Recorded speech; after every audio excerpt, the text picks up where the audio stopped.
And we also encourage everybody to use the chat in Zoom. If you have any comments or questions, we'll try to keep an eye on that.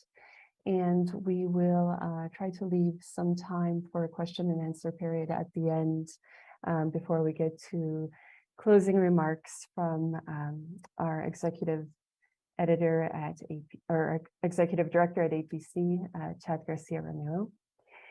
So before we get going, just one other note that we are right now celebrating 15 years of GizWatch, and that's a really great milestone. So a big congratulations to everybody in the GizWatch community who's been involved in this impactful project over the years. So now I'd like to turn it over to Valeria Betancourt, who's the manager of APC's Communication and Information Policy Program here at APC. Valeria will be talking to us a little more about this special project and also the significance of this edition. So Valeria, turning it over to you.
Thank you very much. Excuse me. Thank you very much, Valeria. That's fantastic. Since the first edition, Alan will be hosting a discussion with a panel of speakers who have also from the Business and Human Resources Center. We have Paula Ricaute from the Tecnología de Monterrey, from the Berkman Klein Center for Internet and Society, Tierra Común, and the May 1st movement. They were collectively wrote the report, and Paula is representing the author team there. We have Deepika Yadav from the Digital Trade Alliance, Alexandrine Perla de Corbian from Privacy International, and Shamila Venturini from Derichos Digitalis. Maya, is Shamila in the room? I noticed other people online, so I presume Shamila is in the room. Let me just have a quick look. I'm not sure.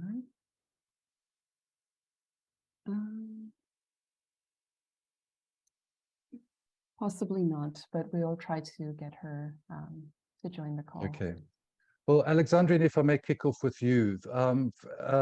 In your report, you refer to, in terms of the technology, your report breaks down government responses to the pandemic into a typology of responses with examples for each. So, for instance, you discuss quarantining, lockdown enforcement, contact tracing, border management, and so on. What, from your perspective, were the primary problems with the way technology was used to control and monitor the spread of the pandemic? Great, thank you, Alan, and thank you, everyone. Hello, everyone in Ethiopia as well. It's great to join you this morning.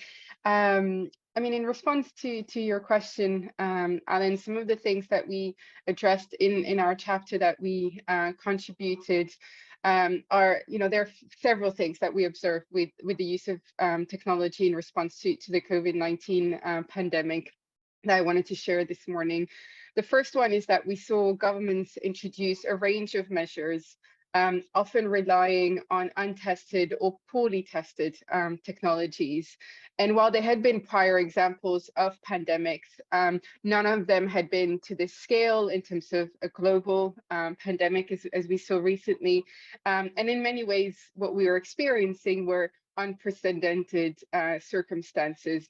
And so in many ways, when we saw governments and companies pushing for these solutions, a lot of them based on the use of data and technology with so much certainty, it didn't make sense with the reality of what we were actually experiencing, because we didn't know exactly how the virus was working, how it was spreading. We didn't know what would make a difference and at what point and to whom. And so these are some of the issues that we highlight at the beginning of our chapter in terms of the fact that context matters. And it was really important to be able to identify really what was the problem at a particular point in time. And instead of seeing that, we were really seeing a push for techno-solutionism. And this point of timing and time is one that we were looking at in particular detail, where we saw many of the responses that were focused on the use of different technologies failed to consider what was necessary at a particular point in time and at different stages of the pandemic. And by the time they were rolled out, even if they were justified, they were no longer what was needed, and yet there was a huge focus on them. And so we saw very little or no reflection on what was actually the problem at the different stages. And also the reason why I wanted to mention this is that moving forward, it's really important that any audits or evaluation of the different technologies that were deployed really take that into account, so that the lessons learned or the best practices that we're seeing now become more long-term policy issues are not based on this flawed assessment of what was going on. The second point I wanted to share is that we really saw a lack of a human rights due diligence and effective enforcement of existing human rights obligation and responsibilities. And that really led to very short-sighted decision-making with little consideration of, as I was mentioning, what was needed for an effective public health response. Thinking about differential exposure that was coming from a scientific background, or differential vulnerability and resilience of individuals being impacted. And so what some of the one-size-fits-all approaches, or replicating or duplicating some of these technological measures, didn't make sense in some context. I think the really important one, and I think that comes through from a lot of the chapters that are part of this edition, is really a limited understanding of the impact on individuals and communities, and particularly those that prior to the pandemic were already in a vulnerable, precarious position. We saw a variety of communities disproportionately disadvantaged, be it women, migrant or refugee communities, LGBTIQ, people already from economically disadvantaged backgrounds, who were pushed into very difficult situations with lockdowns, impact on job security, for example. And I would say that the last point I wanted to contribute is that it felt when the pandemic started that we forgot a lot of the lessons learned that many of us that are here today we're already, alerting to, in terms of the different dangers that come with the use of different technologies. We forgot what it meant to use metadata and the need to regulate the use of metadata, as we saw, for example, with the use of mobile phone metadata that was used to track individuals to enforce lockdown measures and quarantine. We saw it with the lack of adequate framework for data sharing, for example, when it came to cross-border travel, the use of vaccination certificates, as well as the limitations of technology. So those are some of the points that we saw. We'd already all documented many of these risks before. And when the pandemic started, as we threw out on the window all of these things that we knew already that could have informed and improved decision-making. And instead of focusing on those, it's as if we started from scratch. Well, governments and companies started from scratch, thinking about, oh, what could be some of the risks to some of these issues. So I'll leave it there for now.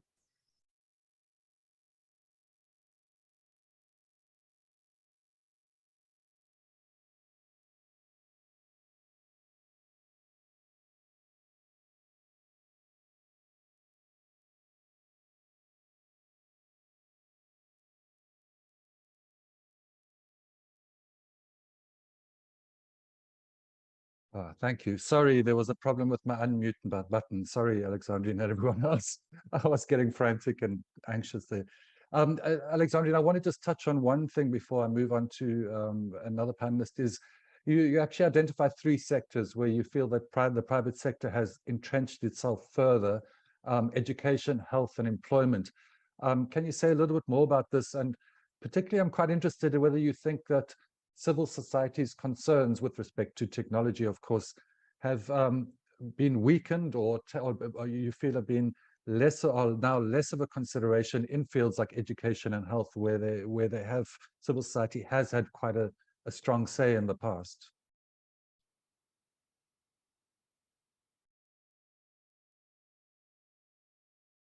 I suspect Alexandrine might be having a similar problem to the unmuting.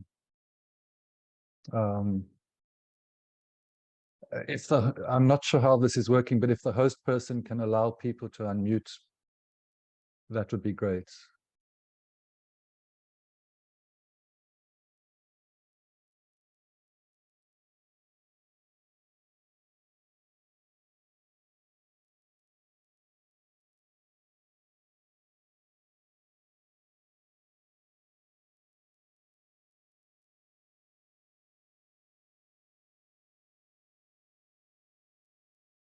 Great, perfect. Thank you to the host. Sorry about the delay. So yeah, I mean, on the first part of your question, as you mentioned, we explored different changes in terms of how we are living, how we're engaging in society as a result of the pandemic, and we looked at the fact that with the lockdowns and different measures, children were having to be homeschooled. And so we saw really a push for the use of ed tech in many contexts. We also saw with people working from home, a lot of employers having to shift from an office space to a working from home setup, and some of the measures that they deployed as a result. And then broadly within healthcare, the fact, these were already things that were already underway in many ways, in terms of the push for telemedicine, or for SMS for appointments, or just a broader digitization of the healthcare sector.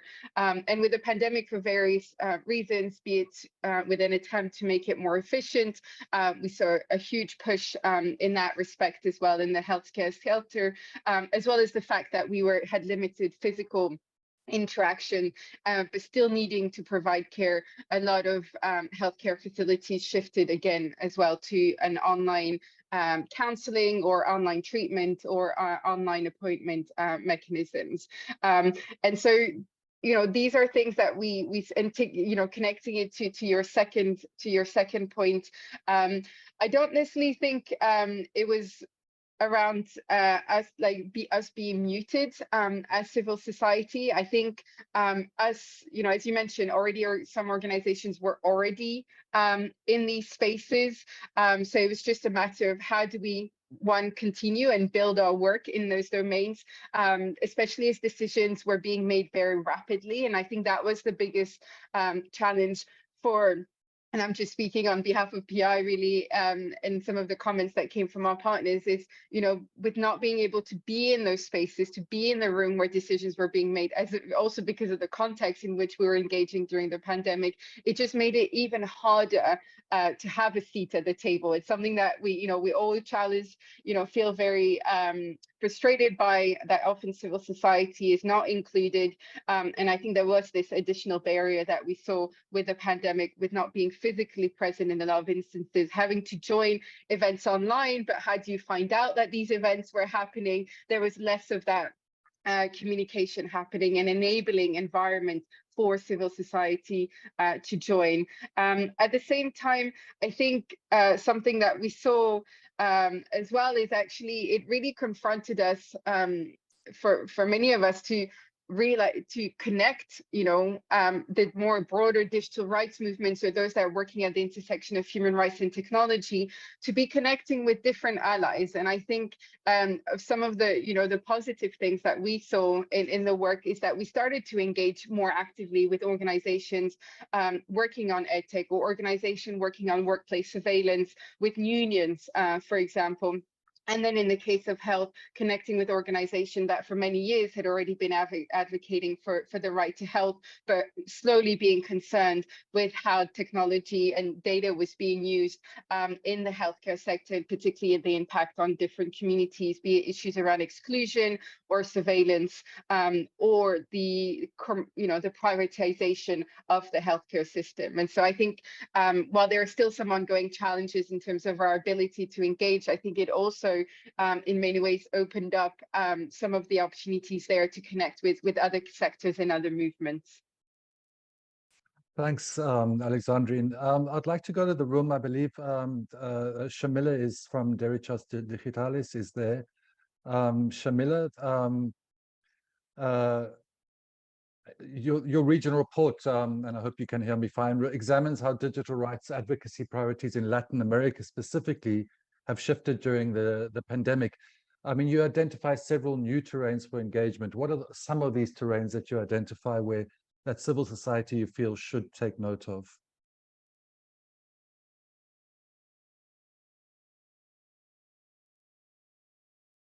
Yes, hi.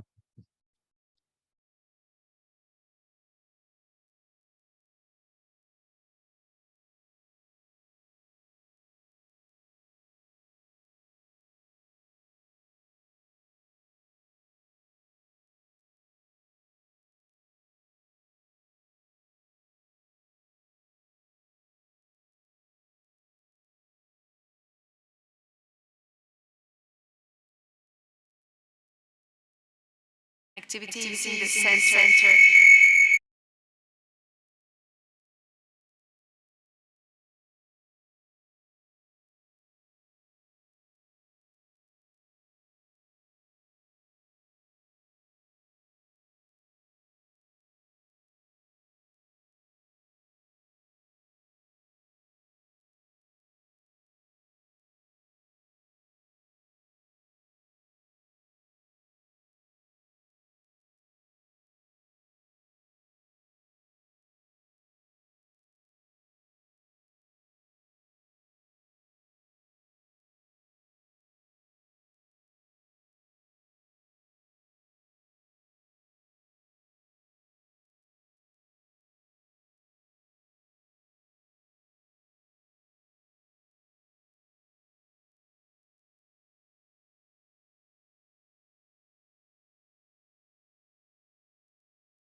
including social.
Shamila, if I can follow up with another question for you, if you don't mind.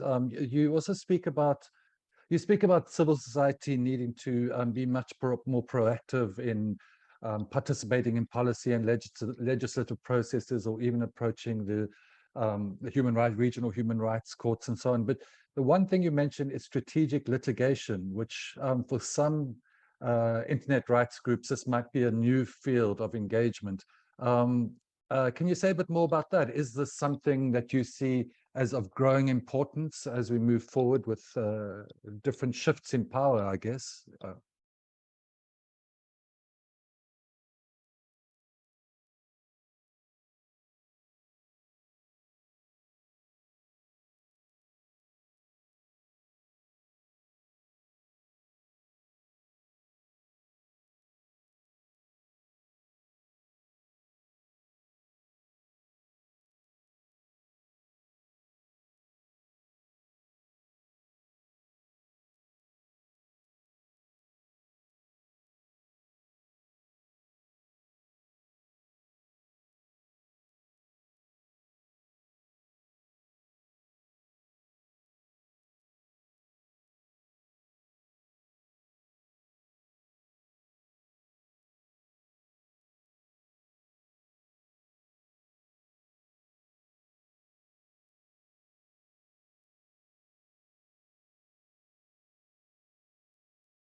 In the intersection of human rights and technology recently to try to stop and prevent these initiatives from advancing. But we are aware there is a lot to advance on that in terms of strategy, in terms of mobilizing resources, in terms of collaboration. It's very difficult for one sole organization to develop all the strategies needed to advance effective litigation, but we are happy to say there were some very interesting cases and advances in the region, for instance, to stop and prevent the implementation of facial recognition technologies, for instance, at the public sector. So we believe there is value there. And of course, this is a strategy that always have to be combined with others, like campaigning, like training of public authorities, training of judicial organizations members, among others. And that's why it's nothing that one unique organization is able to achieve, but it requires a lot of coordination in strategizing.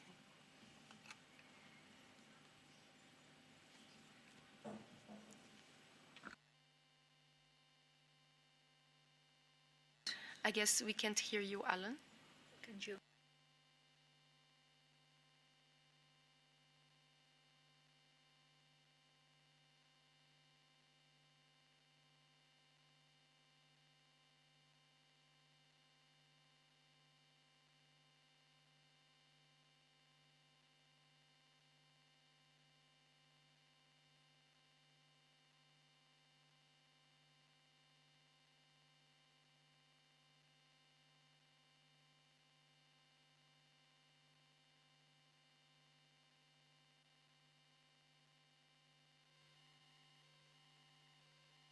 Not sure how to fix that.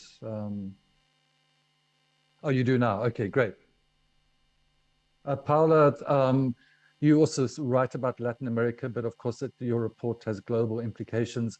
What you offer is a detailed analysis of what you call public interest technologies. And by that, you're referring to contact tracing apps and other technologies used to monitor and control people during the pandemic.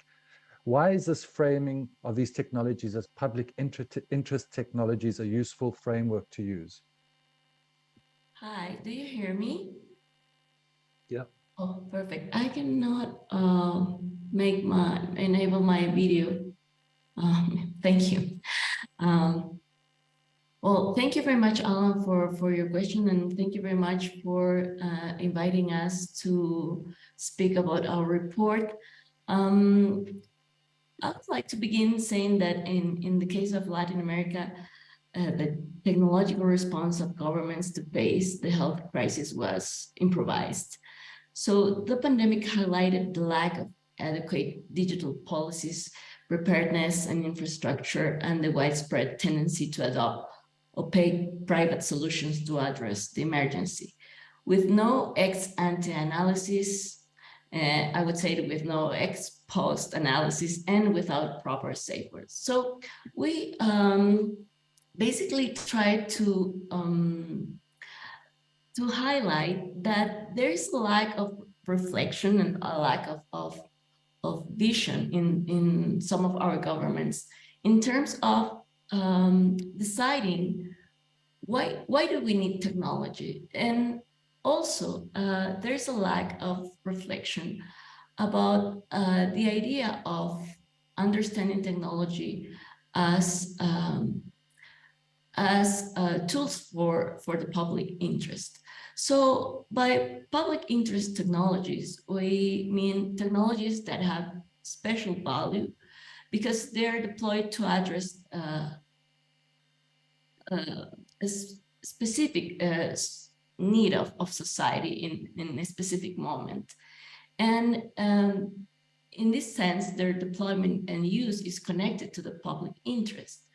In this case, in our report, we approached the understanding of public interest technology as involving a set of heterogeneous practices that need to be questioned in relation to the benefits and harms associated with their deployment. In this case, the deployment of current apps for public health, and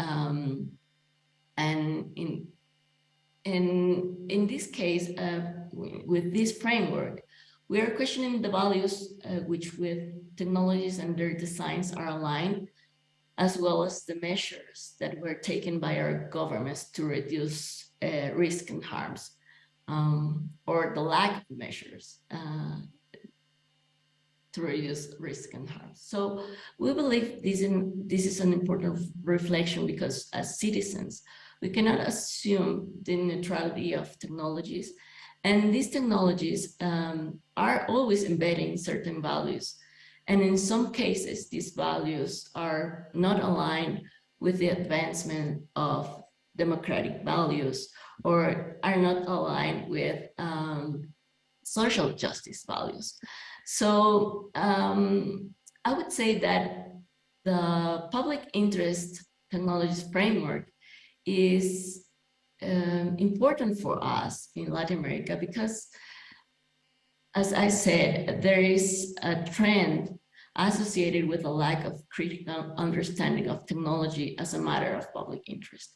So this case in particular, the deployment of current apps, was a special case to understand that we need to reflect technologies as a matter of public interest.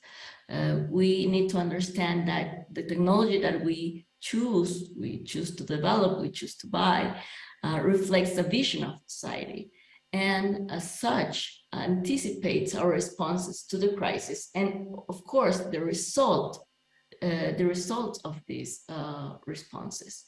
So our analysis tries to highlight these ideas and these values that are embedded in the decisions of our governments, in this case, developing these corn apps. I mean, I found it, reading your report, I found it a very useful framework, really, because it did break down the different aspects of using technology in quite a systematic way, and with appropriate questions. And I think a lot of people are saying exactly that needs to happen. So, I mean, I would alert people to read your chapter and to think about it, using it as a framework. Paula, you do at one point talk about design justice, which includes indicators of performance and liability and reparation, even reparation. Can you say a bit more about this idea of design justice? Oh, yes, sure, absolutely. The design justice framework, it's a very interesting framework because it's oriented toward defining or providing some principles for the designing of an object, a process, or in this case, a technology. And this framework that was developed by a group of people, a collective, basically reflects on the idea of having the communities that are going to be affected by this design, in this case, by this technological design, to be part of the process from the beginning. So one of the trends that we analyzed in the development of these apps is that the public was not included at any stage of the process. Until now, we don't know if these technologies were useful. We don't know we don't know what happened to our data. We don't know what happened to the technologies. We don't know how much money was spent. So we were affected by this technology in some sense because our money, like our public investment, our money as citizens was spent there, but we have no idea, no clue about what happened after these technologies were deployed. We also don't know anything about the contracts. Why were these companies choose to develop or to implement those technologies? So the design justice framework highlights the idea of having the communities involved in every stage of the process, but also in every case that there is a possibility of harm, there should be included also a policy of reparation. So what does this mean? That, for example, if our data, sensitive data, because it was health data that was collected, is leaked, or if there was no guarantee about the data integrity, what happens? We don't have anything to, we don't have many resources to reclaim our rights because we don't know what happened. We don't have any information about the process. So one of the points of our report, one of our main conclusions is that we need to consider not only the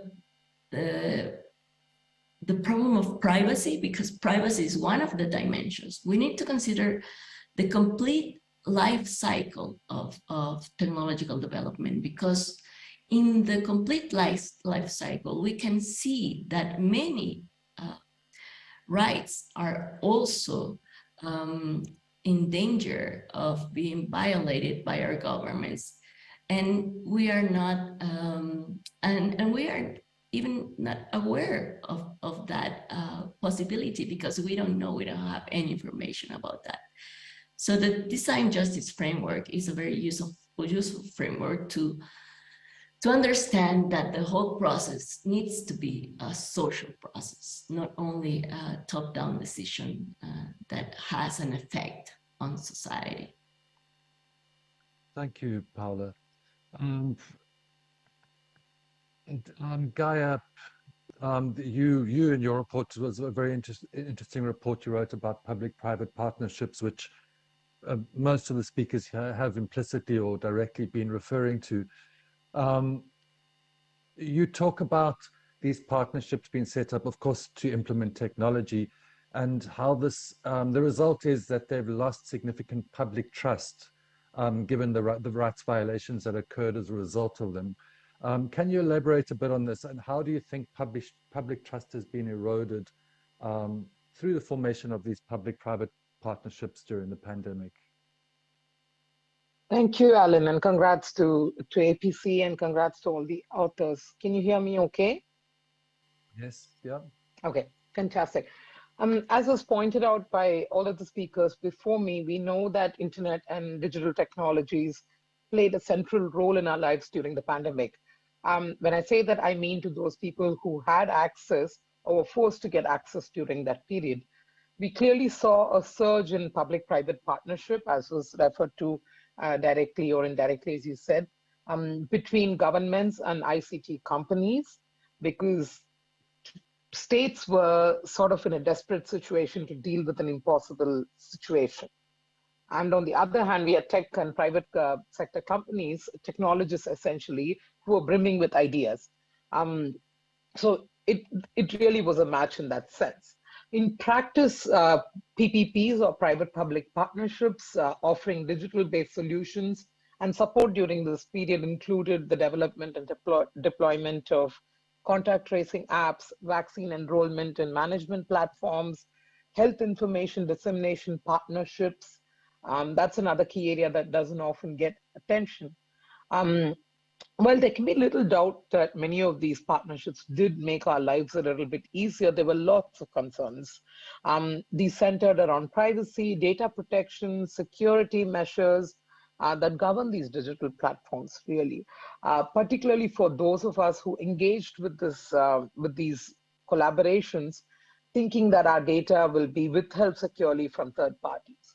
These concerns became sort of even more augmented by the fact that we witnessed large-scale spread of deliberate misinformation, as an example, on social media platforms and messaging applications.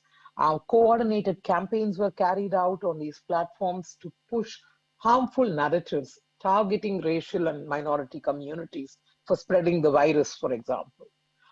We particularly saw this in the case of Bangladesh and India, for instance, and of course, in many other Western countries as well.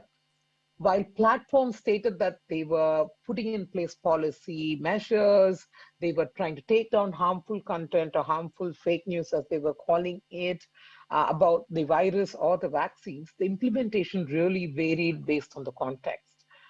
Enshrining platforms and technology-driven solutions, in a sense, at the center of the response we had to the pandemic, pretty much ceded authority to define the values that were at stake. And it deepened further the pre-existing patterns of inequality, violence, and oppression that existed in society. The fact is, we did not know what is being collected, how it was being used, who had access to it, what happens if there was a violation. Is there going to be oversight? Are there going to be consequences? Is there a mitigation strategy in place? We didn't know any of that. In my opinion, I don't think we still know the answer to many of those questions.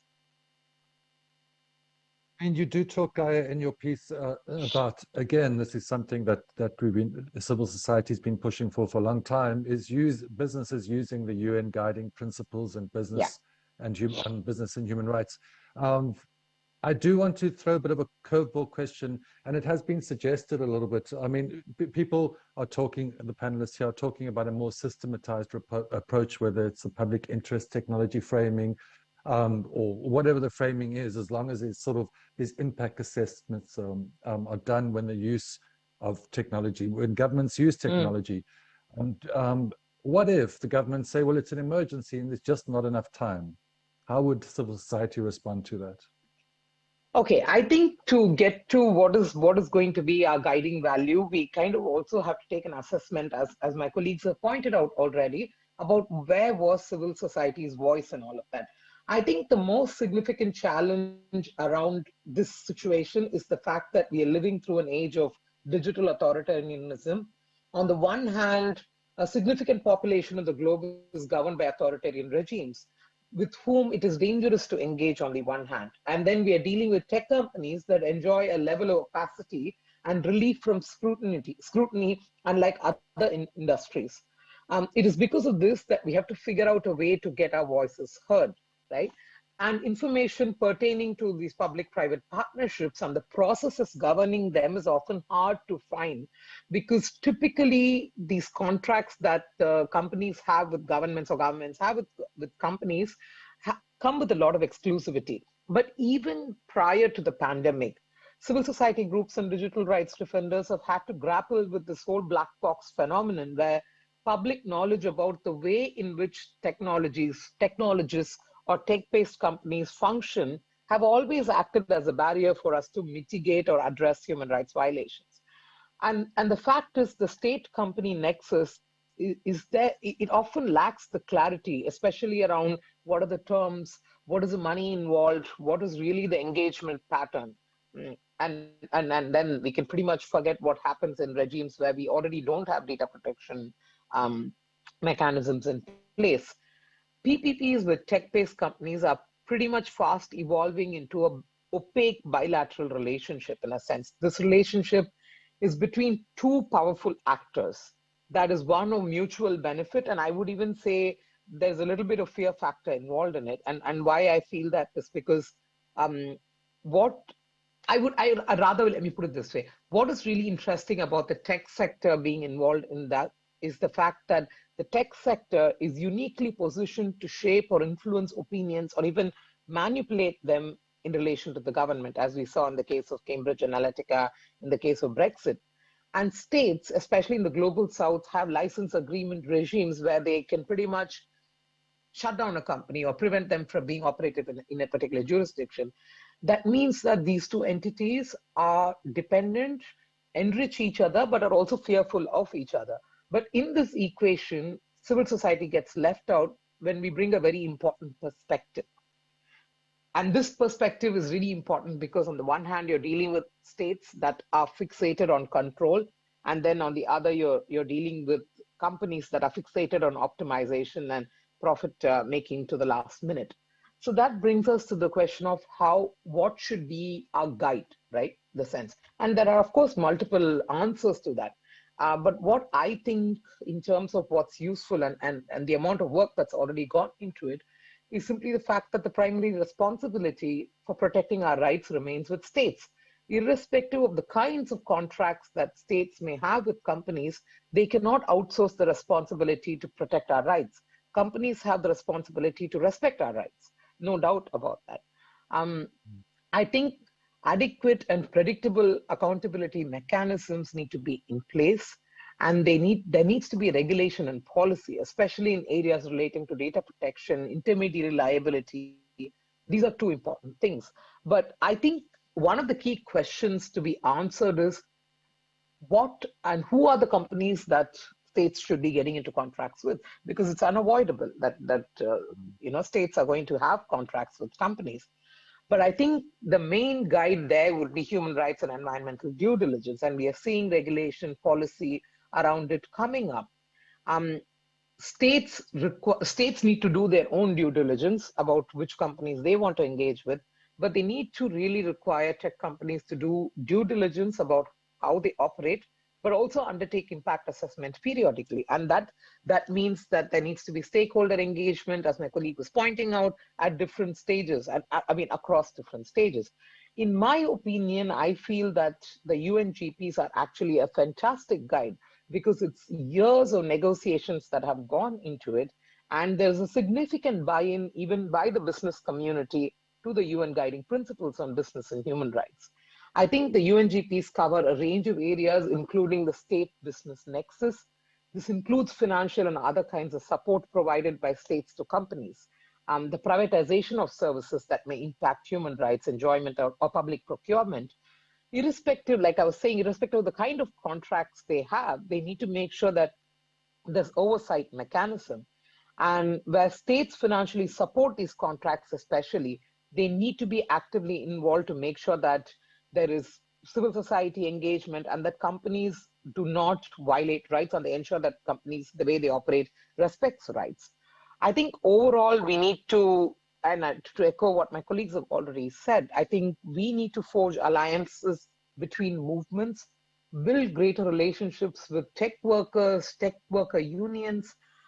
That's really the only way to challenge the unchecked power of technologists and the influence that they have. But I think beyond tech-specific regulation or tech-specific engagement, I think this is also perhaps a moment for us to take stock of the need to influence corporate accountability policies in a much more broader sense by bringing digital perspectives to it, which I think is definitely a gap currently. I mean, that's an interesting point about looking where your alliances are, for example, with tech workers instead of with the tech organizations in some sense. Thanks, Gaia. Deepika, you're the last panelist, so I'd like to give you a chance to speak here. It's slightly shifting attention to the question of intellectual property. I mean, your report focuses on IP during the pandemic and how this affected global and equitable access to vaccines in particular, and really touches on the geopolitics and how this is embroiled with business interests, which Gaia, amongst others, have been talking about.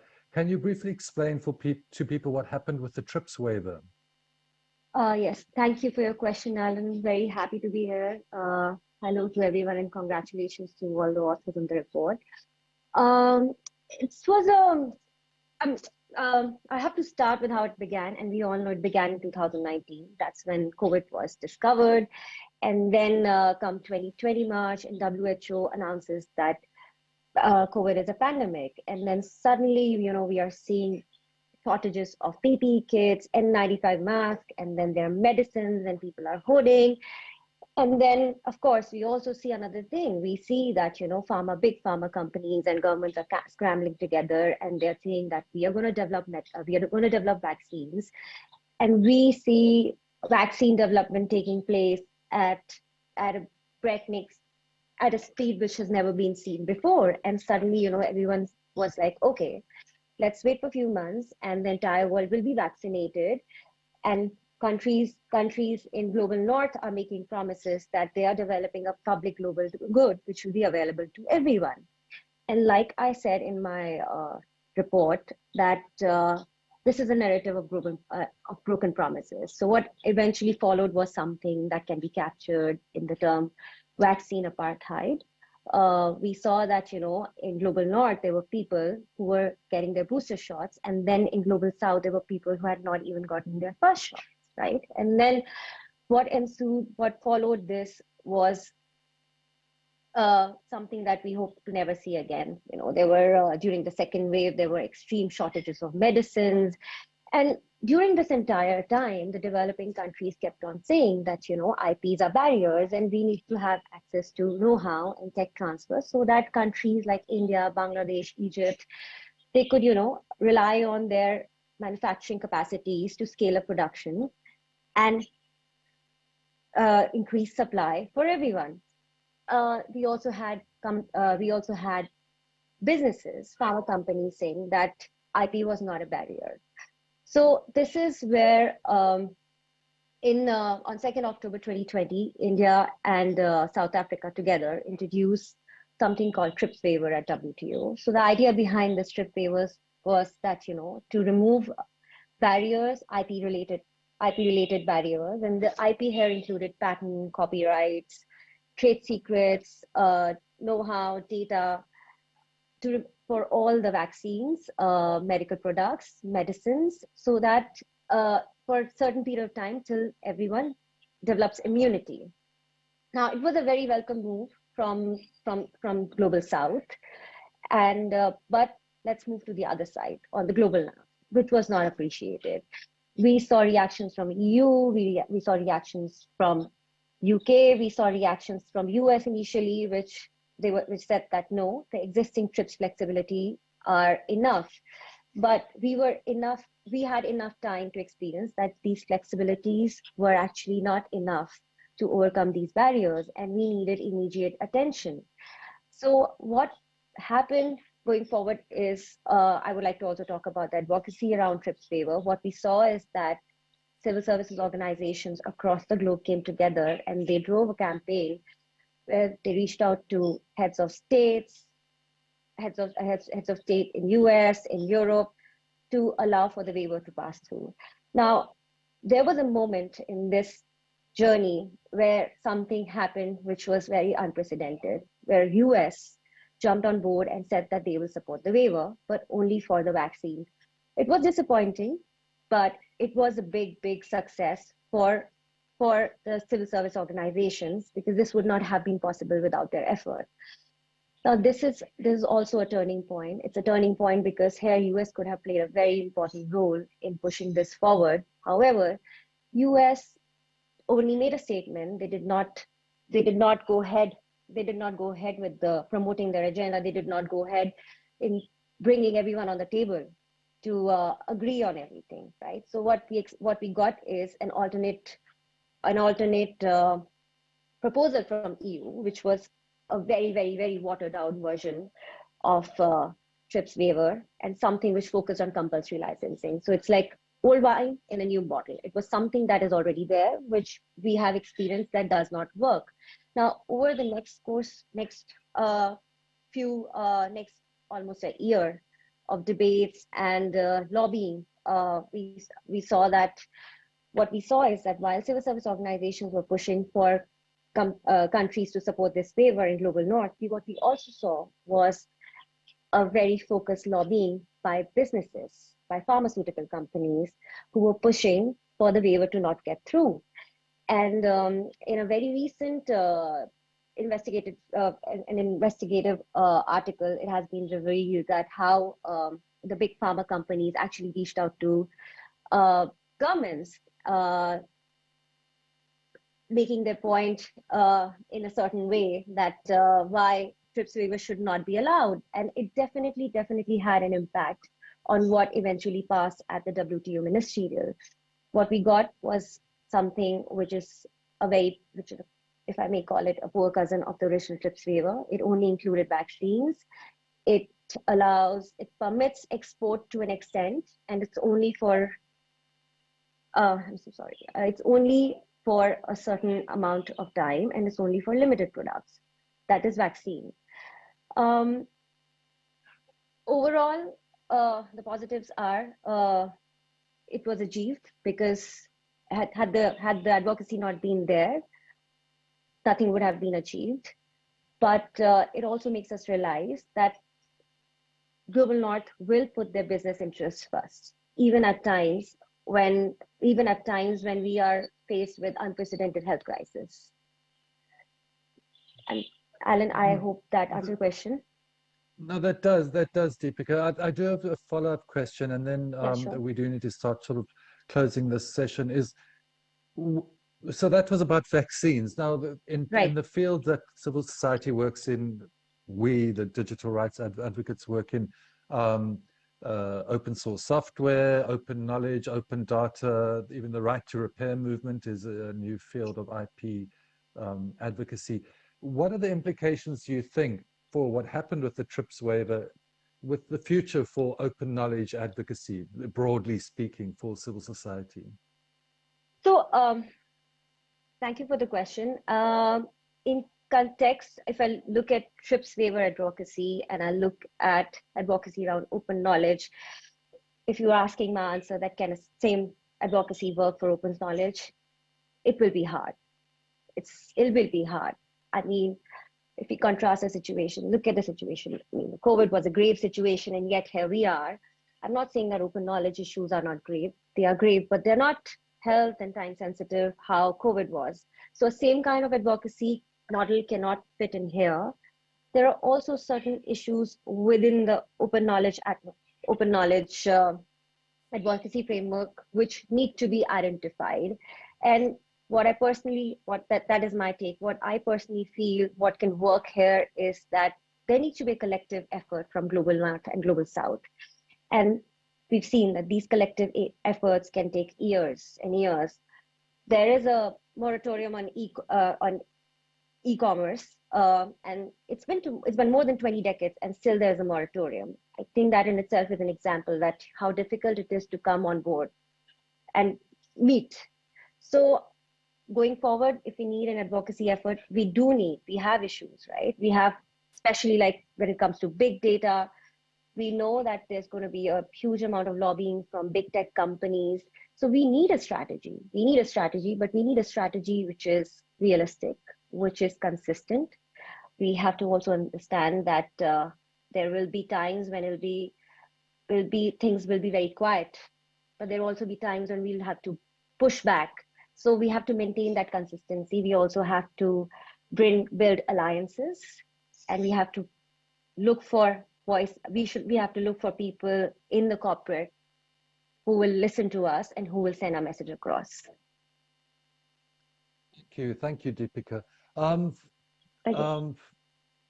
Maya, are there any questions? I mean, I think we've got 1 or 2 minutes to take 1 or 2 questions to our panelists, if anyone does have one. I'm not entirely sure where to check, or if there's someone in the room who wants to ask a question before we hand over to yourself and chat. Not seeing anything in the chat, Alan.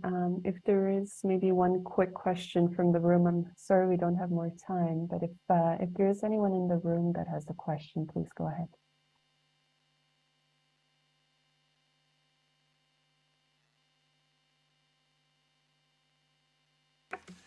Hello.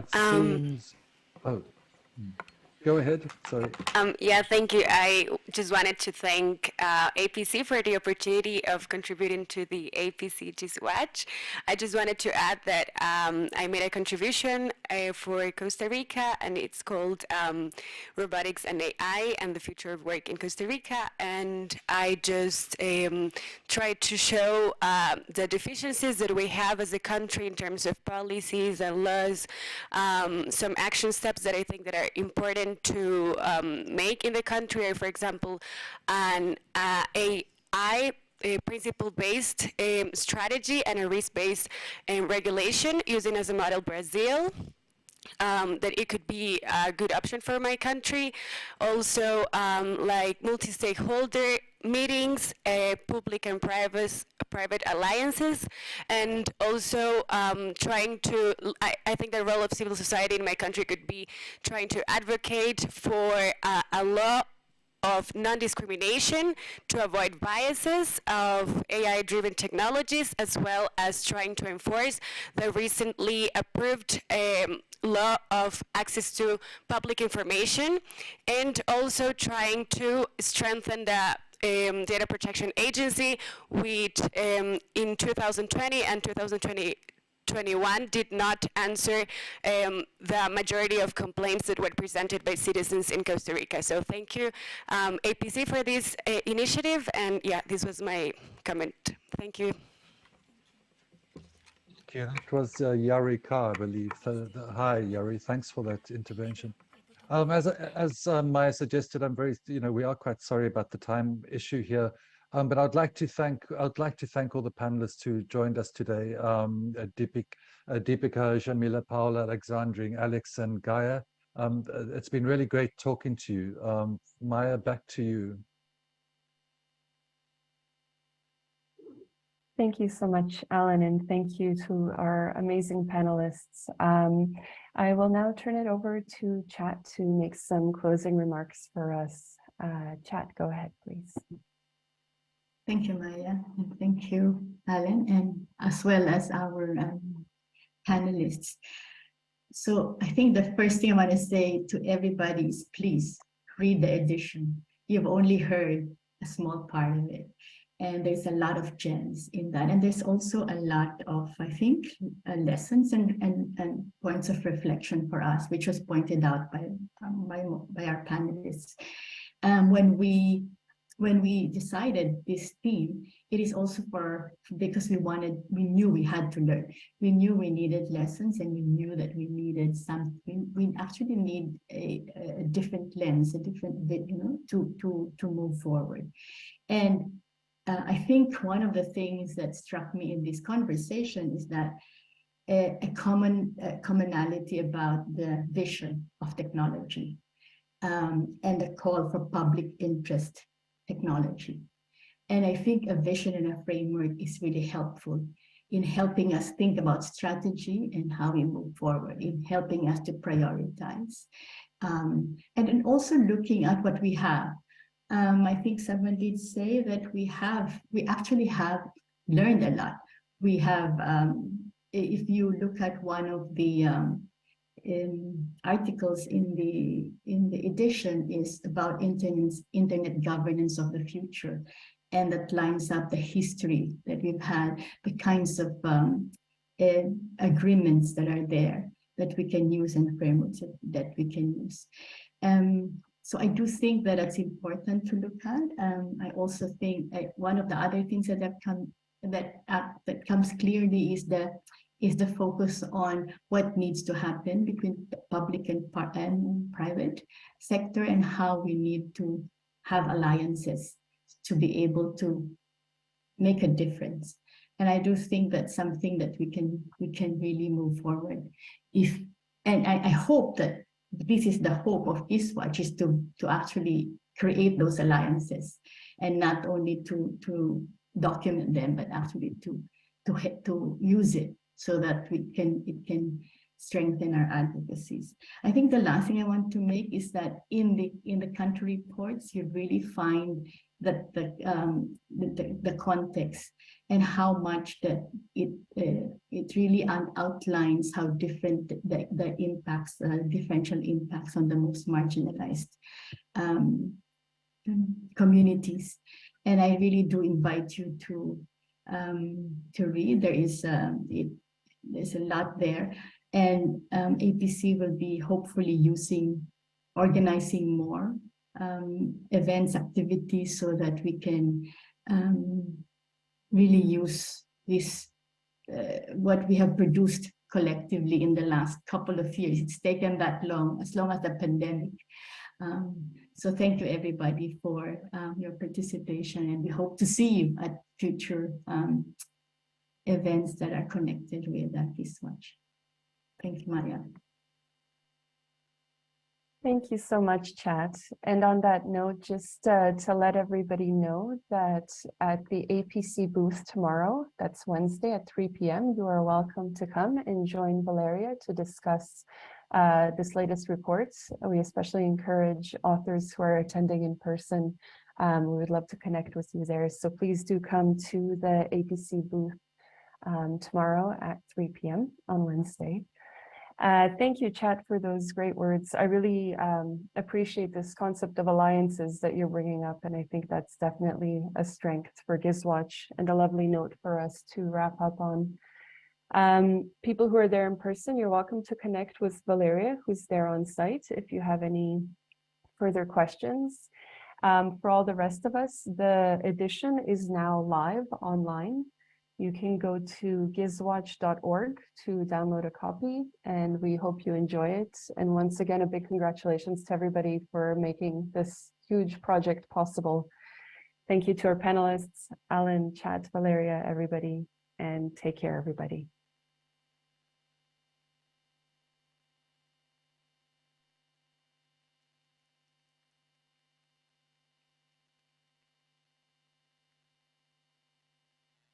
Just a final note to announce that the GISWatch full edition is already online. So if you go to the website, you will have access to all the thematic and country chapters.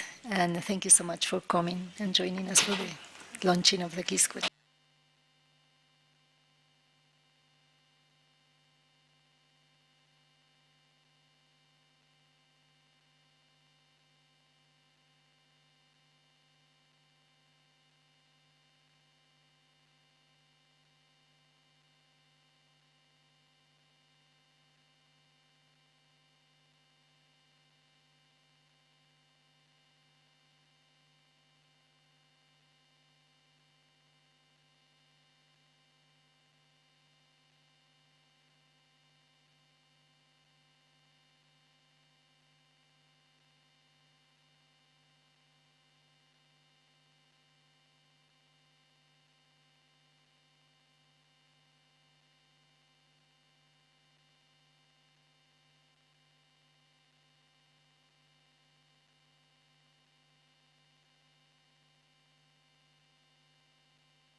population enjoying the access to the internet. This places African countries and people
governmental projects, including digital citizenship education, and more recently, artificial intelligence and education. Here at the Council of Europe Education Department, we develop policy instruments that guide the development of education policies and practices in our 46 member states. And a little bit about the Council of Europe. As the leading human rights organization in Europe, we protect human rights, democracy, and the rule of law. So in the context of education, we work really hard to make sure that everyone, at least in the Council of Europe territory or in the member states, has access to education, or they enjoy the right to education to the largest extent possible. And today I invite you to learn about the Council of Europe's work on digital citizenship education and have a fruitful discussion on how digital citizenship education can contribute to promoting democratic culture online. In this forum, the members of the Council of Europe's Digital Citizenship Education Expert Group will present you some of our leading initiatives. And this includes Brian O'Neill, who will discuss the incorporation of the Council of Europe's Committee of Ministers recommendation on developing and promoting digital citizenship education and its principles incorporation of its principles into our recent guidelines to support equitable partnerships of education institutions and the private sector. And then another member of our expert group, Alessandro Soriani, will present how video game culture has been deployed as cultural tools to promote and practice digital citizenship as described in the recommendation. He will be followed by Janice Richardson, who will report on how parents' organizations have been mobilized as digital citizenship promoters within the context of the recommendation again. And finally, we will hear about how digital citizenship education can help us to tackle disinformation from Vitor Tome. And we have also two other distinguished members of the expert group, Olena Stanislavska and Nezir Akyeshilman, who Olena will be co-moderating with me the online participation, and Nezir will take note of this open forum. Okay, so before giving the floor to our distinguished experts, I would like to say a few words on the role of citizens in the internet governance, and then the competencies they need to contribute to the governance of internet overall. And in my opinion, the governance is twofold. So you have the governing bodies and you have the citizens. And the governing bodies are supposed to work for citizens. But when it comes to governance or democratic governance of any structure, that we are talking about active participation and involvement of all citizens, regardless their status, regardless their gender, origin, ethnicity, etc. So this is particularly important because when it comes to governance, we usually tend to expect much from the governing bodies, but as citizens, we should also take an active role to contribute. But for this, we need to develop a set of competencies to make our participation more efficient and also more meaningful. And in this regard, I would like to recall the Council of Europe's reference framework of competencies for democratic culture. Maybe, yes, thank you, Brian. As you see on the screen, this reference framework or the competence scheme covers 4 areas: values, attitudes, skills, knowledge, and critical understanding. I'm not going to list all those competencies, but as you see, generally, you will see schemes that include skills, mainly knowledge and critical understanding or critical thinking, attitudes a little bit, but values is missing in many schemes. So this is, I might say, the Council of Europe contribution is that we bring together all these 4 aspects and then what we call competence, that you need to have a little bit of all of this, and to some extent to be able to responsibly and actively participate in society, and also to contribute building a culture of democracy. And as I said, governance means there are systems, structures, mechanism, but what about the culture? So you can have a parliament, and in many countries we have parliaments, but unless there's a culture of democracy, those do not function democratically. It looks like democratic, but when it comes to practical implications, we need to have this culture, a culture of democracy internalized by all citizens in our daily lives, in school, in society, at home, or at workplace. That way we can contribute to the democratic governance of our societies. And when it comes to digital participation or digital governance or internet governance, and there's a trend, general trend that everybody thinks that we should have digital skills, digital competencies. Yes, definitely. But in addition to those competencies, we also need to develop those competencies that you are seeing on the screen to add purpose or meaning to the digital competencies we have. I always give this example. We can make really good coders, very perfect coders, but it comes to the point that for what purpose you are using your coding skills or competence. Are you to hack the banks, or are you meant to use those competencies for the common good, for the benefits of others and citizens? So, I don't want to go on and on this way. I'm very cautious about the time. So I will pass the floor to Brian to present a little bit of our recommendation, and then how those recommendation principles are applied in our recent guidelines. Thank you very much for your attention. Brian?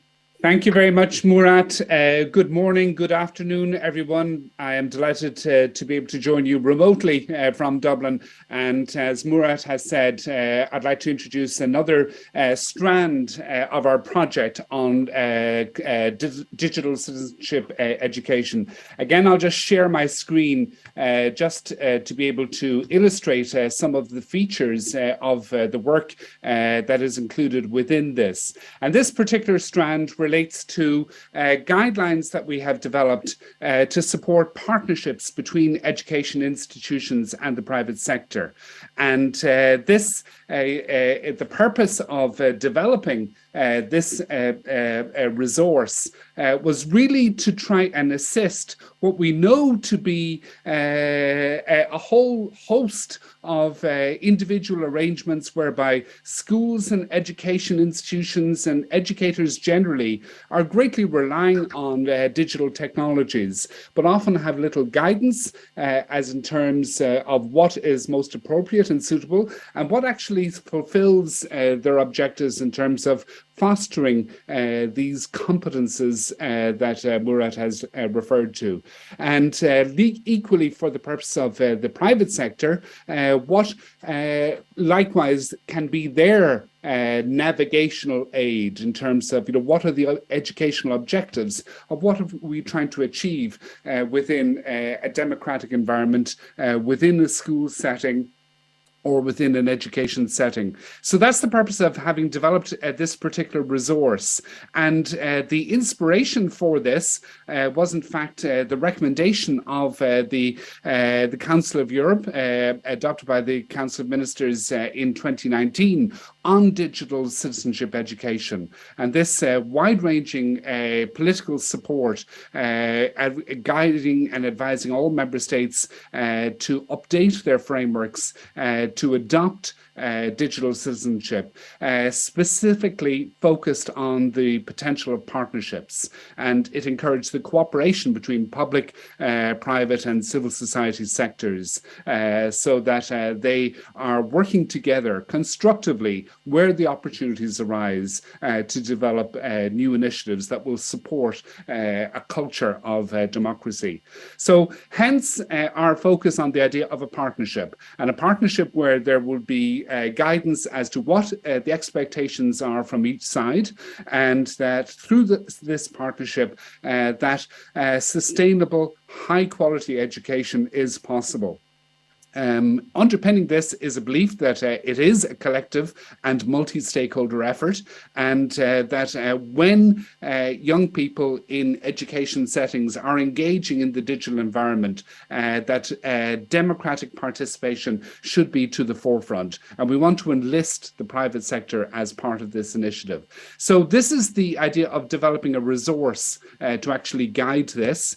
And as part of our project, the way in which we mobilize this is to develop guidance, recommendations, case studies, examples across the full range and the full spectrum of opportunities in the digital arena. We refer to these as the 10 digital domains, and it encompasses such areas as access, learning, media and information literacy, of course, but we also focus on active participation and the quality of that participation described as well-being online. And of course, we are underpinned by principles of democracy and democratic culture. So with a focus on rights online that will underline rights and responsibilities, questions in relation to the appropriate levels of safety and security, and awareness of the environment in which we operate.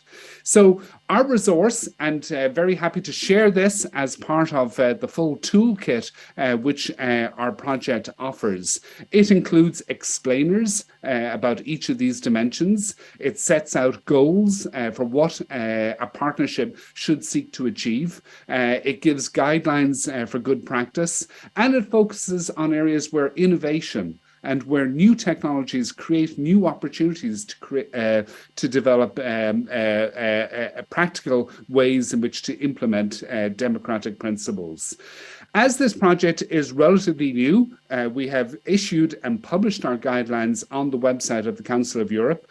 We have also committed to monitor this and to be able to use the lessons learned as a means of communicating progress.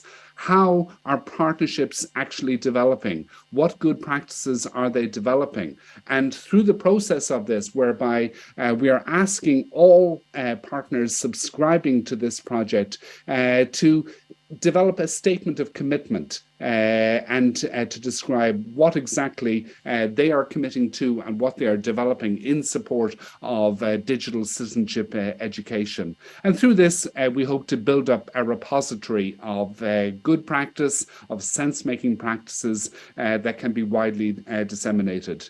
For us, the importance of this particular initiative is that it places digital citizenship and competences for democratic culture right at the heart of digital transformation as it impacts so many people in education settings. Remember that we are encouraging and fostering lots of ways in which digital technologies can transform education, but we want to ensure through this initiative that democratic competences are at the very forefront of this, and when technology is deployed, that it is also a learning opportunity to acquire these competences.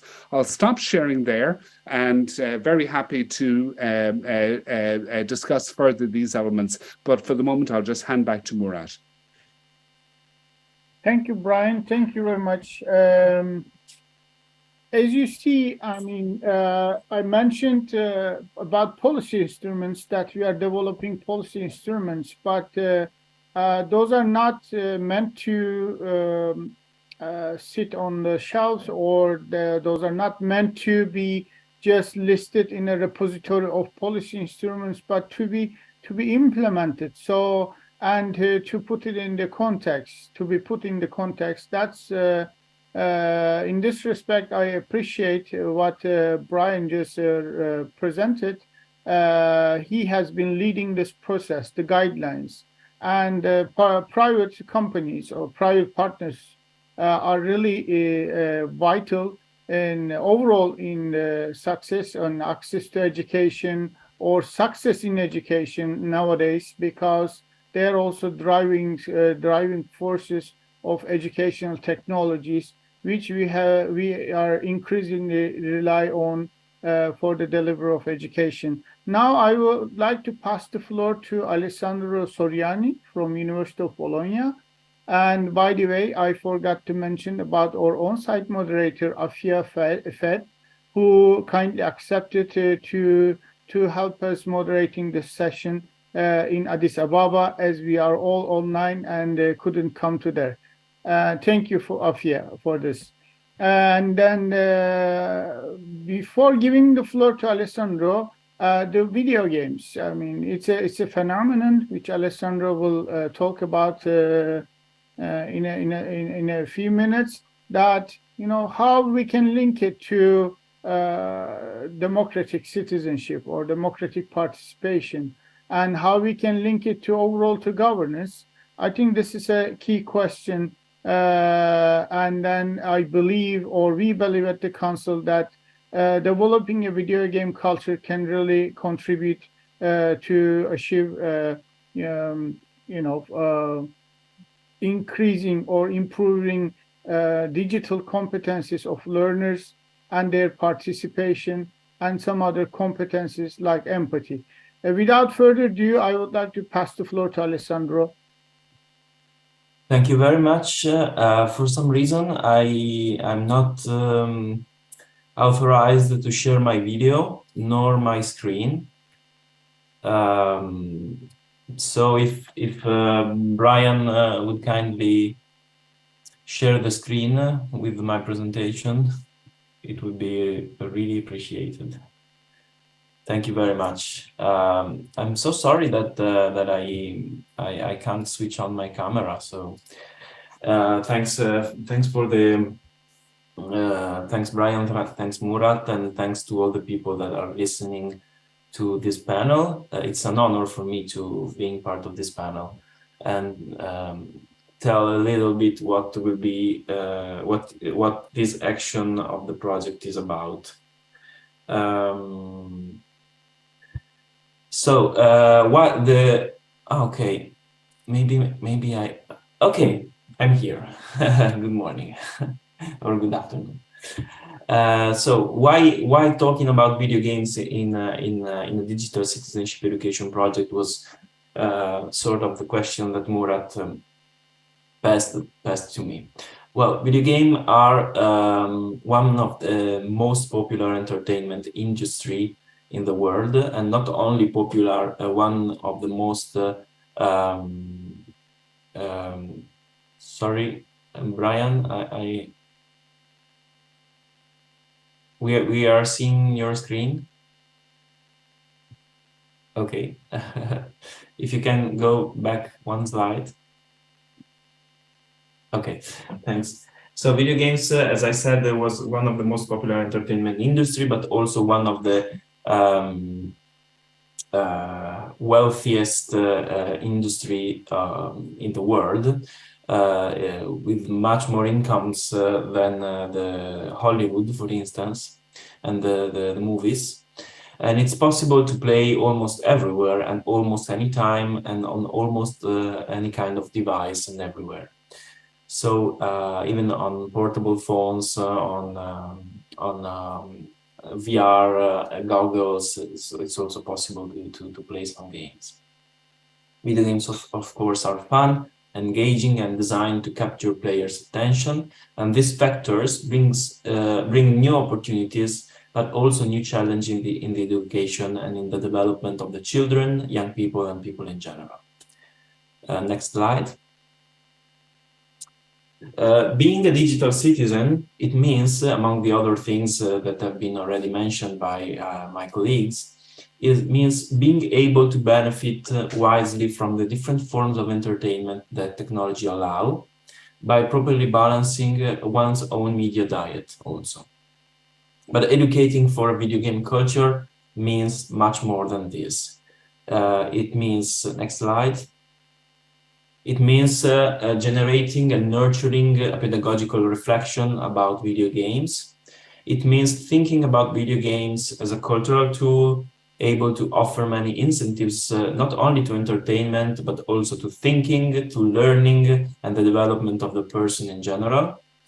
And it means also considering the video game worthy of being the object of study, of an accurate and careful analysis of its characteristics, its mechanics, and its languages. So it's, in other words, another slide. It means, next slide, please. It means considering the video game as a resource for education and a resource for being an exercise one's own digital citizenship. The aim of the initiative, so within the framework of the Digital Citizenship Education Project, I am running this initiative about video game culture. And the aim of this initiative is exploring the implication that video games have on digital citizenship education and nurture a critical dialogue about video games, which includes the medium itself, the risks, of course, the educational potentials, and the connection with nowadays challenges. To give some examples, climate change, war, migrants, and etc. Thanks. Next slide, please. If you are interested more in learning about this initiative, you can go on the website of the Council of Europe and look for this publication, which is called Educating for a Video Game Culture. And it's a sort of introductory publication specifically dedicated to teachers and parents to let them understand the complexity of the medium, along with potential risks and potential benefits that are connected to the use of this medium. Next slide. Okay, I'm finished. Okay, sorry. So the idea is to consider video game as a comprehensive resource for the development of the current and future citizens, and to better give you some example about the educational potential. We identified 4 approaches that can explain better how video game can be used in educational pathways. So there's a more direct approach, which means using video games and serious games to foster and facilitate players' learning or the development of some competencies. There's a more indirect approach, which means using video games to make players be passionate about a topic so that they will autonomously go and learn about it. There's a more critical approach, which is the most complex one in terms of possibilities also, because it means using video games to make players reflect about specific topics approached by these games, or also about their own practice. For instance, one of the approaches that may go under this example would be using video games to discuss about human rights during war times, for instance. Very interesting. And finally, the creative approach. It means using the potentials of video games to express one's own creativity. There are some video games that allow players to create new things, create also new levels, but also create tools to create games themselves. And so these were just few examples of the philosophy of this initiative. I will be happy to answer for more questions in case the audience have some. So thanks for listening. I hope I didn't steal too much time. Thank you, Alessandro. Thank you very much for explaining how video game culture can contribute to the role of digital citizenship.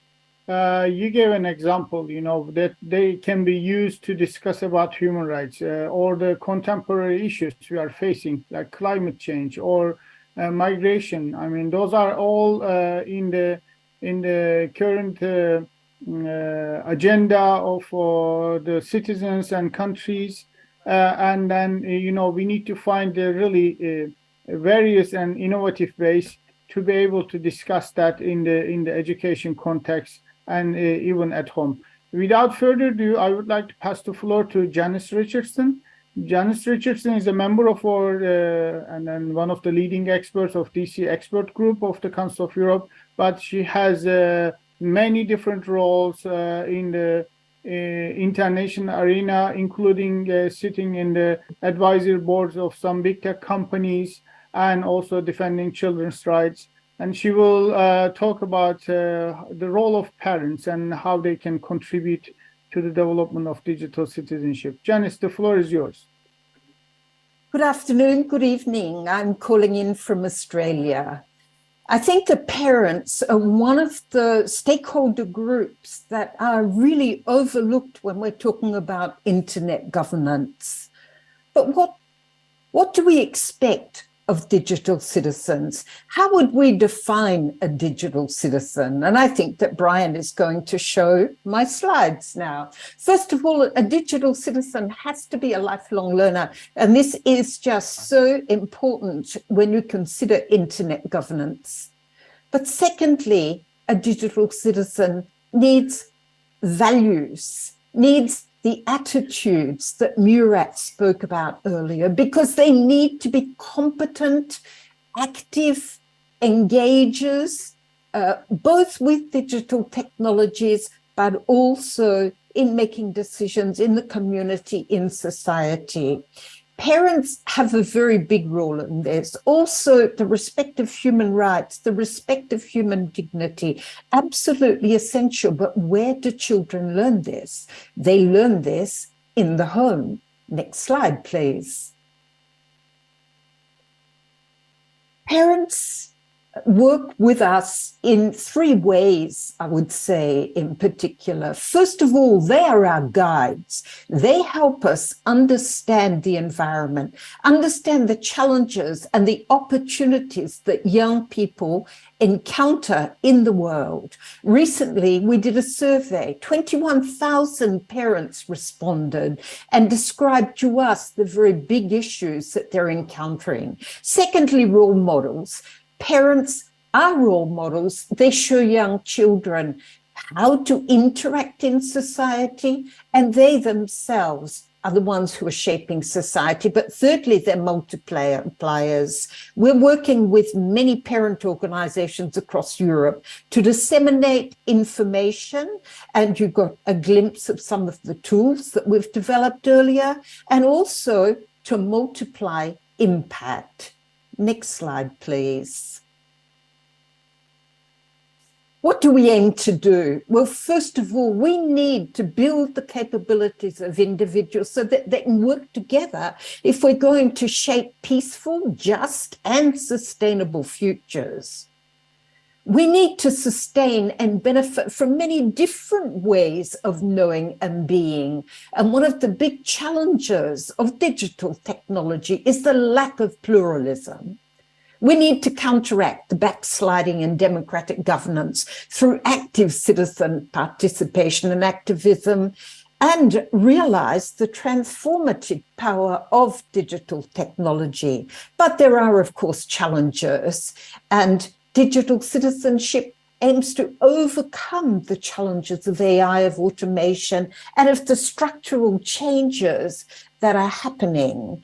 And of course, to do all of these things, we need to focus on the four essential pillars of education, learning to know, which in the Council of Europe framework for democratic culture is knowledge and critical thinking. Learn to do, and these are the skills. Learn to be, and this is about values. And finally, learning to live together. How do we develop those attitudes so that we can have a very solid internet governance. What are parents concerned about? Well, they're very much the concerns that you're speaking right now about in your meeting. They're concerned about fake news, privacy, hate speech, bullying.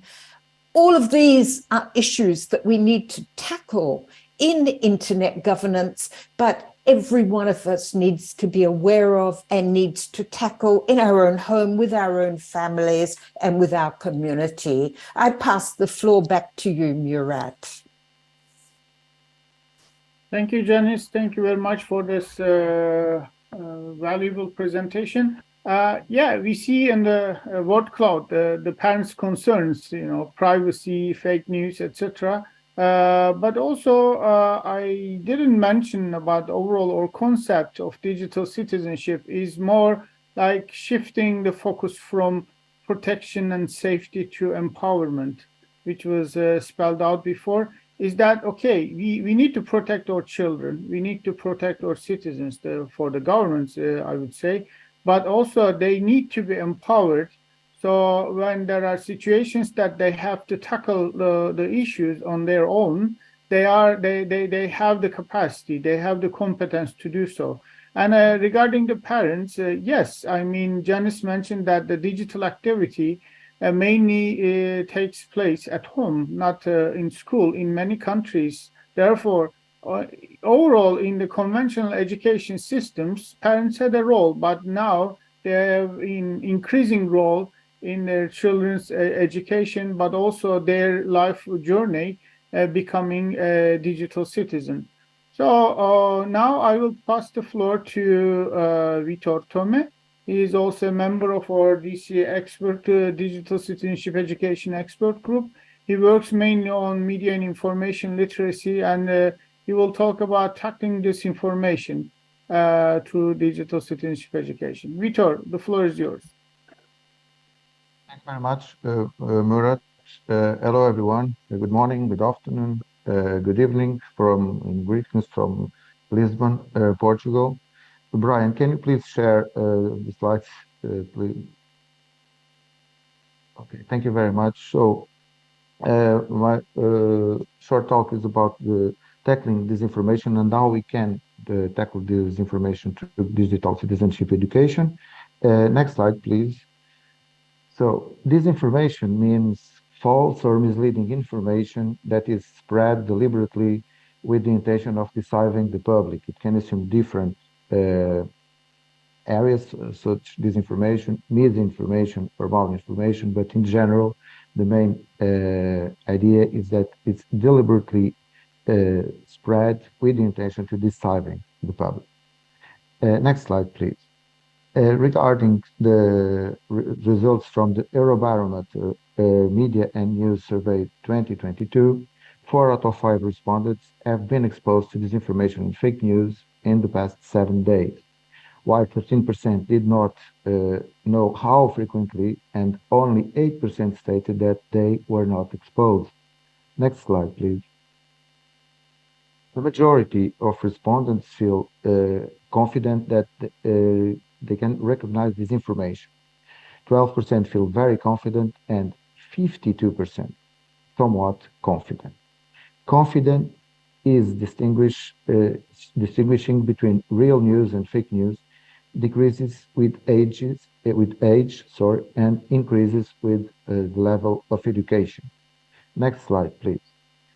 This is crucial because the consequences of this information are used, and we should be worried about these consequences. Some examples are disinformation affects memory and decision making, increases political polarization, provokes distrust in democratic institutions.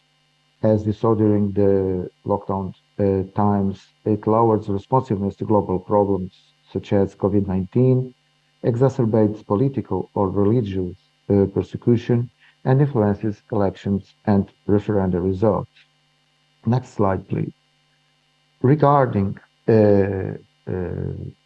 possible solutions or important solutions to tackle disinformation, research showed us 3 main ways: the technologies, literacies, and policy. Regarding technologies, we can bet on fact-checking, on integrate humans and technology in the fight. In the second area of literacies, we focus on media literacy, digital literacy, and third one regarding policies. It's important to pass laws and policies to address emerging challenges, to increase transparency, and to design a measurement agenda to inform targeted policies to stop creators and predators. Next slide, please, Ryan. Thank you. That said, we can conclude that media literacy is crucial. So literacies as technology and policies are crucial, but each one by itself is not the answer to tackle disinformation. So we need a global response. Next slide, please. And this global response, in our idea, is digital citizenship education. That said, this is the ability to positively and competently engage with technologies, participating actively and responsibly in society, mobilizing values, skills, attitudes, knowledge, and critical understanding, and being involved in the lifelong learning process, continuously defending human rights and human dignity. This is what we are trying to do and to develop, for instance, in Portugal and Spain now through the project funded by the European Commission that is called iVerify. Next slide, please. We are trying to implement the DCE temple in communities, in Portuguese communities and Spanish communities, having always in mind. So if we want to tackle this information, we use this global strategy, the main policies, the recommendation, for instance, involving all the actors, the main strategies, the strategies that they prove to work, and mobilizing the correct infrastructure and resources. And finally, it is key to evaluate. This is one of the key concepts of our project now. And that's all. Back to you, Marlon. Thank you. Thank you, Richard. Thank you. Out of your presentation, I just noted down that this information provokes distrust in democratic institutions. So, as I mentioned in my opening remarks, that governance is twofold. So, on the side of the governing bodies, I think it's their duty that make sure that this information is not disseminated, or it's blocked somehow, or checked, and they develop some measures to check, do the fact checking. But on the citizen side, it's that we don't produce this information.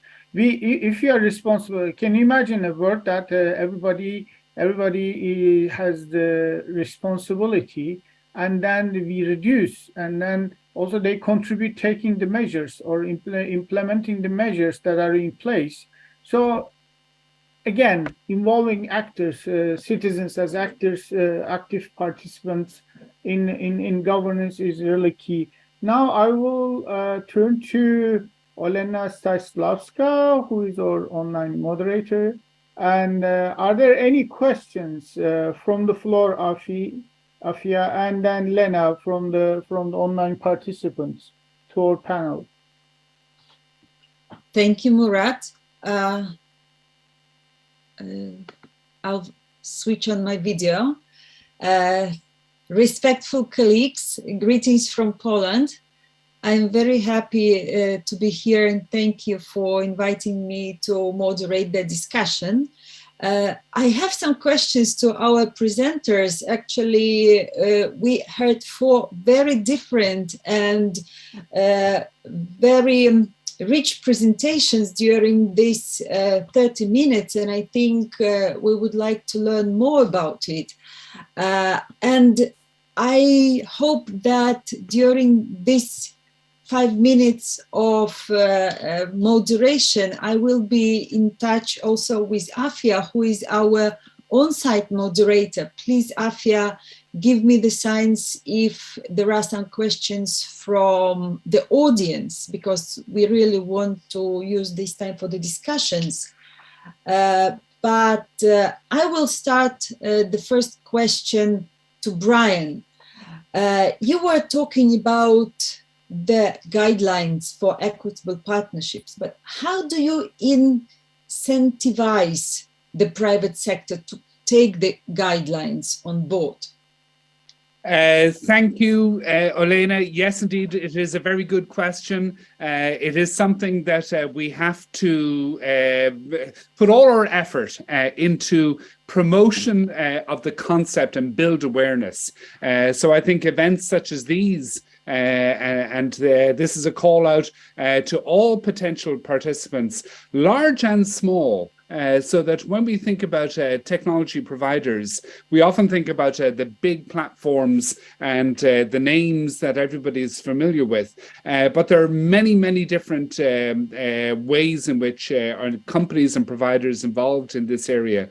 And partly we wish to incentivize by providing a resource that is useful. It is a common language between educators and technologists. This is to, I suppose, encourage them to think about the potential public good that can come from this and the value in terms that we can offer by way of profiling very good practices and seeing to disseminate that further through our networks. So that's our objective, and we hope that through events such as these we can attract more interest and encourage more people to look at the kind of initiatives that we're sponsoring here. Thank you, Brian. So you are speaking about some small benefits to industry, small and big companies by using your guidelines. But what are the benefits for educators then? Well, I think for educators, and this in part is a response to the experience that many educational institutions had during the COVID-19 pandemic, and across the world, digital transformation was hugely accelerated, and we absolutely relied on digitalization to keep education going, to keep young people connected to worlds of learning. But there were very little supports and guidance, and often decisions had to be made as to what can we use and what can we bring into our learning settings to make this more effective. Well, what we hope now, the benefits are that we're providing more of signposts, and by ensuring that there's this common language of the benefits that digital technology can provide to education settings, that this also will give schools, education administrators greater confidence in terms of what to look for, the questions to ask, and how to assess if their deployments of technology are proving effective.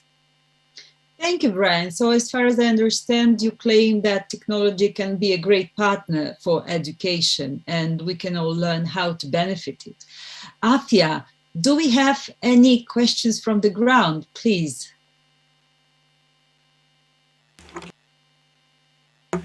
No, for now.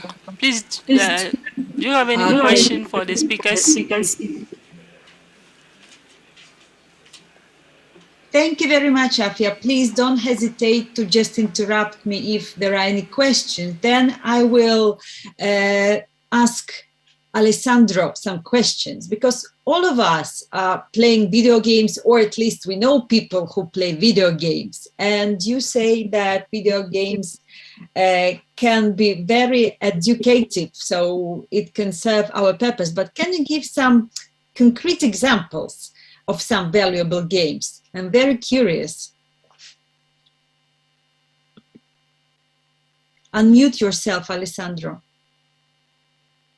Can you hear me? Yes.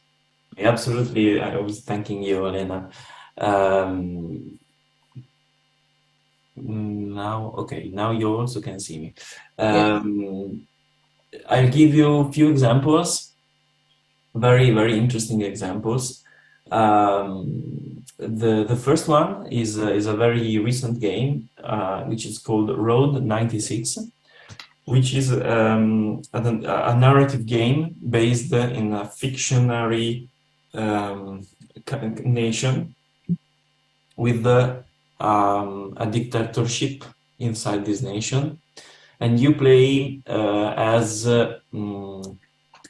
children or very young teens who wants to escape the country. And you're basically living the struggles and also the nice encounters that a people running across the border is doing. So you will deal with the smugglers, you will deal with people that wants to help you, or people that wants to arrest you, like police. And it's very interesting because it takes topos. I don't know the words. The word in it takes this kind of stereotypes that that one has in mind when thinks about this very complicated issue. And then it makes really you reflect about them. It's a really clever title. Very, very interesting. So it's Road 96. Road 96. Yes, it's from the developer of another game, which is my second example. So the same developer, which is called Valiant Hearts. And it's a game that puts the player in the steps of different people involved in the First World War, from different sides of the barricades also. So with the historical references, original photographs, original documents, and so the player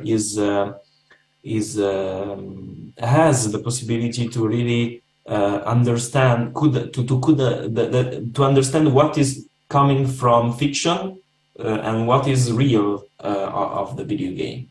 And very, very interesting to, for instance, in this case, teach history, or also to start and spark some reflection about who was right and who was wrong in a world where. Thank you very much, Alessandro. Please, such complicated you have in mind some more valuable games, just write us the titles in the chat, because I'm running out of time, and I still have some questions to Janice and to Vitor.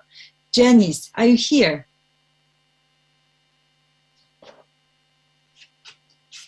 I think she had to leave, but Vitor is here, or maybe. Okay, maybe Janice, yes, was on the other meeting as well. Vitor, tell me, please, you were speaking about disinformation and how you are tackling this sort of digital citizenship education, but can you give some concrete examples how you are doing it in the field by digital citizenship education? Thank you very much for the question, Olina. We are developing different projects, for instance, digital citizenship education projects with very young children in a community north of Lisbon. We started focusing this year on the disinformation, but the idea is to organize a real digital citizenship education project, having in mind the 10 digital domains and not only disinformation. So this is the starting point, but the idea is to involve all the community. At the same time, we have another project that we train journalists, and these journalists that were trained in digital citizenship education are now working with teachers in order to develop projects with students, parents, and communities. These are two projects that we are currently developing in Portugal and Spain. Thank you very much. So you are speaking about the example of bringing democracy and democratic structures in the community by working on the issue that is very important for digital democracy and digital communities. Thank you very much, Victor. If you can also post some links to the chat for the people who would like to see this example in more detail, we will be very thankful. But I think we are running out of time, and I'm giving the floor to you, Murat. Thank you, Elena. Thank you, Vitor. Thank you, Alessandro. Yes, because we have one more presentation to go, and then without further delay, I would like to give the floor to Nazir. Also report briefly on this session, but before that, talk about cyber governance.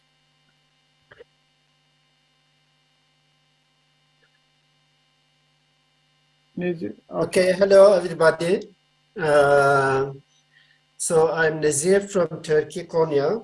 I'm going to discuss actually two topics. One is about cyber governance in the context of the recommendation, and also I will evaluate the presentations by my colleagues.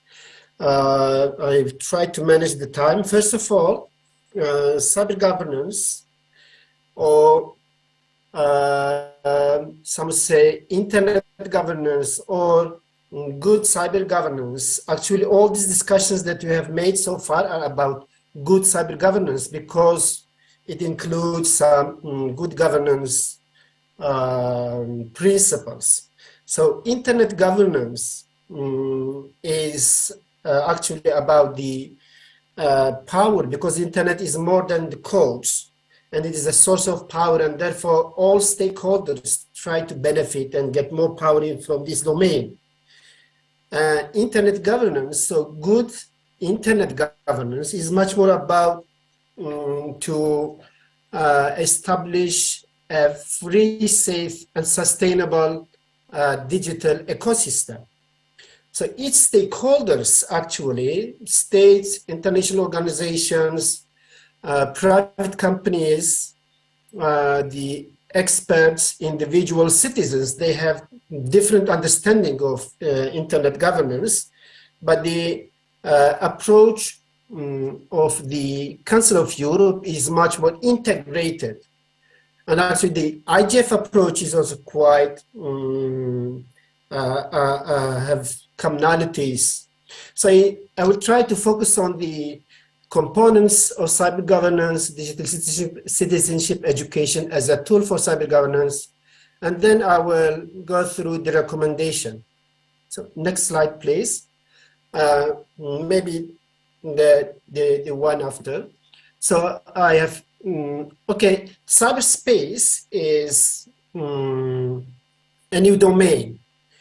Initially, it was considered by the states, particularly as a low politics issue. It is about the environment, entertainment, human rights, trade issues. But later on, particularly in late 2000 and the beginning of 2010, with the emergence of the cyber conflicts in international relations, states start to think that it is a high politics issue. It is an issue of strategy, military, and security. And cyberspace is a decentralized domain. It is an anarchic space. There is no central authority that can govern. So we need a holistic approach to governance. And Nazli Shukri calls this domain as hyper-anarchy, because there is no governing institutions and governing principles. Still, of course, we have some initiatives for the governance. We have some proposals by the academicians, experts, but still it is at the embryo level. So the next slide, please. First of all, the cyber governance is at the, we analyze at the four levels. The global level that goes through the cyber governance regimes. And then you have national level. Usually it is regulated through national cybersecurity strategy documents. The institutional level, it is go through the cooperation frameworks with the other stakeholders. And the last one is the digital citizenship education for the individual level. So next slide, please. digital citizenship education is the core of cyber governance or internet governance because in cybersecurity, individual or the user is the weakest link, and it is the most fragile and the component of cyberspace at risk. And therefore, the effective methodology to take measures is the digital citizenship education. And digital citizenship education promotes positive security that try to both provide security with the values, with the freedoms, with the human rights, not only security. And also it promotes cybersecurity culture rather than securitization of the cyberspace. It's an awareness training, awareness education. It is human-centric, and at the same time, peace and human rights education, because it tries to build up a peaceful, free, and safe cyberspace. And of course, as it is promoted by the recommendation, human rights is at the heart of digital citizenship education, because it is based on rights and responsibilities. The digital citizenship education should promote the human rights principles in democratic culture in digital domain. So recommendations help the member states to review their policies, strategies, in the line with the digital citizenship education of the Council of Europe. It also involves all stakeholders in design, implementation, and evaluation of digital citizenship education. So it encourages their cooperation at all levels among all stakeholders.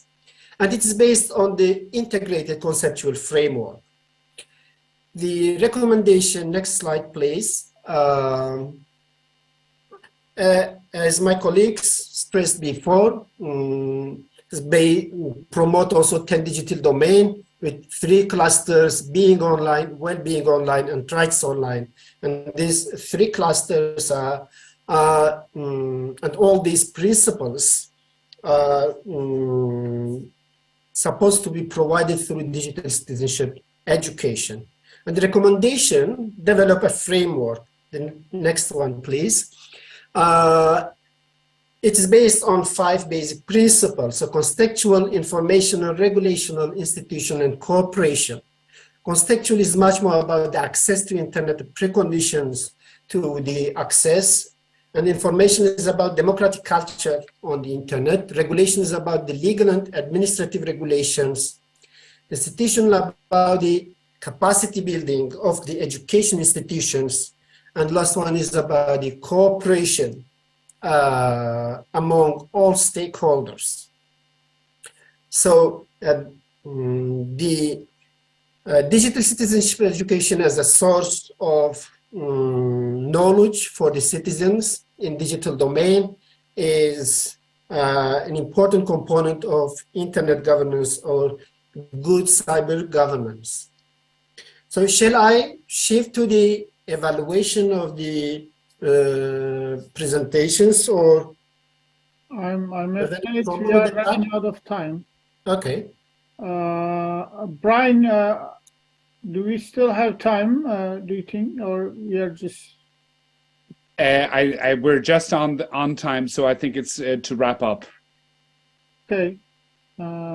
Then maybe we will provide the reporting of the key takeaways from this session to the organizers, and you can download it from the IGF website later. So there is not much to say, actually. You see, we try to give you an overview of the Council of Europe, so work on digital citizenship education and how it can contribute to the to better or good governance of internet. And again, I repeat myself, not just put all the burden and then responsibility on the governing bodies, but also as citizens we share the responsibility, and we take the courage to develop our competencies and skills so that we can also perform our duties and more than that, not just performing duties, but taking responsibility and contributing to the governance. Thank you very much for your attention, and I would like to thank our distinguished experts and also Afia be helping us in Addis Ababa. It would have been nice if we were all there, but maybe next time. And thank you for the audience in the room. Have a nice afternoon.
Recording in progress.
Hello?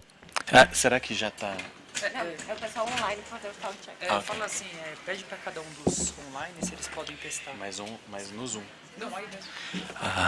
So I would just like to ask the people that are online to speak something, say something just for us to check if the sound is coming through.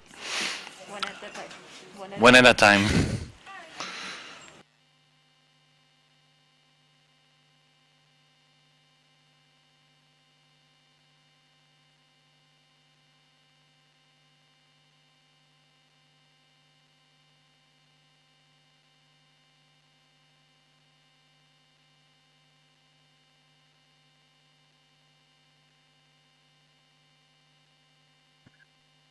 Right.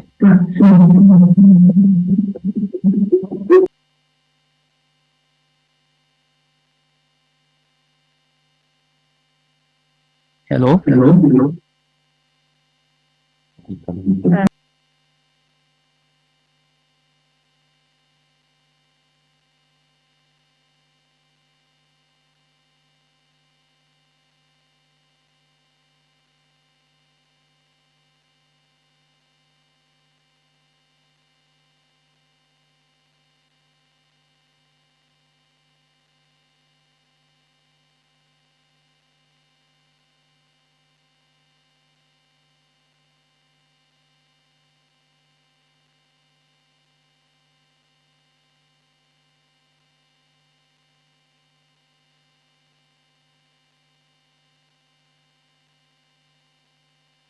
Hello, this is Javier.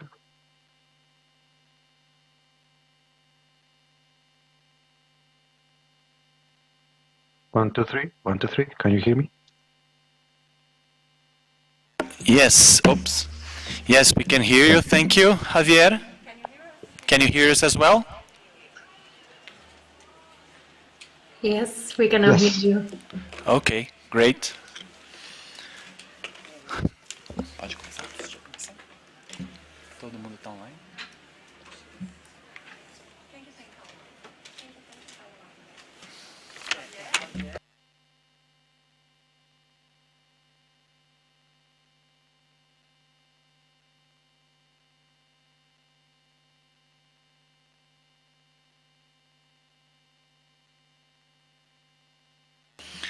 Okay, so I'd like to welcome the audience and the speakers for this panel on effective computing. And so we will be discussing how we can use computers to interpret and simulate emotions, human emotions in text, sound, images, and video. This technique is already used today and might become more common in the future with, for instance, with the advanced with the virtual reality.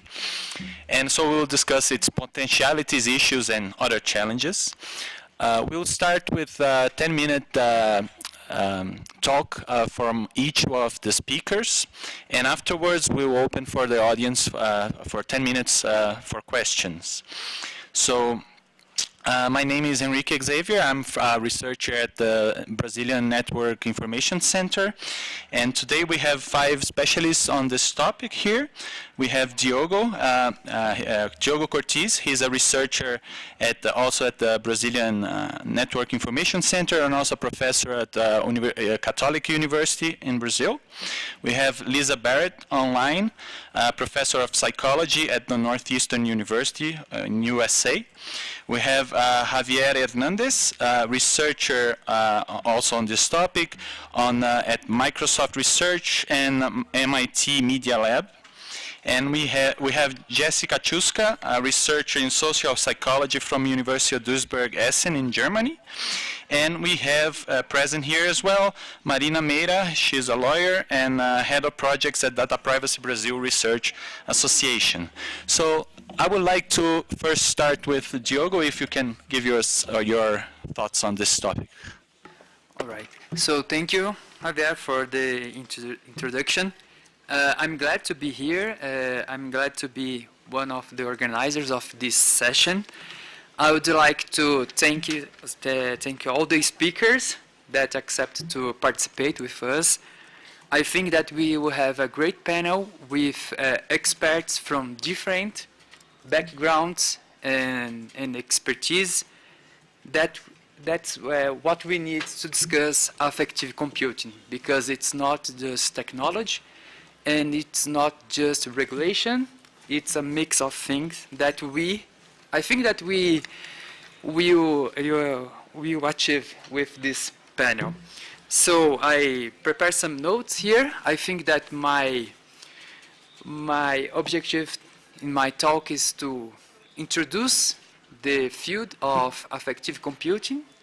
So, and I believe that's the right time to start the discussion, because we are seeing an increase in the quantity of applications in different areas, education, on the web, using different strategies, AI models, or traditional programming to, in some ways, collect data from users to try to infer the user's internal state and also the subjective.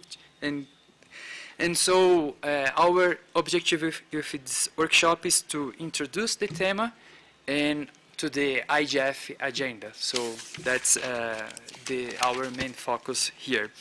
So I will introduce the subject briefly so we can deep in the discussion with other specialists. So first we need to understand that affective computing is a field. It's like an area of knowledge.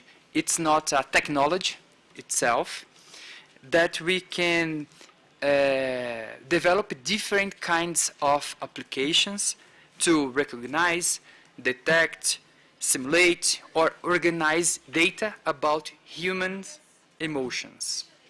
So it's like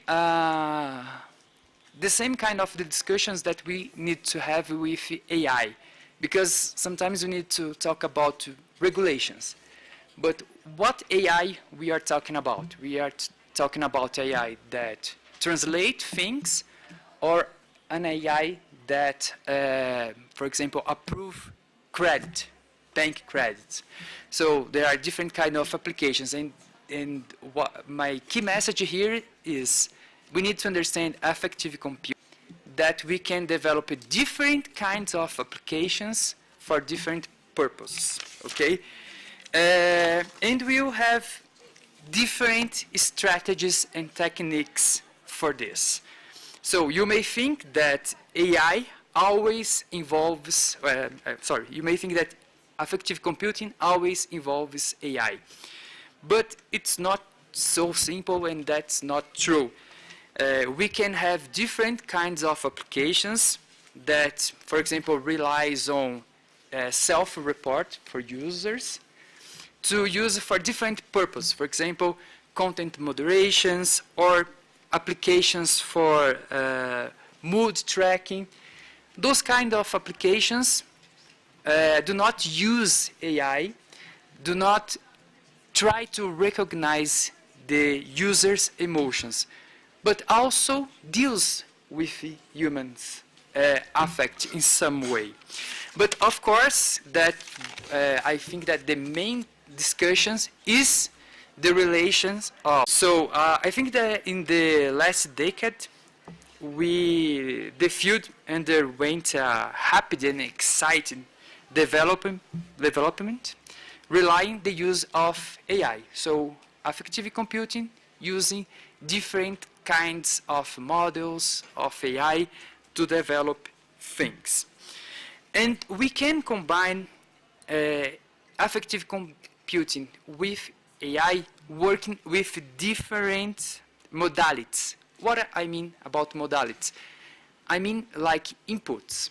So you can have a model that works only with physiological data, for example, heartbeat and so on. We can have models that use facial expressions, language, behavioral data, and so on. So we can have different kinds of applications. It's like, it's not just one technology. It's, again, it's a field. It's an area of knowledge. But AI is part of it, right? And that is what we are seeing today. We are developing a lot of models, big models that use huge amount of data, and we start using these models to infer about users' subjective in the web, in streaming services, in different kind of applications. And the problem is that in some cases, when you are using AI and we are trying to develop some models that using some kinds of modalities, for example, facial expressions, sometimes we do not have the scientific evidence for doing this. I think that maybe Lisa will go further on this, but the problem is that we are using today. We are developing this kind of technology, and we are using it worldwide in different areas, in some cases in sensitive areas, for example, in education. And that's one problem that we need to discuss. And I see more two sensitive problems or challenges that we will need to discuss for the future. The first one is that, okay, now affective computing is using AI, okay? And the problem is that this kind of AI is inferring about human subjective. Is not that it can be wrong, because it can.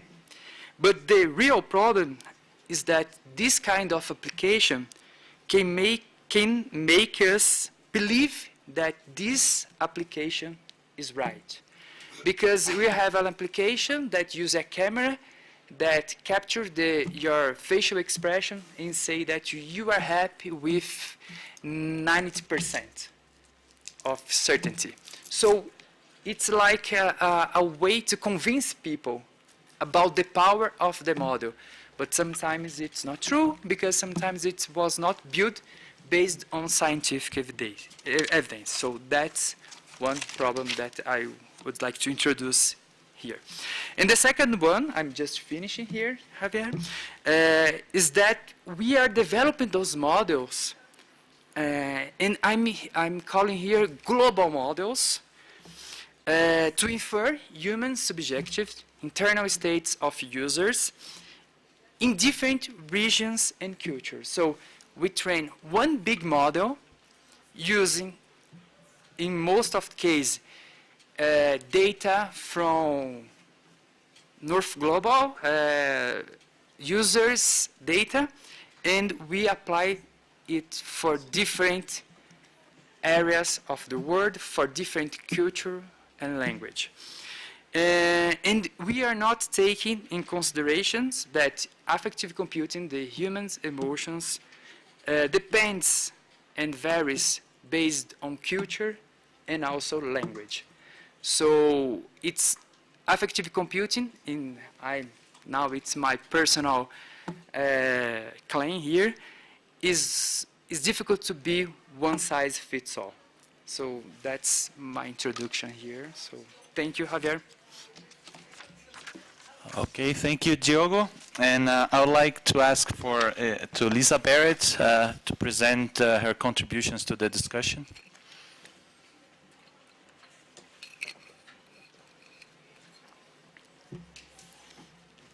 Good morning, everybody, or at least from Boston, Massachusetts. Hello. My name is Lisa Feldman Barrett, and I'm going to present to you right now.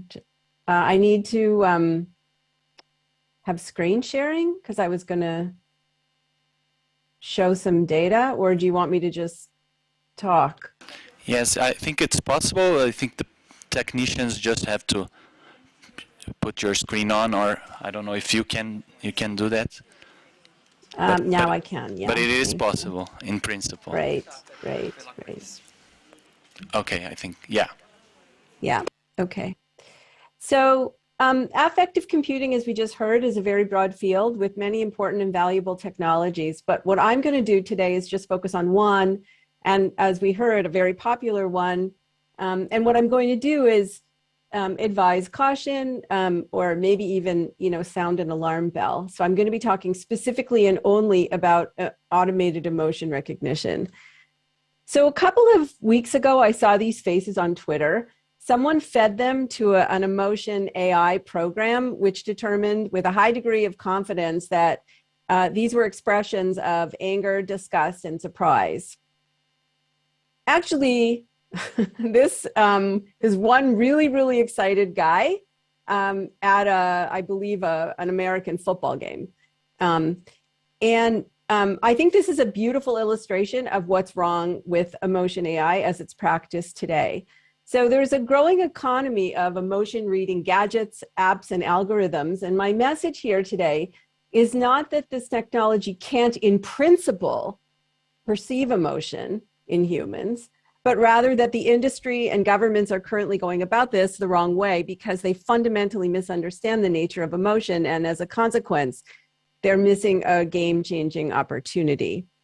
So emotions, for example, are said to be universally displayed on the face with expressions that we recognize.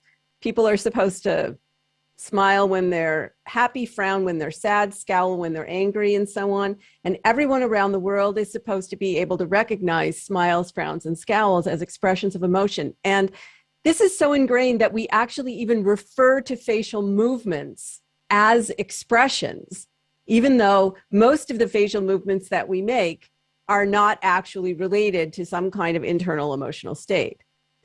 Nonetheless, this is the assumption that leads companies to claim that when an algorithm detects a smile, that it's detecting joy.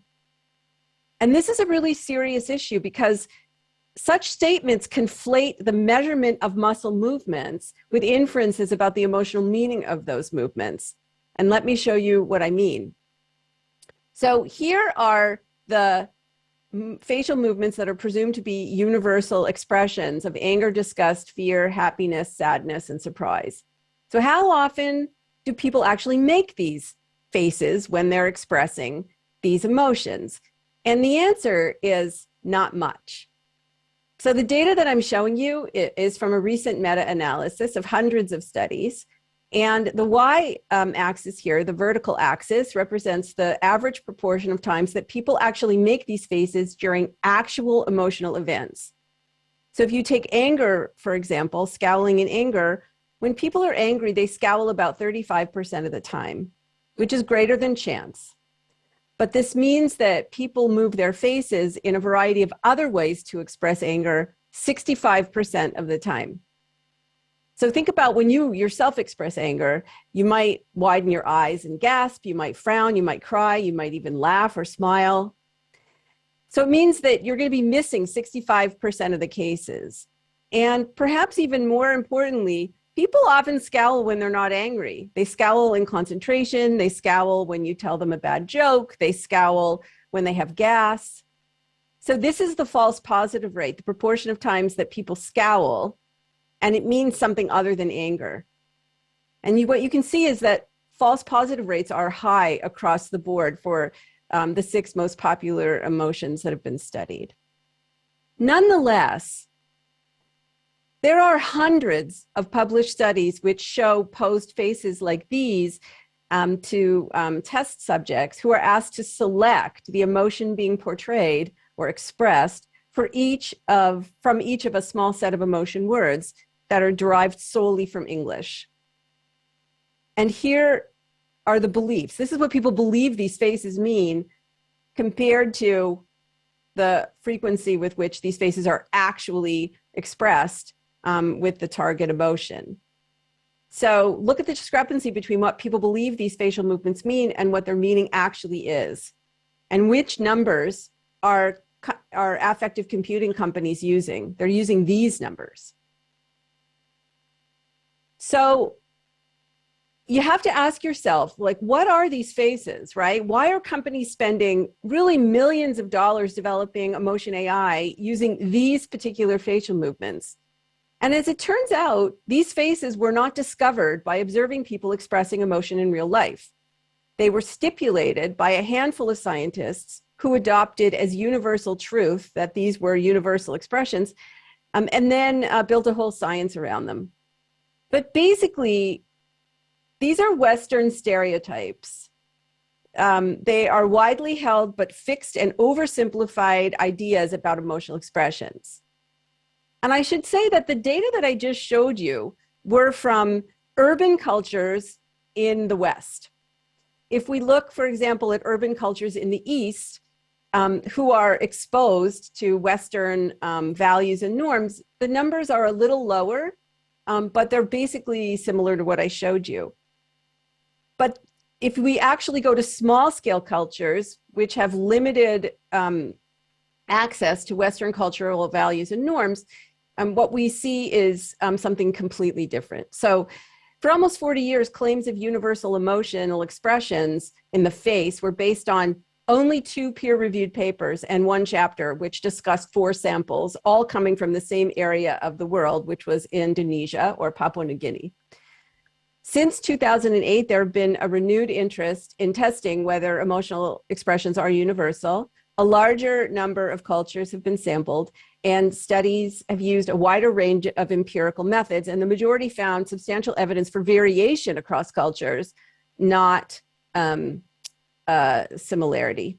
And I should say that my own lab, we've been to Tanzania and looked at the Hadza hunter-gatherers, and we've also been to Namibia to study the Himba. And we find something that looks, their understanding of emotion, their expression of emotion, their whole emotional ecosystem is very, very different than what we see mostly published in scientific journal articles. So what we need to do is really build an emotion AI on instances of emotion as they occur in the real world. And in the real world, an emotion like anger is a rich category full of variety. So when it comes to emotion, variation is the norm. The raise of an eyebrow, the curl of a lip, the tilt of a head, these movements these are not expressions, they're movements. They're physical signals that we measure or that we detect with our eyes. Physical signals, it turns out, have no inherent emotional meaning. They are made meaningful as an instance of emotion within a larger ensemble of signals, some of which only exist in a human brain. This is a relational view of emotional meaning. It's how emotions are made. And if we really want to be able to use technology to our benefit, affective computing has to measure all these signals, not just 1 or 2 or 3. It's an entire ensemble of hundreds of signals. So if we look to other kinds of signals, and here I'm just going to present you a schematic rather than the data because I only have 10 minutes. A word like happiness refers to a population of variable instances that are situated. So what your face and what your body does, for example, the physiology of your body, and even what your brain does, varies with the demand of the situation. So what we observe is variation within an emotion category that is structured by context. Again, it's a relational view of meaning. So any physical signal you measure, whether it's in the face or it's heart rate or glucose metabolism or cortisol or norepinephrine or dopamine or any biological signal, has no biologically prepared psychological meaning. And I'm not saying that physical signals have no emotional meaning. I'm saying they have no inherent emotional meaning. The meaning of the signal derives from its relation to other signals, particularly those that exist in the human brain and that are involved in meaning making, that construct inferences using past experiences. And we all know that past experiences are relative to your culture. This variation, excuse me, is also important even within a culture. So the same physical signal can have very different emotional meanings depending on the situation that you're in. An instance of experience of dread when you're at the doctor's office might involve a racing heart, but that exact same racing heart can be part of excitement, of a successful dinner date, or even the anxiety of giving a talk to hundreds of people in other countries. So no matter which array of signals you measure, you're never detecting or recognizing emotion in a way that is stable across situations, individuals, or cultures. And for emotion AI to be successful, the entire ensemble must be measured across situations, people, and cultures if we're going to actually do this properly. Thank you. Okay, thank you very much, Lisa, and for sticking to the 10 minutes as well. I'd like to ask Javier Hernandez to present his thoughts on this topic, please. Hello, can you hear me? Yes, we can hear you. Thanks for having me here. Can I also share some slides? So, yeah, I think the technicians just have to put your slides online. Okay. Sounds great. Let me know if you can see them. Yes, yes, we can see them. Sounds great. Well, thanks so much for having me here today. It's a great pleasure. I think a much needed conversation that we need to have across multiple disciplines. I think many of us are excited about these technologies, but also are very worried about the potential applications. So this conversation hopefully will lead to some interesting action items. In addition to what Diego has shared at the beginning, I just wanted to give a little bit more context about what affective computing is. As he mentioned, it's a field of research which started around 1995. There was work before then, but Professor Picard kind of coined that term in her book and the tech report, and more recently there has been a conference which happens annually now, and there's also a IEEE Transactions on Affective Computing, which I'm an associate editor for. But probably you got experience and familiar with some of the concepts of affective computing through perhaps some of the movies, like iRobot or Her, where you have these agents or chatbots that kind of can understand how you are feeling and can react to it, and usually they are very apocalyptical kind of movies, right? But as you will see, this kind of like a science fiction representation sometimes of what this is very enticing to think about the unlimited capabilities of these technologies. The reality is that they are not as far as that. We're very far from understanding human emotions, as Professor Barrett just mentioned, with technology especially, of course. Myself, I'm a principal researcher at Microsoft Research. I'm also a research affiliate at the MIT Media Lab and an associate editor of the IEEE Transactions on Affective Computing. I've been working in affective computing for the last around 15 years when I started working on wearable devices. And I naturally gravitated towards this area because, I mean, who doesn't want to know how humans behave, right? And emotions is a critical aspect of that, right? So the more I wanted to learn about humans, the more I wanted to understand my older brothers picking on me all the time, the more I realized that their emotions play an important role in that. And among all the emotions, I'm always very excited and interested in stress, because in a way it's kind of like a superpower. It really helps you to achieve deadlines and get ready for something that you really need, but at the same time can be very dangerous. You can get very angry, frustrated, and in the long run, if it's very repetitive and continuous, it might lead to many negative health conditions. So generally speaking, my work and the work that we do at Microsoft falls into different categories. There is the area of comfortable sensing, so a lot of passive sensing with wearable devices, trying to find ways to capture information from users. We do a lot of work on AI and how we can use it to better understand what emotional states really mean and how we can sense them in naturalistic settings. With that information, then we create affective interaction, what we call it. These are experiences that allow us to use this information in unique ways to help augment and achieve certain goals. Myself, as you see here, I'm very interested in fostering greater health and well-being, as well as productivity. But one of the core mission statements of many applications I've seen there is the idea of improving emotional regulation skills, so helping users become better at managing their own emotions. And last but not least, we have been doing a lot of work on responsible innovation. As Diego has mentioned, there has been a growth of these technologies during the last recent years. So I just wanted to give a quick sneak peek of some of the work that we have been doing on the last area, which hopefully will be useful for the conversation. So back in 2015, there was the Gartner Hype Cycle of Emerging Technologies. And me as a researcher at the MIT Media Lab, I was super excited because I was seeing affective computing kind of growing in popularity. This meant that probably I will get a job more easily and all those things. And then, but then of course you have the peak of inflicted expectations, right? And when we look back into the past, of course, we do see that there has been a lot of inflated expectations about what these technologies can do. When we were working in the research, we were doing all the work, and we were seeing all these headlines like, oh, this technology can measure your emotions in any context, and we were, oh, really? And there is a lot of communication challenge, I believe, or a big gap between what the research community is doing and what the commercial efforts are hoping to achieve. So probably you have seen some of these headlines. Professor Barrett has shown some others too. But there is a lot of worry about how these technologies are being used, and this is a healthy worry because we really need to be thinking about these things.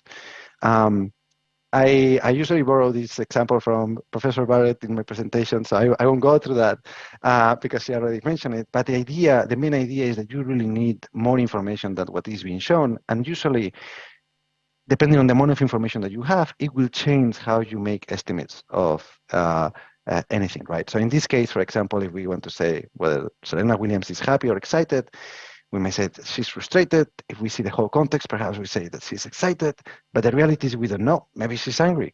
And even if we ask Serena how she was feeling, probably she wouldn't be able to tell us because she would be too excited to be able to accurately tell us how she's feeling at that moment, right? So when we develop these technologies, right, and there is these APIs that you have seen that recognize facial expressions, of course, there is big gap between what the technology says that the feeling or the emotional state is, and of course, the internal state of the user, right? One is the perceived state with the information that you have, and then the other one is the internal state that you assume that person to have, right? So we have been surveying how emotion recognition in particular is being used across the industry. We did some research or some search on emotion recognition being used in real life settings and as well as commercial applications. And we observed that has been being used in many different domains.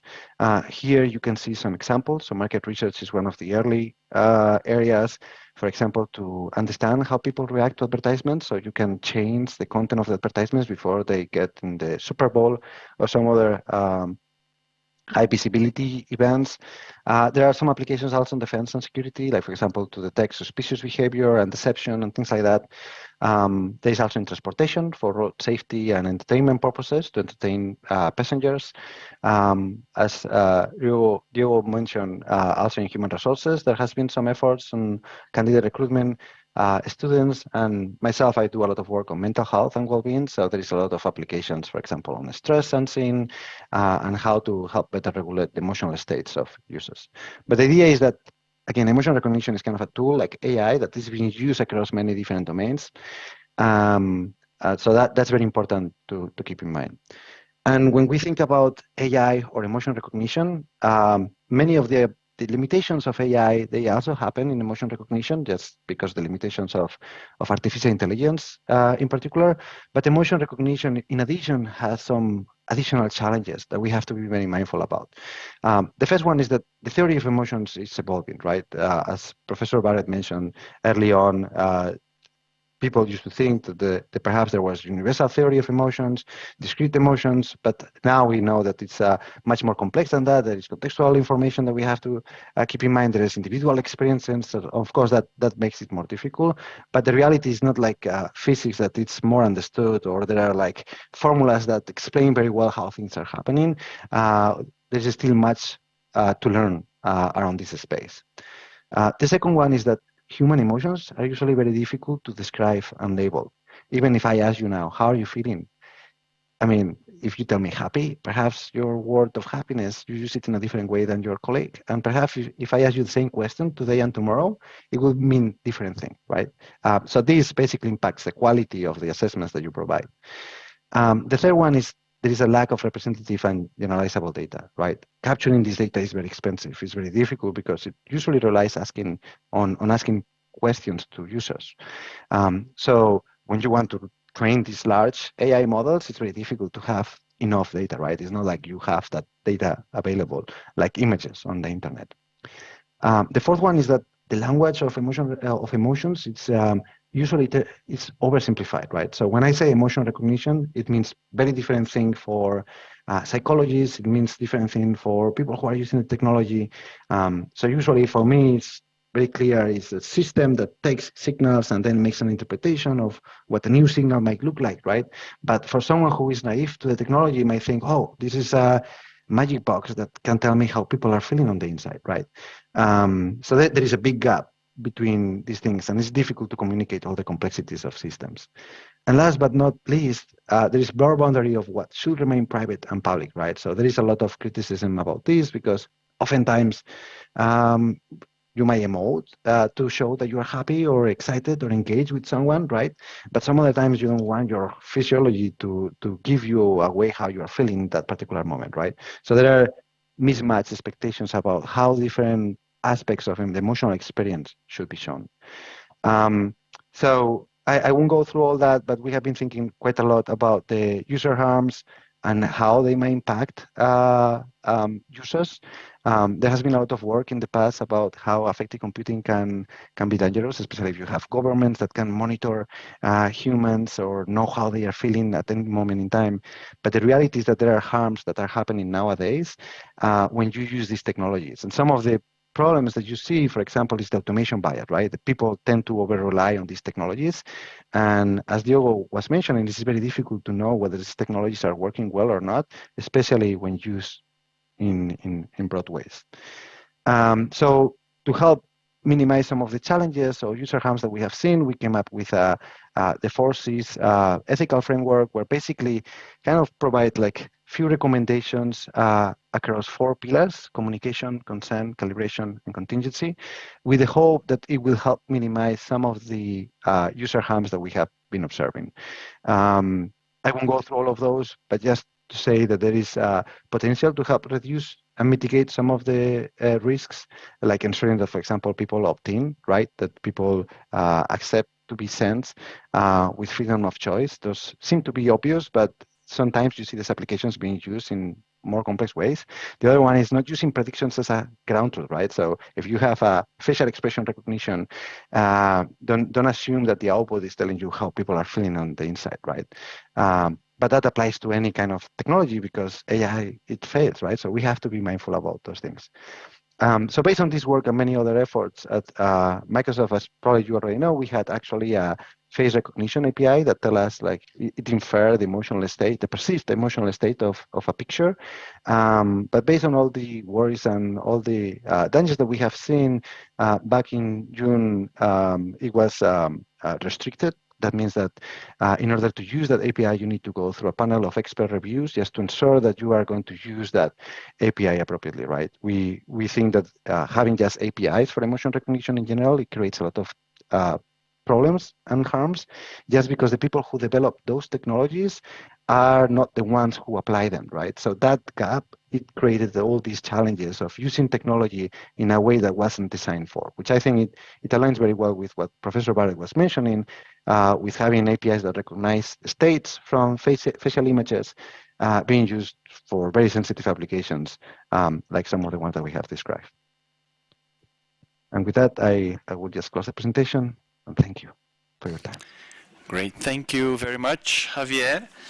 I'd like to call Jessica Chuska to present also her thoughts.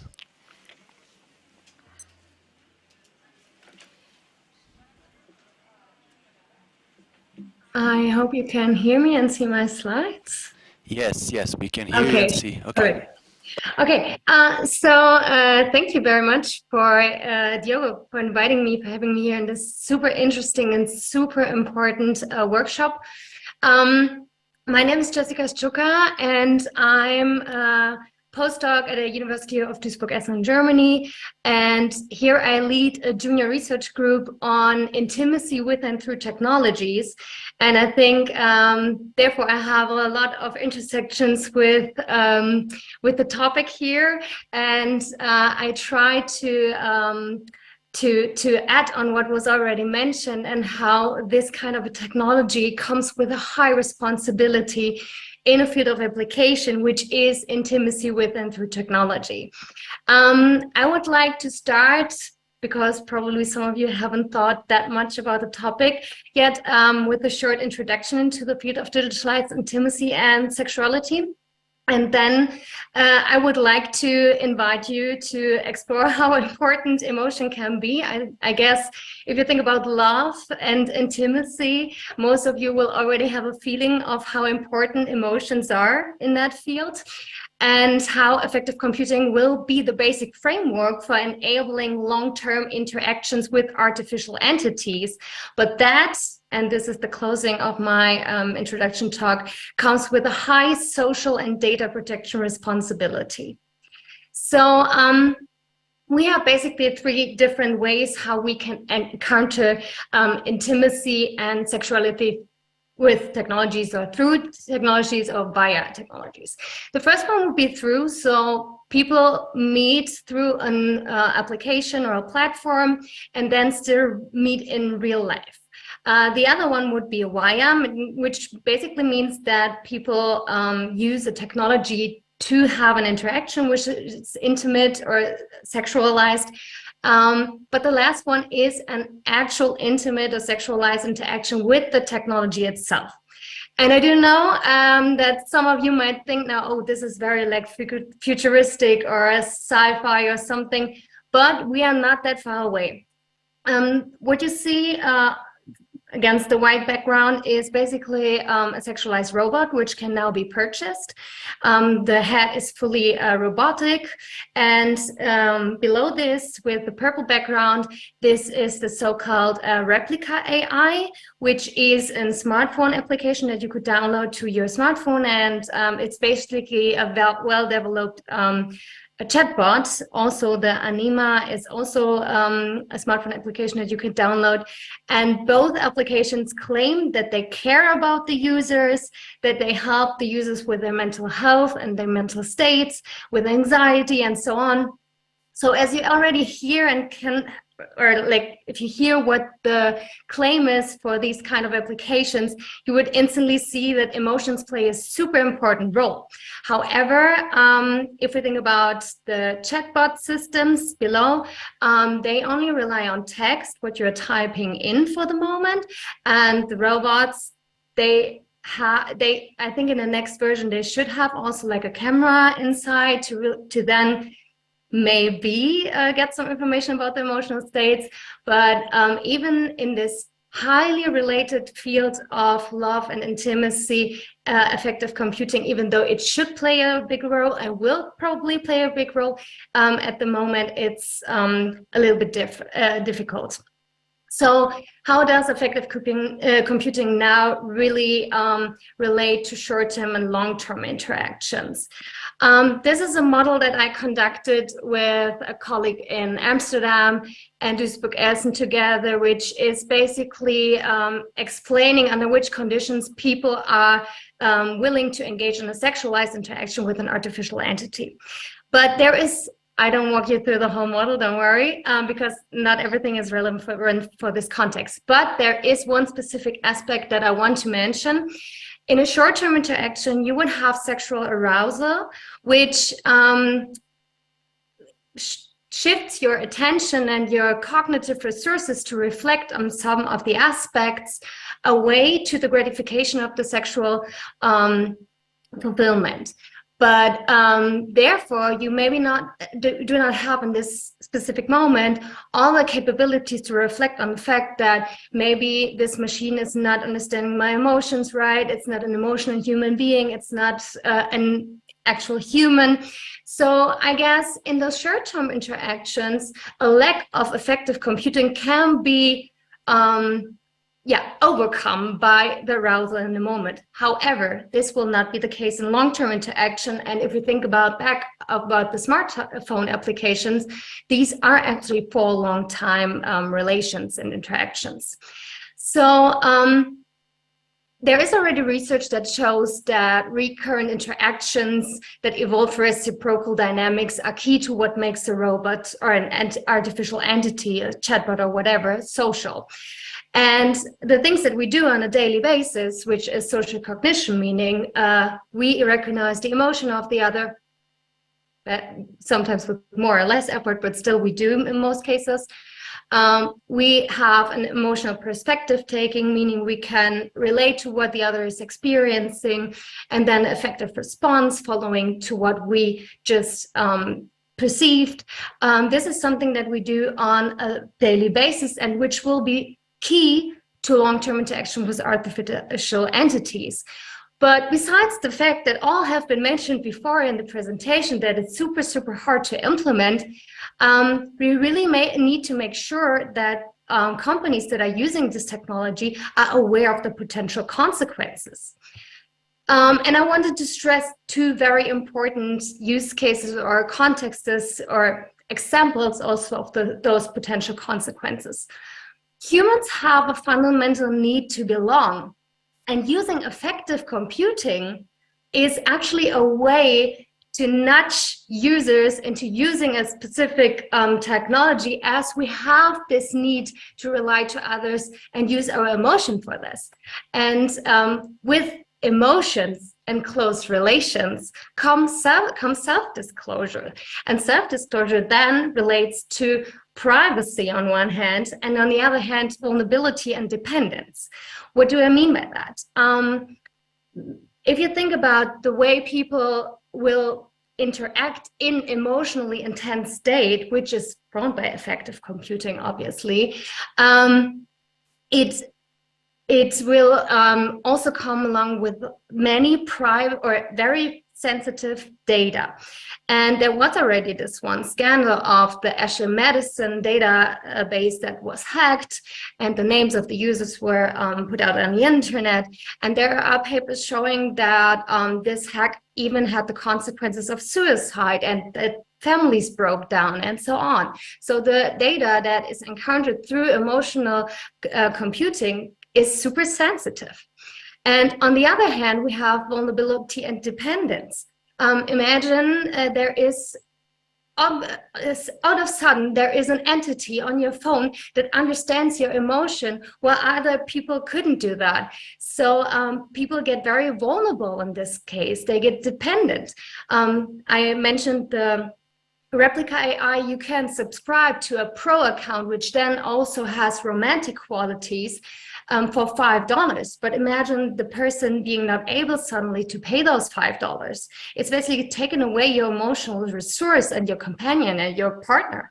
And on the other hand, think about the case that a company like this would get bankrupt. They're basically this emotional relation that you build to an artificial entity is suddenly broken down. And these kind of social and data protection consequences need to be thought about when implementing effective computing.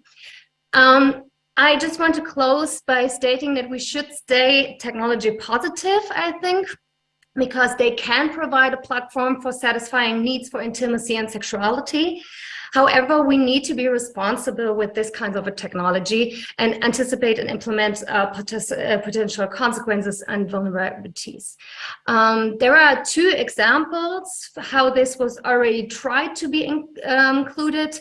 For instance, in the European data protection law, there is a classification of sensitive data and how then it should be handled, this kind of a data. And on the other hand, there's also the California spot disclosure law, which makes sure that once people are interacting with an artificial entity, they do know and are aware that this is not an actual person. And I think this could be two first steps to just make people aware that the emotions they are sharing and the emotions they are receiving are not from a human entity. Thank you very much, and I'm very looking forward for the discussion. Thank you very much, Jessica. Now, finally, we'll have the contributions from Marina, which is present here on site. So, please. Hi everyone, and I'm so sorry for my voice. This is what you get after having COVID a few weeks ago, don't worry, and being a very big soccer fan. Sorry, I was rooting for Brazil really badly yesterday, so I hope you can all understand me. So as the lawyer of the panel, I'll be speaking a little about regulation of AI in general, where, of course, emotional AI is inserted into. So first, I think we should discuss why regulating AI and technology in general. Regulation, instead of what some people might think, can actually help and support economical development. So the development of technologies can be supported by regulation at the same time that people's rights are protected individually and collectively. So that's why we have to discuss that, especially in this scenario when it comes to emotional computing that, as everyone said very greatly before me, this is a scenario of uncertainty, and we're still not fully sure of how the technology operates, of how successful its rates are, or actually we are a little bit, but that's not towards the good way. So we have to talk about regulation. It's really necessary. However, we're still not sure how to regulate new technologies. More specifically, when it comes to artificial intelligence, there are not many regulations throughout the world, so we're kind of learning at the same time that technology is evolving. So that's a very big challenge. So I'll just bring some of the state-of-the-art of regulation in general, and then I'll add some of the critical reflections and thoughts that everyone already said before me. So for AI in general, some years ago, as of course technology started evolving, some principles and more in the what we call the soft law path started being developed. So principles and ethical guidelines started being thought in the national, regional, and international scenarios. However, those ethical guidelines, and principles, they were not, they didn't have binding effects. That means that they were most located in the self-regulation area. And that means that if an actor does not act according to those principles and guidelines, there's not one specific body that could apply a sanction to it. So of course, that brings a lot of challenges when it comes to the principles and guidelines being actually followed. Those guidelines, as Javier started mentioning, they were most related to transparency, explainability, safety, security, fairness, non-discrimination, responsibility, privacy, and of course also the human control of technology. What we saw, however, was that being those principles and guidelines general and not very specific, and also mostly located in this self-regulation area zone, they were not really being followed, or they are not always being followed. We saw also this movement of what we call ethics washing. So especially large private companies that are developing AI technologies, and also, of course, effective AI and emotional computing, they were not actually following. So they were, for example, they were establishing ethics councils within their companies, or nominating people, hiring people who were specialists in AI ethics. However, they were not actually changing their practices. So what we have seen, especially in the past few years, is a movement towards building regulation that is hard law regulation. That means laws or even administrative acts, but that can be actually enforced, that will be sanctioned if they're not followed, and also that translate into very specific measures. Just checking the time because I don't want to go over. So we are seeing that at the moment. So we have several laws being discussed. In the EU, for example, we have the Artificial Intelligence Act being discussed. Also in the US, there are several laws being discussed at the moment, such as the Algorithmic Accountability Act, and also in Brazil, where I am from, and where my organization, Data Privacy Brazil Research Association, is based. We're actually experiencing this moment right now. So we have a law being discussed, and we're facing several problems, but we can talk about that perhaps later after the panel. So most of these regulations, they follow what we call a risk-based approach.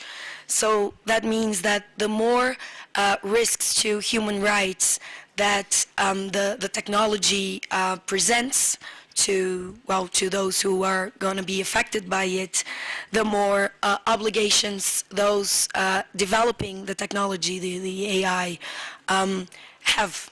That makes total sense, of course. So in the European Union, for example, there are some categories up until now of the model of the act that we have, even it's not totally approved. But there is a category that is called the unacceptable risks category. So those would be technologies that present way too much risks to people who would be affected by it. And there is a movement of civil society in Europe, more specifically, to add emotional effective computing to that list. That means of technologies that present way too much risks to people, so therefore should be banned or at least should be put under moratorium until there's more studies and learning about it and about how it affects people's human rights in general. These risks, following this risk-based approach idea and regulation sense, should be previously assessed. So what is a very important figure also of AI in general regulation are the impact assessments. So those are basically impact assessments that have to be conducted under a strong and scientific solid methodology to assess and understand what are the actual risks that that technology can present and think of ways to mitigate them. It is important to say that those risks should be assessed with a big participation of society as a whole. And however, building models for that is also very challenging. That is being a very large topic of discussions when it comes to AI regulation in general. And so to wrap up my thoughts, because I don't want to go over my time, I just wanted to add some of what my colleagues said before when it comes to the challenges of emotional computing and, of regulating it also, because that is a big challenge, and I do believe that we can, regulation is a positive thing, and we can achieve a better society with regulation as well as with technology. However, if technology is just rapidly evolving and the human rights risks are not being considered, that will not happen. So first, we really need to consider the most vulnerable groups and how emotional computing affects them. So just to say a concrete example, children within, or not only children, but people within the autistic spectrum, they will not be showing their emotions the same way as people who are not inside the spectrum show their emotions. So that is a challenge. And we live in societies that are already very unequal. We cannot let technology be a part of that and make it even deeper. On the other hand, there's also the point that Diogo and Lisa mentioned about the difficulties of regulating AI in general, but technologies in the global south. So the countries from the global north, they're the ones that are mostly developing, emotional computing, for example. However, us from the global south, we are being used, our data is being used as training for their algorithms, and we are a consumer market. At the same time, we live in societies that are completely different and are very, where structural inequalities are completely rooted. So we cannot, when it comes to regulating AI, for example, and this is one of my critiques to the way it's being done conducted in Brazil, of how they're trying to regulate AI, we cannot just take what's being discussed in Europe or in the US, for example, and translate and do the same thing, replicate it in countries from the global south. We really have to take our peculiarities into consideration. So that said, I think we can only do that if we actually have public participation and effective public participation in regulatory processes, including the participation of vulnerable groups. That's it. Thank you very much. I hope I didn't go too much over time. Thank you very much, Marina. Unfortunately, given the time, I think we have just time for one short question from the audience. No? Quer fazer a do online? Okay, so I think we'll end the... Oh, okay, we have one. So sorry. I was like paying attention to another thing. Okay, good afternoon. I'm Maria. Congrats for the panel. I'm representing here Alana Institute, which is a non-profit Brazilian civil society organization whose mission is to honor children. And part of our work is related to the digital rights of the children and adolescents and the commercial exploitation of their vulnerabilities. So I'd like to hear from you, maybe from Javier or Jessica, about the challenges of effective computing when it comes to children. Like they represent 1/3 of all the internet users in the world, and they are especially vulnerable, as Marina just said. So what do you consider in terms of harms and of impacts of their development, for example, and how to address this issue? Thank you. Okay. Jessica, do you want to go first? Okay, I think Javier will answer. I just asked for us to be quick because otherwise we will run over the next panel. Okay. Thanks so much for the question. I think that's super interesting and super relevant because, as you said, children are a vulnerable population. I guess related to what Jessica was mentioning, right, there is a challenge and a potential for over-reliance on these technologies, right? People getting addicted to them, right? Spending too many hours on social networks just because they give them a lot of rewards. So we have to be very mindful about that, especially children who might not have the emotional regulation skills to be able to understand some of the strategies that come into these technologies, right? And how they can prevent getting addicted to them, right? That's one of the potential harms, of course, but yeah, when you think about other kinds of systems, right, there is potential for physical harm as well if they over rely on those things. There are toys now that include emotion recognition things just to promote engagement. So again, it's very important to disclose and explain children what are the capabilities of these technologies and be very transparent about it, right? The fact that they are displaying or smiling or emoting, that doesn't really mean that they have emotional states like we do. Thank and you. just to add on that, we don't even need emotional recognition technologies. Even technologies such as Alexa already can, with their anthropomorphic figure, lead children to do certain thing or don't. By, for instance, if you ask it, can I tell you a secret? It will say, yeah, sure, I'm silent as a grave. And only mimicking that it understands your emotion, understands your yourself is dangerous to vulnerable groups. So it really needs to be done with caution. Thank you very much for all the speakers and the audience. We'll end the discussion now, so thank you.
Test, test, test, test. Oh, hello. Okay.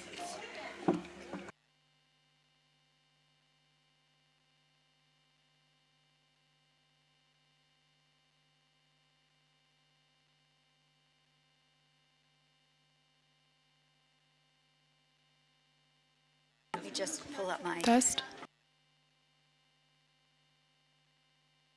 Are you? Can you? I think it works. Yeah.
Oh.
Hello everyone, we'll be starting very shortly. We'll also test our remote panelists' voices and we'll be with you in maybe 2 minutes.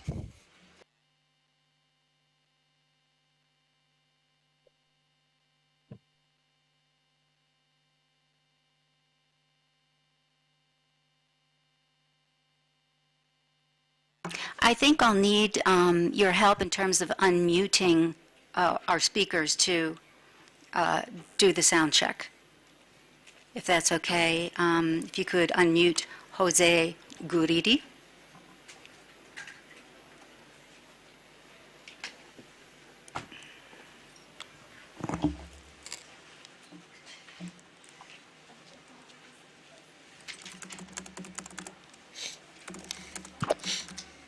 Okay, we have video for Jose.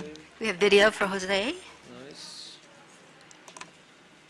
And there's Clara. Clara Okay. seems to be good. We can test Hello. Clara first. Great, great. Jose? Perfect. Can you hear me? Perfect, perfect.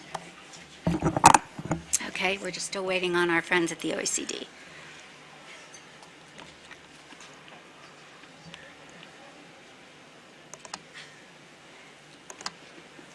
Barbara, thanks for your help. It's Nicole. Oh, great. Getting us on. Everything Great. is good. Yeah, that's Thank you.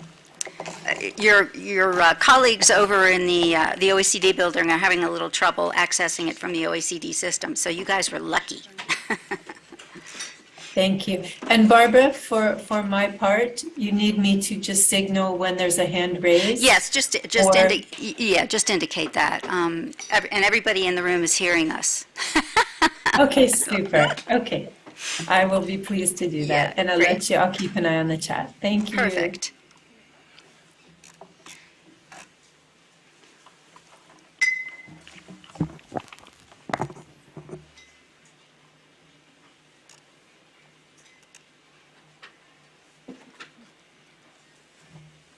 Oh, goodness. I'll do a PowerPoint with the thing I send you and I'll share straight from my Zoom client. That Okay. should clear it up. Yeah. No, poor Corinne is having. Oh, okay.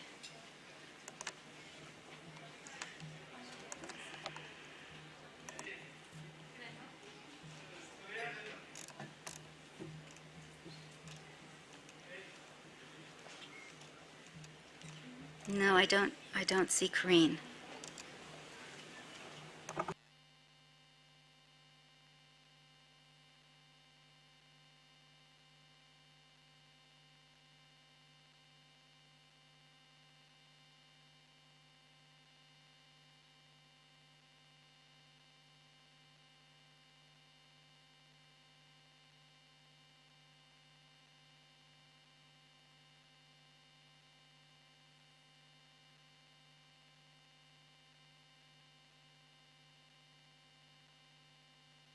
Norberto, can you unmute yourself or to do a sound check? Yes. Perfect. Can you hear me? Yes, thank you.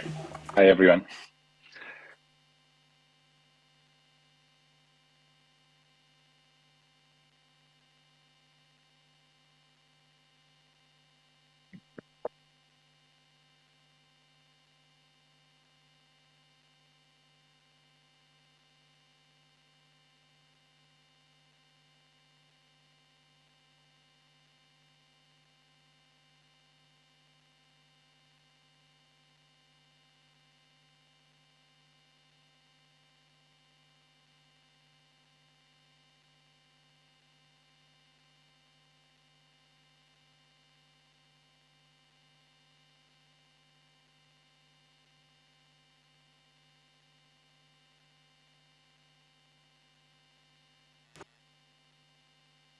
Thank you, everyone, for your patience. We're having technical problems with one of our speakers, and that individual is trying to get on another computer. 60 seconds, I think.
Good afternoon, everyone. While we continue to resolve this technical issue, why don't we just get started? Good morning, good afternoon, good evening, as we say in the world of ICANN. Everyone who is joining workshop number 58, Realizing Trustworthy AI Through Stakeholder Collaboration, either here in person or virtually. My name is Barbara Warner. I'm Vice President of ICT Policy at the U.S. Council for International Business, and I will be moderating this workshop. We were one of the co-organizers. I think we can agree that artificial intelligence carries great promise for driving economic growth and improving lives. This innovative technology has the potential to revolutionize how we live, work, learn, discover, and communicate. And most important for this UN body, help to realize many of the Sustainable Development Goals. We've heard this theme over and over again. We're only on day one of the IGF, and we've already heard this theme reiterated in several different sessions. So this may sound like a repetitive theme. Yesterday, a high-level session and at least one other workshop delved into the transformative potential of AI. These discussions also highlighted concerns about the potential use and misuse of AI, which risks undermining personal privacy and online security protections, supporting decision-making biases that exacerbate social inequality, and causing disruptions in the labor market, among other possible pitfalls. One of the speakers said, very aptly, I thought, algorithms should not run away from us or out of our power. They should be explainable and transparent. A human-centric, human oversight remains critical to ensuring trustworthy deployment of AI. The OECD's groundbreaking AI principles, which were adopted in 2019 and involved inputs from all stakeholder groups, aim to shape a stable policy environment at the international level to foster trust in and adoption of AI in various aspects of society. The 5 values-based principles and 5 recommendations for government policymakers indeed promote a human-centric approach to trustworthy AI to which all stakeholders are encouraged to aspire. Again, already at the IGF, we have heard different approaches to ensuring trustworthy AI, different frameworks, such as the UNESCO AI ethics recommendation and the Council of Europe's initiative to develop a binding convention on AI. This workshop, however, will utilize the OECD AI principles as the foundation for implementing tools and processes to ensure the trustworthy use of AI to realize economic development and social welfare needs. So indeed, the algorithms do not run away from us. So without further ado, I'd like to introduce our workshop speakers who are generously considering their considerable expertise to this discussion. Many of them are participating remotely, so you are aware of the technical problems that sometimes entails.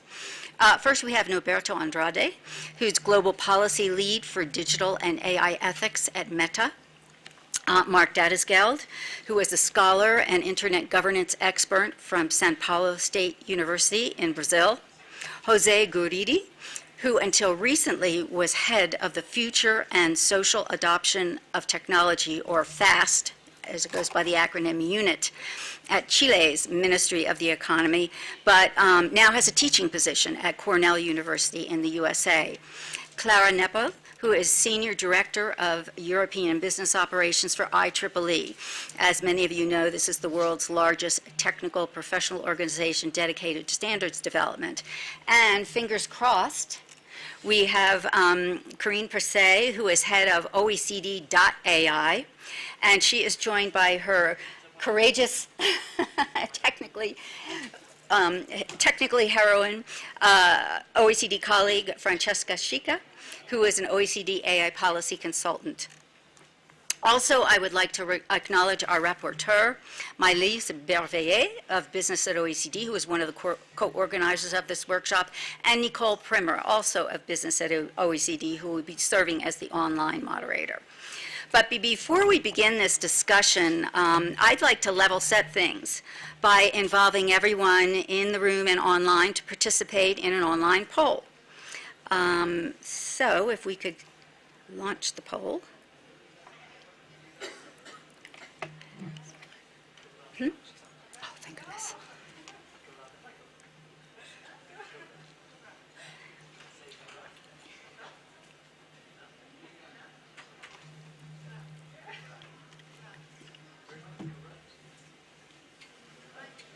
Okay, why don't, maybe we'll just go here with a show of hands until we get the technical elements worked out. So, on a scale of 1 to 10, and you can just raise your hands here, how would you rank your level of trust that artificial intelligence currently is being used in a responsible, human-centric manner? 1 would be the lowest, oh, here we go, yay! So, fire away, folks. 1 would be the lowest level of trust, 10 would be the highest. It should be on, if you are logged in on your Zoom account, if you are logged in to this session, it's available through the Zoom link. Okay? Oh, here we go, here we go. Oh, this is great.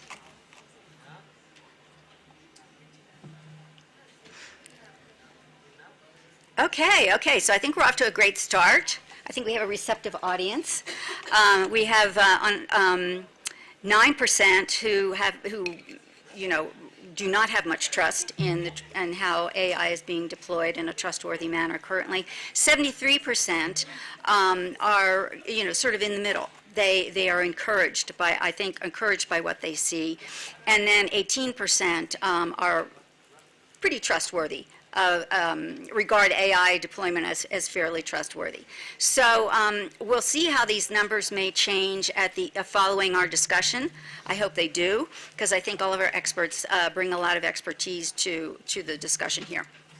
Okay, so let's jump in and learn more about the OECD's AI principles. Corinne and Francesca, first I want to acknowledge that the OECD's AI work has exploded since the adoption of the principles to include the online AI Observatory. This includes information that can be accessed by anyone, and this is a tremendous resource for every business or government to tap. So this is my public service announcement to everyone participating that there is indeed a wealth of information available online courtesy of the OECD that you might use to model your own approaches to ensuring human-centric and trustworthy deployment of AI. But back to the all-important OECD AI principles. Corinne, if you could briefly walk us through the 5 value-based principles and the 5 recommendations for government policymakers to promote this human-centric approach to trustworthy AI. I believe Corinne has, here she is, great. You unmute yourself, Corinne, and take it away. We have your slides visible on the screen.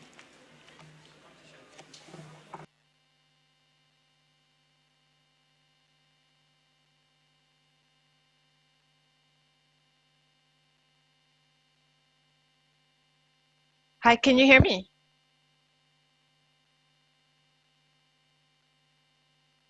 Can you, oh, okay.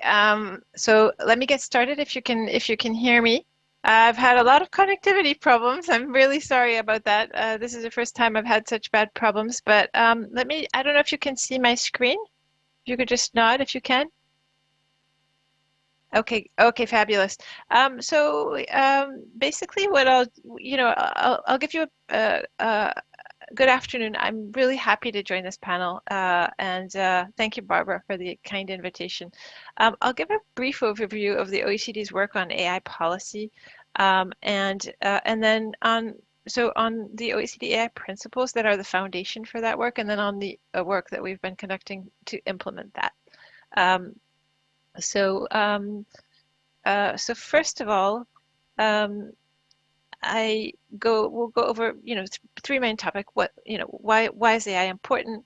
Second, the OECD AI principles, and third, our work since 2019 to put these principles into practice.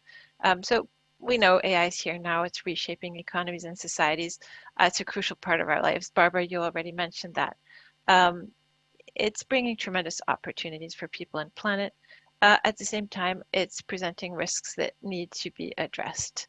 So what we've done is we've developed the OECD AI principle back in 2019, and these are the first intergovernmental standard on AI that was adopted by, to date, 44 countries, OECD members and non-countries, and then the G20 AI principles were drawn from the OECD AI principles. So these principles are were originally OECD and a number of other countries, partner countries, and they're open to any country. And their goal is really to create a policy ecosystem for trustworthy AI that benefits people and planet. And so they consist of 10 principles, 5 values-based principles for trustworthy human-centric AI. And so these are basically the values that AI systems should reflect and the rights that should be protected, and things like benefiting people and planet, respecting human rights, values and fairness, transparency and explainability, robustness, security and safety and accountability. And then on the right-hand side, recommendations for national policies, so AI ecosystems benefit society. So this is more on the enabling environment side and really on the national AI policies side. So our work is really structured into those two components, the values-based principles and trustworthy AI, and then the enabling environment. And so this is just the countries that have signed up to these OECD AI principles, and it shows you that the coverage is quite broad, but that we're still missing a significant portion of the world, and in particular, you can see that Africa is an area where significantly more engagement is and effort is needed. Although we're working with many partners on that front, including organizations like UNESCO, the World Bank, and others. So putting the principles into practice, I'll just go over this quickly. Basically, we've launched a policy observatory, which is a platform containing resources on AI, basically to inform policies. This is resources from trends in data on comparing countries over time and on a cross-country basis. How are they doing in which areas? For example, in software development, how are they doing in research, R&D? How are they doing in a whole set of areas? And there are quite surprising results and trends also in the terms of the growth trends. I won't go over them now. Just to say, we also have a database of national policy initiatives that covers over 75 countries to date now, and that's growing every day. So I'll not go through much. I think I'll jump quickly. I was just going to show you a little bit. Yes, Karine, I was going to, that slide that you presented at the November meeting of the OECD's Internet Governance Working Party, I thought was very compelling in terms of providing the core themes of define, assess, treat, govern. Can you walk us through that? Sure, I'd be happy to. So basically here, over the past couple of years, we've seen convergence around the world towards risk-based approaches for AI policy throughout the AI system lifecycle, and so we're that approach of adapting AI policy to risk levels is also the approach taken in the OECD AI principles. And in the same vein, so I'll structure a few key points around this slide, and make a few points. I think Karine, your notes are showing. Is there any way that you can reduce them? Your comments are also visible. There you go. Perfect. Okay, sorry about that. Today is not the right day for the connectivity. So what I wanted to start with is basically, first in terms of so we've structured our work around this basically this a basic risk management approach. A standard risk management stage is the first defining the AI risk context, second assessing AI risks, third treating and addressing AI risk, and fourth and last governing AI risk, which includes kind of monitoring and reviewing that. And so first, in terms of defining the context, the risk context, AI is a really broad term. So the starting point is to refine what we mean by AI. So we developed an OECD definition back in 2019 as a machine-based system that can for human-defined objectives, make predictions, recommendations, or decisions that influence real or virtual environments. And then there's more detail to that, but that's the core definition. So we focused on ensuring that it was future-proof, i.e. that includes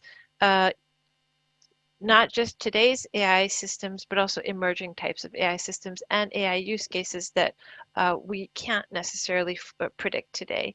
And even in the 3 years, and a half since the principles were adopted, we've seen the emergence of really totally different types of AI systems, who, for example, whose objectives are not always clearly specified by humans, like with large language models today, such as GPT-3, that will use general guidance rather than detailed human specifications.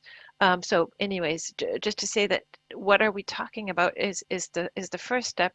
And then the second step is really that different AI applications and use cases carry really, really different risks. And here, using an e-commerce AI recommendation system to order shoes has nothing to do with using AI to detect cancer in an X-ray.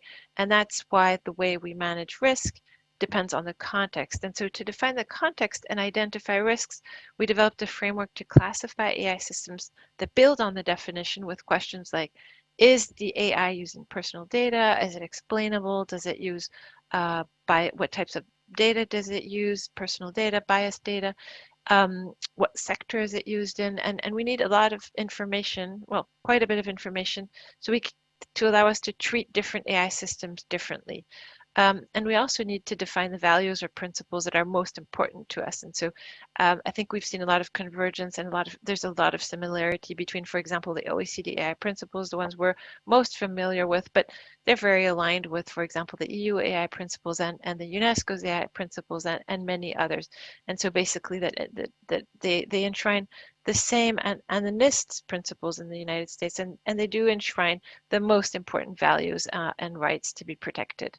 And then moving on to assessment here, so building on that classification framework I mentioned, we've been working on approaches to assess risk in an interoperable way with lots of national and international experts and stakeholders like the ISO, IEEE, the Council of Europe, the European Commission, Sensenec, and many others at the national level and international level. So here I would say, and UNESCO obviously and the World Bank are key partners as well. And from the OECD perspective, and I think this perspective is shared with a lot of our partners, we think that there's a window of opportunity right now to seek the right regulatory balance and ensure interoperability, ideally ahead of laws and standards being finalized and enacted. And then they become a lot more difficult to change. So they can be changed and updated, but it's just more difficult, particularly so that we all can use similar concepts and terminology and decrease the burden on those who will have to implement these frameworks, particularly companies, but also in the case of governments, e-government services. If we can identify those commonalities and map these different frameworks one to the other, I think we can make it we can improve the effectiveness of implementation and then also make enforcement a lot easier.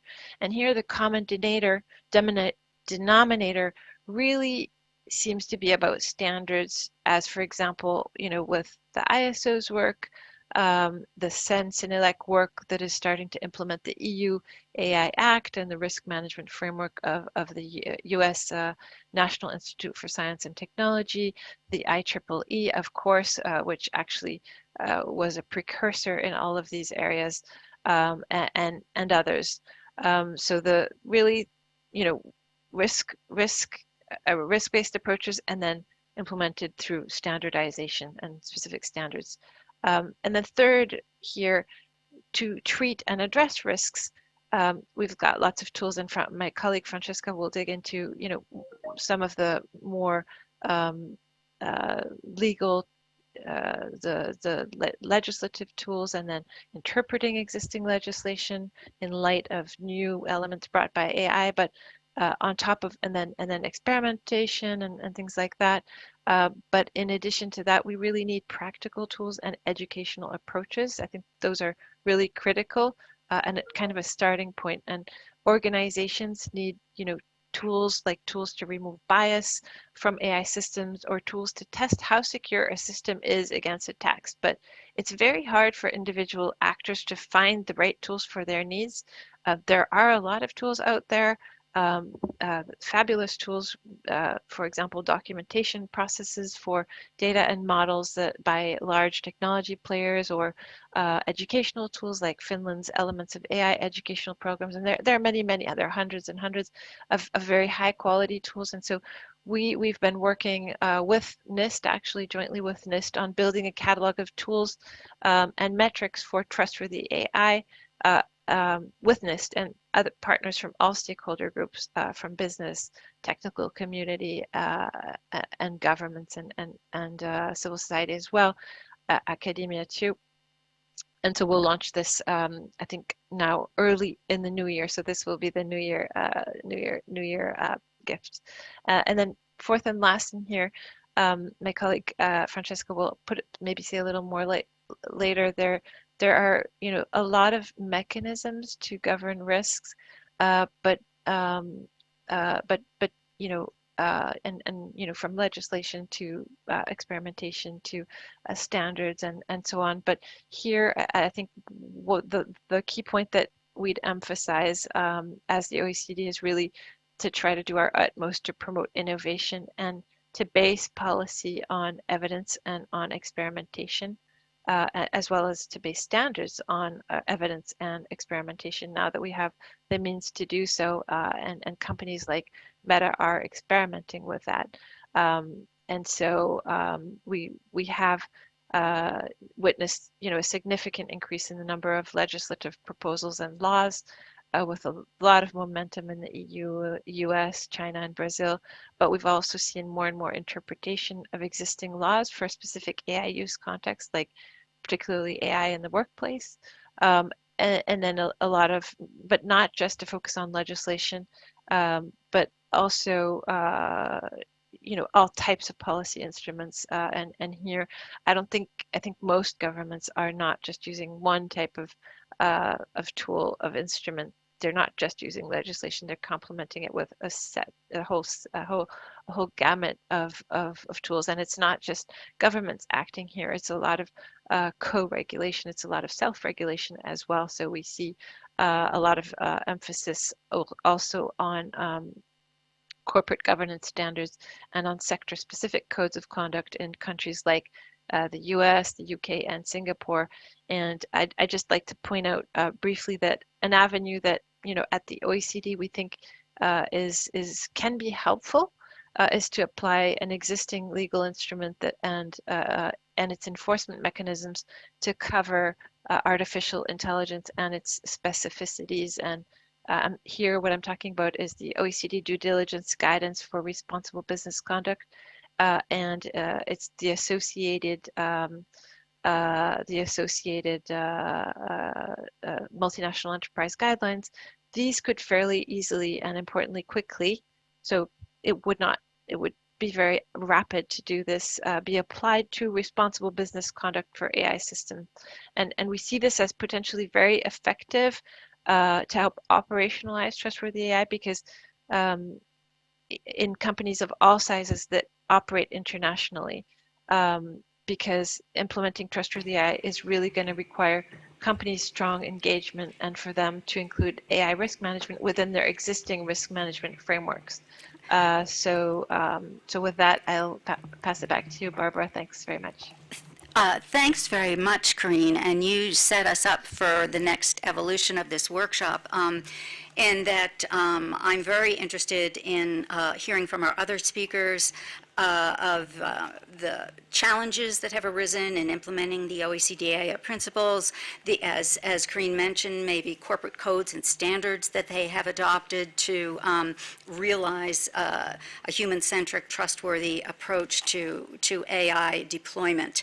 Norberto, not long ago, you participated in a very informative webinar organized by Business at OECD, in which you joined business speakers in identifying corporate best practices and key challenges such as the need for strong AI governance and ensuring that there are structures in place and to secure wider organizational buy-in for development and employment of trustworthy AI.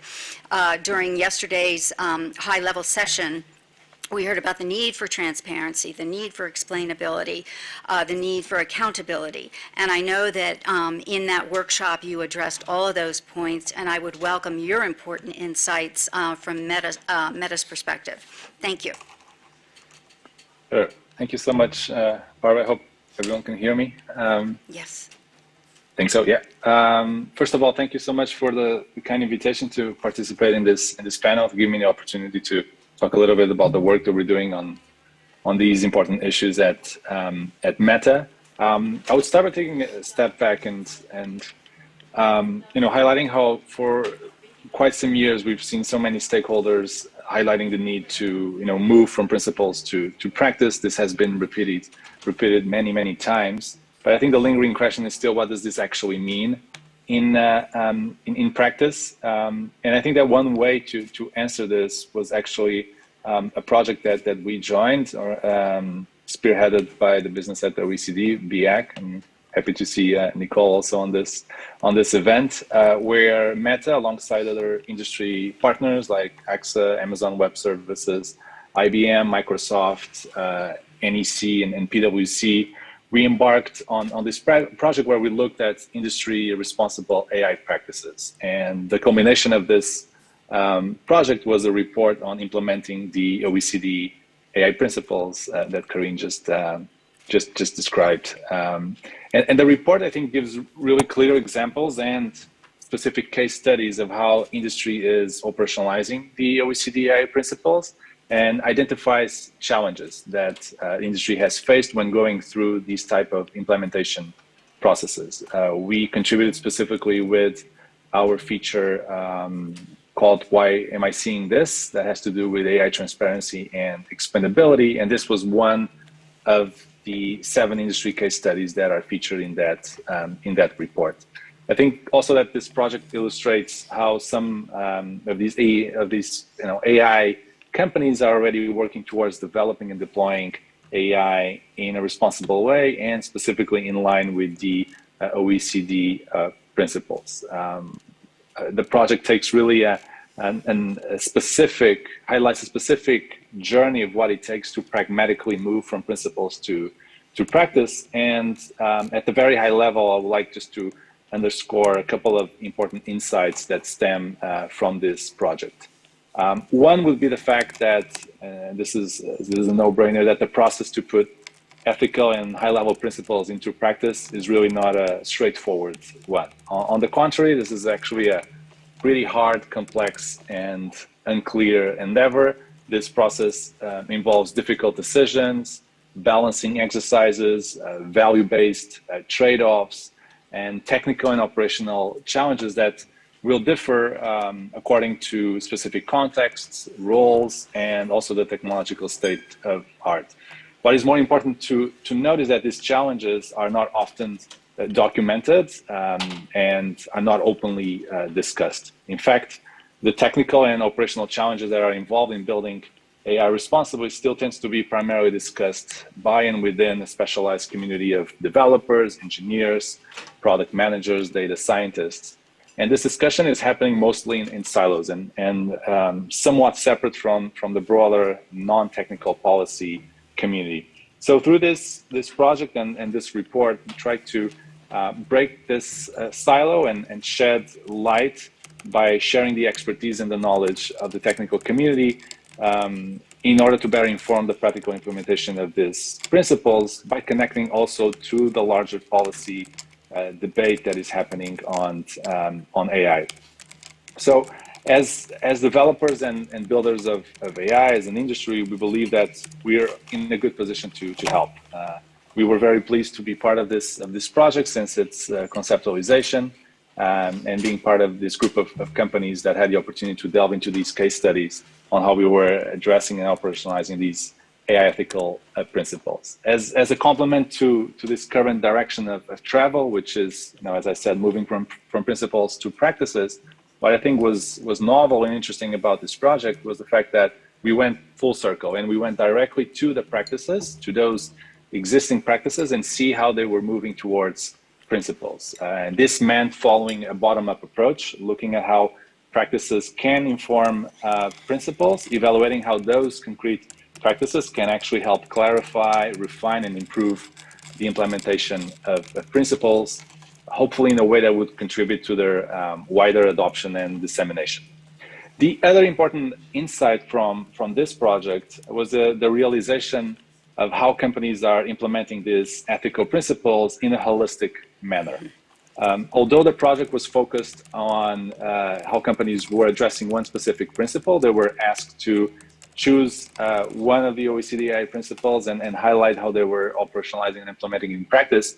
I think it's important to note that companies are, the ones that were part of this project, but also many, many others are not tackling the operationalization of principles individually or cherry picking specific ones to the detriment of others.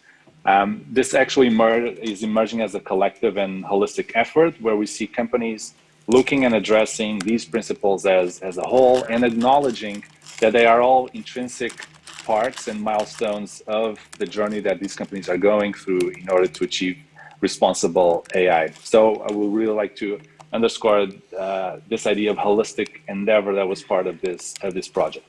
And this actually in practice means acknowledging that these principles need to talk to each other, need to interact with one another. So I will give you just two examples of how this communication and interaction is taking place and should be further taken into account. So one example I will give will be on how the principle of fairness and privacy actually need to talk to each other. And the other one is how the principle of transparency and explainability is more and more so acting as a vehicle through which to externalize how companies are operationalizing many other principles, a sort of kind of an umbrella principle of others.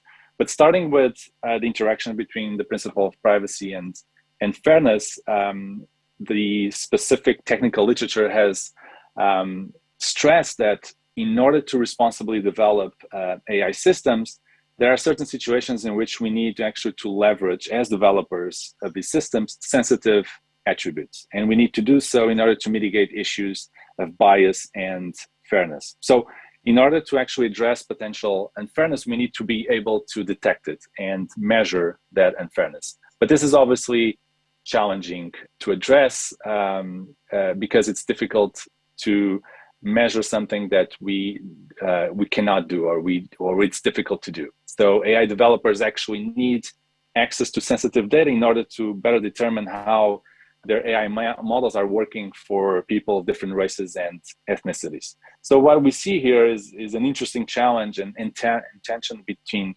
AI and privacy. On the one hand, the collection and processing of sensitive data is needed from an algorithmic fairness perspective. We need to have access to that data, but it's difficult to attain it from a privacy perspective. There's a high threshold of consent for collection of sensitive personal data that is part of many data protection and privacy legislation for very good reasons. So in order to know if models are actually impacting certain groups of people whose defining attributes may amount to this sensitive data, you need to be able to process data about them. Otherwise, we will end up with blind spots and will not be able to know or understand the actual impact of the algorithms and the models that we are building. This is really an interesting and still evolving discussion. We see this also in the EU Act, with the first proposal of the European Commission actually anticipating a specific legal basis for the processing of sensitive data for fairness measurement purposes, and the European Parliament removing and in some of its amendments this legal basis. So it's still to be seen how these two principles need to be talking and interacting with one another. The other example will be the principle of transparency and explainability. And as I mentioned, we see it more and more so. Can you save that for later? Because I wanted to move on to our other speakers. Sure, absolutely. As we wrap up, because I think this transparency and accountability, and explainability, right, are very important. And one of the points that you made is that they aren't something that is transparent is not necessarily explainable. Something to that effect. The difficulty. Sorry. Go ahead. Do you want me to go on, or are we moving to different speakers? Okay, Sorry, why don't we address that later in the discussion? Sure. Okay, because I'd like to move on to Mark from civil society, who you are an internet governance scholar and you bring in invaluable global South perspective to our discussion, but you have also done work on the policy implications of generative AI. Can you tell me a little bit about that and how the OECD policy principles may apply to utilizing and deploying that technology? Yes, I can. Thank you, Barbara. So, hello, everyone. I don't know how much you've been in touch with generative AI. Probably you have. It's been on social media. It's pretty interesting stuff. I was going through this session just before I came here, and I decided, why not just generate something for the session? Because it's pretty fun as well. So, if you have a look at the screens, this is kind of where the potential of generative AI comes into place. So what would a fun cinematic, IGF meeting look like, right? And as you can see, this particular AI is called Midjourney. It's already pretty advanced, especially considering that it became public pretty much this year. It's in its 4th iteration already, and it's progressing at a ridiculously advanced pace. I've been following it from the start pretty much, which is not saying a lot in terms of time, but in terms of releases, it's been just a flurry of things. And if you have a look at the prompt, it's pretty funny, right? It's the sort of thing that's like, it's very computery, right? So it's a multinational diverse community of men and women reunited in a conference room about technology at the United Nations building. There are exposed fluorescent cables all around surfaces and seating, long shots, cinematic lights, volumetric lighting, right? We still have to tell the computer of these things. But what's interesting is Midjourney is just one of many AI that are starting to become able to generate all sorts of multimedia things. We now have one for video as well. We have one for sound. We have one for even Midjourney will progress now towards 3D models. And what's interesting to me about that is, if you all remember just a few years ago, or let's say a year ago, we were discussing deep fakes and, all of that. Yeah, that's in the past now. And we didn't even get to regulate it, right? The discussion didn't even really start. You don't see a lot of regulation on deep fakes and all of that. And that's gone. Now you can generate all of it synthetically. You don't need a primary model to start from, and this is coming very fast, right? So what I usually encounter from the academic sector, I spend part of my time in private sector, and part of it in the academic sector, and from the private sector, people are very excited, opportunities, investments, great. From the academic sector, I think most of my friends are scared is the word, because they can't keep up. It's just a paper after paper after paper. It just keeps coming, and if you blink, you've missed whatever is coming this week. And it's important to ask ourselves exactly how sustainable that is, right, or where we are heading.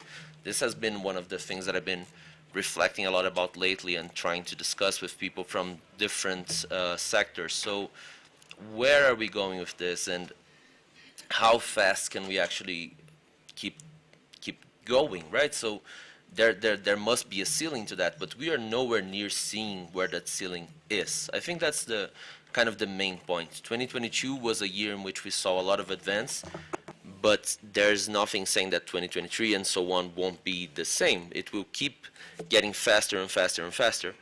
And here we are talking about multimedia, but we do have to remember that multimedia is kind of everything in a digital world, right? We are talking about personality, we are talking about impersonation, we are talking about forgery, we are talking about all sorts of things that can come from this. And to be honest, as you can see from my prompt, weird as it may be, like it's too descriptive, but with technologies like GTP3 and all of these models that can ingest massive amounts of data, in case anybody, if anybody is not that technically involved in AI, basically the jump that we saw is because pretty much the learning doesn't have to be linear anymore. You can kind of learn as a big mass, and you can ingest massive amounts of data and just kind of make it into a model. So the thing is, this will be applicable to pretty much everything. Right now we're looking more towards natural language processing and that sort of thing, but pretty much, that hurdle has been overcome, and now this will start being applied to most things in society. So the real question that I think we should be thinking about is, okay, what does it look like in reality when you're developing one of those AI models? And from my limited experience following this particular model that I demonstrated here, it's very chaotic. It's very much an exercise of, okay, how do we make this better? That's always the question. This philosophical, humanitarian questions, they don't come into play. It's very much like it is in software. It's just an extension of how software development works, right? You're always looking towards, okay, how do I make this better? How do I make this more full of features? How do I make this more complete? The social moral implications only come in like the snags, right? So where did this particular AI come into a big problem? It was with matters of nudity and sexuality. And specifically, I don't think they're particularly worried about the implications for adults, but more about the potential to generate child sex abuse materials, right? It's more about how that would impact them legally. But this is pretty much like a worry about police. It's not about, oh, what about human rights, right? So it's very practical things that stop the development of the models. And in that sense, where do we draw boundaries? We don't currently. So that's where initiatives like the OECDs come into place with a very strong type of motivation. But the problem is, how do we get that to the actual technical people? That is a question, because if you look at fora like this, there's a lot of people from law. There's a lot of people from government and civil society. Some engineers, some software engineers, but mostly they are not in this kind of space, in this kind of policy development space. So the real question is, now that we know that this is going to just take off, and it will, there's no stopping this, there's no putting the genie back in the bottle, right? So now that we know that, and that we have this kind of toolkit available that asks very important questions, how do we actually involve the developers in this process? Because it's interesting that we discuss this among ourselves, but this bridging will need to happen. How do we accomplish that, right? We need to kind of start translating what we mean. We need to start kind of trying to understand this better. And this won't just happen overnight, even though the technology is starting to fly very fast. It is happening overnight, but we are not following up with that. So I think that the principles are actually, they ask incredible questions, and they actually address one thing, which is trying to approach policy questions to the technical questions, right? You have to merge both languages, but the question now is how to make people listen to that. How do we actually interact and interface? And this is where a global internet governance community could come into play, right? We could start engaging more, because we haven't, right? The crux of the matter is we haven't. We have been discussing this for a few years at the IGF, many sessions, but actually engaging with things, not that much. So I look at this set of principles as kind of our chance to have a starting point, to have these conversations, to bring this to other fora, to bring this to engineering, technology conventions, coding competitions, hackathons, anything where the people who are actually developing this are, because I'm pretty sure that they're not, it's not that they don't care, it's more that their goal is to make the software better. Mark, what you're saying, I think, goes to a point, a couple points. One that Norberto made earlier about breaking down silos, and getting the policy wonks to talk to the engineers. And the second point that was raised in that high-level session yesterday was the importance of education, and perhaps that can be pursued through the IGF or other sorts of consultations, like the hackathon idea is great. Yeah, for sure. It's exactly that. How do we break that barrier? So, yeah, I'm sorry if my intervention is more of a question than an intervention, but I think that's the time, that this is where we are. We need to start asking different questions. We were asking for a long time, what is AI? What are the implications? Is this going to affect people? Well, it is affecting people. It is here. How do we move to the next step, which is, okay, there are people who are developing this who are not part of these conversations. How do we get to them? What do we want to talk to them about? Which is a very key question. So thank you very much, and I remain open for questions when the time is right. Thank you, Barbara. Thank you. Clara, I think this is a nice segue to your expertise. I'm anxious to learn more about the technical implications and standards-related issues posed by growing deployment of AI applications. Again, I keep going back to this Day Zero event because there was just such a wealth of information offered, but at one point there was a discussion about balancing standardization and the desire to customize. So can you help us understand what regulations and standards, and another point, that was made yesterday was the importance of internationalizing and standards and making them interoperable. So can you enlighten us on your thoughts about those points? Thank you.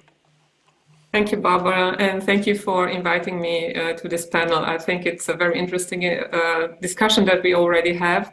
And I would also like just to, congratulate once again the OECD for the principles. I think I had really the privilege to be part of the development process and also to follow up on different projects on operationalizing the principles. I consider them still a lighthouse for governments and also other actors.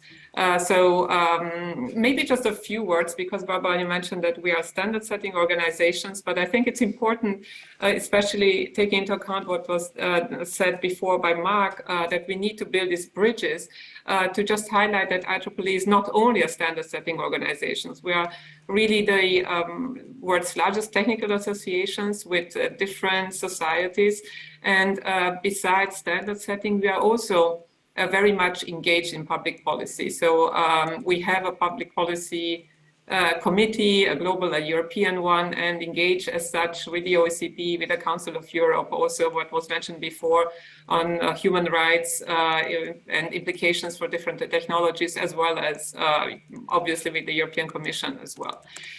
So I think that these bridges are really important. And when you were, the question was really what kind of challenges do we have when we are operationalizing these principles? Well, I think that by definition, the principles are very high level. So they need to be general. They are setting, let's say, the requirements, and then it's up to us in a multi-stakeholder way to implement those, to first interpret those. I would say. So for instance, when we are discussing about transparency, which I think everybody agrees is important, it's first important to see what do we mean by that? What do we mean by that in that specific context and for the specific stakeholder group? For instance, transparency can mean completely different things for a user, an elderly person who is using an AI system for recommendation and wants to understand why. Then for the engineer who is coming to repair that robot. So it's a completely different level. And this is where standards can help. So we are also developed this already published one standard on defining different levels of transparency to just understand what do we mean, by level 1 to up to level 5, which would include explainability, which is, as we all know, still a research question. The same thing goes for when it goes to fairness. I mean, this is one part of it is about the avoidance of bias. But even here, for instance, if we are taking medical applications, we would like actually to have certain kind of bias. We would actually need this bias, for instance, when it comes to gender.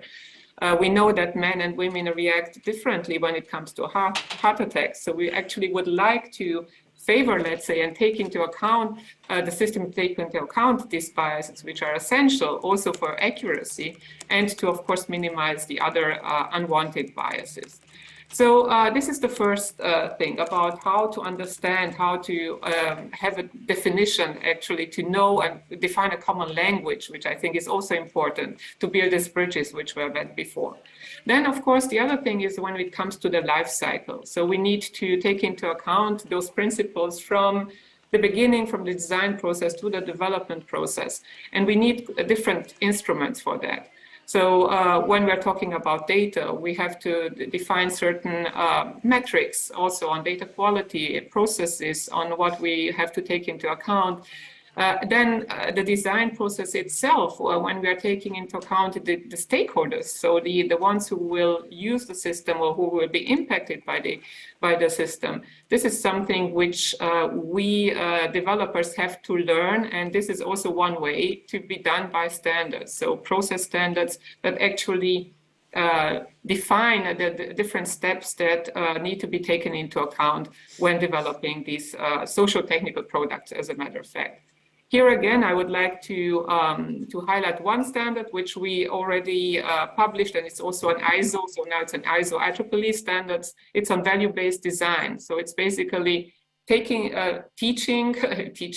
it's, I would say, social consultation, taking into account the values of the stakeholders, prioritizing them, and also translating them into concrete system requirements. And here we have also already very interesting results and pilot projects, also in Africa, a system which called YOMA on discovering talents, local talents in Africa, which resulted into a completely different design after using this standard.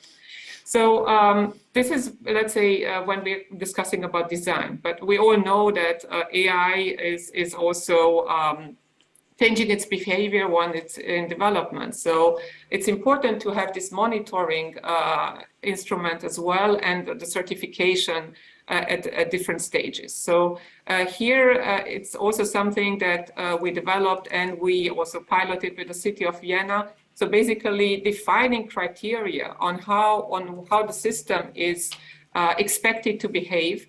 And this includes both technical as well as organizational and social aspects. So here again, it's a big question again, which is also discussed now in terms of the AI Act, how often we need to recertify, if this needs to have an independent body who is doing the certification and so on. And I think that was also mentioned before. I mean, with this speed that we are dealing right now when we're discussing about AI, we definitely need to be more agile and more adaptive when we are developing these instruments. Traditional standard setting can take years. So I think that we cannot afford anymore to debate years on what do we actually mean with AI. So one way we tried to tackle this is for the certification projects is to move away from the more text-based, standard development process to a more concept-based criteria development that can be very easily adapted also to the context. So this is where I come to adaptability. The big question is always how can we move from the general to the more concrete different sectors and so on. So the way we tackled it in IEEE is, as I said, developing some general criteria for adaptability, bias, transparency, and so on. And then with these criteria, being able to very quickly contextualize it for a specific sector. So we are just working now to contextualize it for mobility, for instance. And by mobility, do you mean the transport sector, or? Yes, autonomous driving, exactly. So there, of course, as well, there are a lot of things to tackle, but there's a specific use case that we are working right now with the domain experts in that field. And I think that's also important. So again, technologies, bringing together these different stakeholders. Normally, you need the computer scientist, you need the domain experts, you need then civil society as well. This is definitely that we always have to take into account. And I think it was already mentioned, the skills part. So the skills, I think it's important to bring together, so to build again the bridge to speak, to be able to speak the same language. I think that it is no longer enough to have, just the technological expertise. You need to have then also other skills as well in the ethical field and the legal field and so on. Maybe not necessarily in one person. You need to have those teams that are being put together. In the 7,000 standard that I just mentioned, we have a new profession which is called the value lead in an organization, which is at the strategic level and which brings together as a single individual or as a team this different expertise and needs to accompany every project. And this brings me also, and actually when we're talking about skills, we need to start, of course, from the education already at the university level, but this is not enough. I mean, we already have all these technologists out there and the other way around. So we need to bring those skills to the different stakeholder groups. What we're doing now is to start trainings for assessors. So the ones who are being able to assess these social technical systems, and we are already at the third iteration. So this is something as part of the competency framework that we are also certifying, if you want, so the individuals, the ones that are being able to do certain things such as assessments. And last but not least, I mean, governance brings everything together. Governance will define what standard certifications and skills are being needed in that specific context. I think that I would like to end that the aim should be really not to do this mainly for compliance reasons. And I think that was also mentioned before. The aim should be really, if we are looking into the values and we are trying to build the values into the system to actually build better products. And our pilot projects actually showed this, that if you are taking these value-based engineering as defined in the standards into account, you come up with a lot of more innovative ideas on how you can build a better product than traditional design methods. So I think that this is maybe on an optimistic note as well. By taking into account, the stakeholder values, you can actually have a business advantage as well. Thank you very much, Clara. I want to get back to you at some point when we, in a few minutes, when we go back to Norberto to talk about the transparency and explainability issues. But I'd like to turn now to Jose and the government perspective. They're important stakeholders as they are the ones that are actually developing policies to promote AI innovations as well as regulations to ensure its trustworthy and human-centric development. Jose, please share with us how you endeavored to do this as the head of Chile's FAST unit. Does the government of Chile regard use of regulatory sandboxes in particular as a means of experimenting to ensure that the applications can be trustworthy and remain human-centric? And I'll also ask, I'd like to ask Clara and Norberto and Francesca to comment on the sandboxes as well. Jose? Thanks. Thanks for inviting me. And I want to take sandboxes, but also something else here. Just a little overview in the beginning. Well, in Chile, we started a little bit late compared to most of the global north in developing our policies, and that I think that's the case for most of the global south countries. And we faced challenges not only as the pandemic during the process, but also we had social riots that it's also something that's happening in different places in the world. But those kind of crises actually helped us to mobilize people into participating in something that at the moment we didn't think was related, but in the end it ended up being really related in our AI policy process.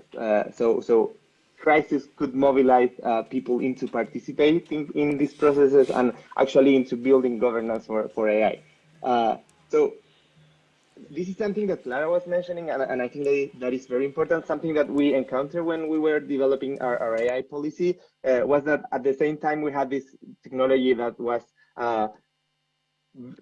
evolving really fast, and at the same time we were late, but we couldn't develop principles or laws in record time. So we have like this time pressure, and at the same time we need like a lot of time to engage with people, but at the same time we need to give responses to the public. So some things that actually happened in our process was that implementation and design was kind of overlap. So I really like the idea of this general criteria, but something that happened, and I think it's kind of the philosophy also in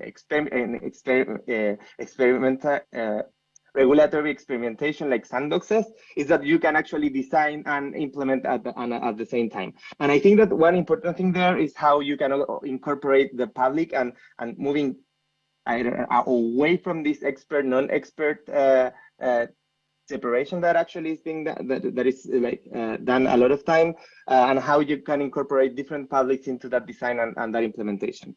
Something that we learned in Chile, and we actually engage a lot of people into discussing the policy, is how transparency about the process and actually like giving back to the public what they actually discussed was important to foster trust in the process. And also how showing that AI is not something that is only about the future and about like a very alien technology, but it's something that is actually in their everyday life, and it's actually something that people use every day a lot of time. So three things that I think that are important, and these things happen both when we started the AI policy process and then when we were thinking about the sandbox. And this is something that is an ongoing process. We actually have like an initial design and initial diagnosis, but the sandbox is actually being discussed right now. But what we had for the AI policy is that we faced like two different kind of barriers to involve different stakeholders. And I think that this is something that is usually not mentioned or is not discussed, because most of the times we are discussing among experts. So the first one is like in the policy setting, you have like, at least in Latin America, and that this is something that happened in Chile, like internal barriers that policymakers don't want to engage the public that much because they think that non-experts actually don't know anything about the technology, and don't know anything means they don't have anything to say. And that is something that we had to struggle a lot with and discuss with different authorities to convince them that it was important to actually engage the public. And in that discussion, crises like social riots and the pandemic actually helped to lower barriers inside the government to actually have a more participatory process. And that is something that is very important for the socio-technical systems that actually need to reach consensus in all these value tensions that emerge during the process that both of the technology development and the policy development. But something that we encountered afterwards, like we actually kind of lowered the barriers in the authorities, was that there were a lot of barriers outside the government, especially in experts community, that didn't want to engage the public because they felt like they were losing power into someone else defining these policies or defining the priorities of the government. So we faced a lot of resistance, especially in academia, where experts say, why are you going to ask people if they don't know anything about AI? And that is something that happened a lot. So something we discovered and we came up with at the time, it was like a living process, as I said, is the government had to promote actively how different publics were engaged and support those that have support these different publics in different ways. For instance, for industry, it was important to give them, I don't know, sponsorships. So when they actually engage in these processes and consultations or deliberations, they could show that they were working with the government, and that was something that at a communication level was important for them, but that actually helped them to engage internally to their different stakeholders, and that was something that helped a lot. But at the same time, for for instance, for like the general public, if you say, I don't know, lay people, something that was important was both showing them that AI was not something alien. So with different things, as simple as a manual on how to use Zoom to engage in a deliberation, to actually showing discussions about AI in different sectors, but at the same time, publicly supporting the participation of lay people and saying that this is not only an expert issue. And that was something that was done a lot and was really needed to actually engage these groups. And the third thing was actually to go into those that were opposing the government for different reasons and to convince them that their voice were going to be heard. And for that, the process needed more than only one stage. So we had like this deliberation stage and then a consultation stage, and this multiple stage actually generate trust in these publics because they could go again, review whatever the government was doing, and actually publicly say what they thought about the process. And that is something that we also replicated on thinking about the sandbox. Not only for the policy, but in a smaller scale. How are we going to have a sandbox? How is it going to be designed? In which sectors should it be applied? And that is something that is happening right now. Like we had like this initial process last year, and this initial process was engaging the public in an open way. Like anyone could participate, supporting like different small publics with different things, and actually asking them from the beginning, is a sandbox needed? How a sandbox should look like, because sandbox could mean a lot of different things, and how that could fit or not into our regulation, and at the same time, which sectors could be prioritized. And this last question is really important, especially in developing countries, because like the discussion on AI is intertwined with the development discussion. So anything that you are going to invest into science and technology should have something should generate something into the development of the country. So that is something that is really important to any public, at least it was in Chile. So I think, and just to close, because to go to the next discussion, I think that for this participatory process to actually work, you need time, but at the same time, you need to implement at the same time things as you go with the conversation. But you need to be really transparent on how these different publics are going to influence, support those that are not usually considered, such as like the lay public, but at the same time, as there was someone was saying before, like if you're not incorporating the technical engineers actually in these discussions, why are they not participating? Try to guess why are they not participating and support that gap. Is it a problem of language? Is it a problem of resources? Is it only a problem of inviting them? So try to look for those gaps, and I think that in that the role of the government is to find those gaps and actually support those publics to make them participate, and show them how their participation is actually being taken in account. So like how you go back to the public and show them the results, both in like it could be standards, it could be projects, it could be laws or anything, but actually show how they are influencing the different products of the participation process. I think that was very important for our process, and I think that is one of the main reasons why Chilean AI policy is actually still being implemented. And that is something that has not happened with other Latin American policies when change of government actually also dropped the policy from the last government. In this case, in Chile was a change of government, a change of governing coalition, and the policy is still being implemented by the new government. And I think that the participatory process is one of the main responsibles for that. Yeah, no, that's wonderful, because what I'm hearing you say is that, you know, we've heard a lot about transparency around AI, but I think what you're suggesting to me, it's not only about transparency about the technology and what the technology do, but about the policy discussions and the need for engagement of different groups, you know, and why those groups need a seat at the table. Yeah, absolutely. Yeah, and also it's like an ongoing transparency. It's not only like showing how it's going to work from the beginning, but also how it generates different products, how it changes, and if there are changes, why those changes were happened. So it's like opening the black box of the participation process and the policy process. That is something that is usually not considered. Great. Okay, now I promised some time to Norberto to talk about transparency and explainability. If you could walk us through that sticky issue. And then also I invite Clara and Francesca to share your views about the importance of regulatory sandboxes and how they should be designed and so forth. Thank you.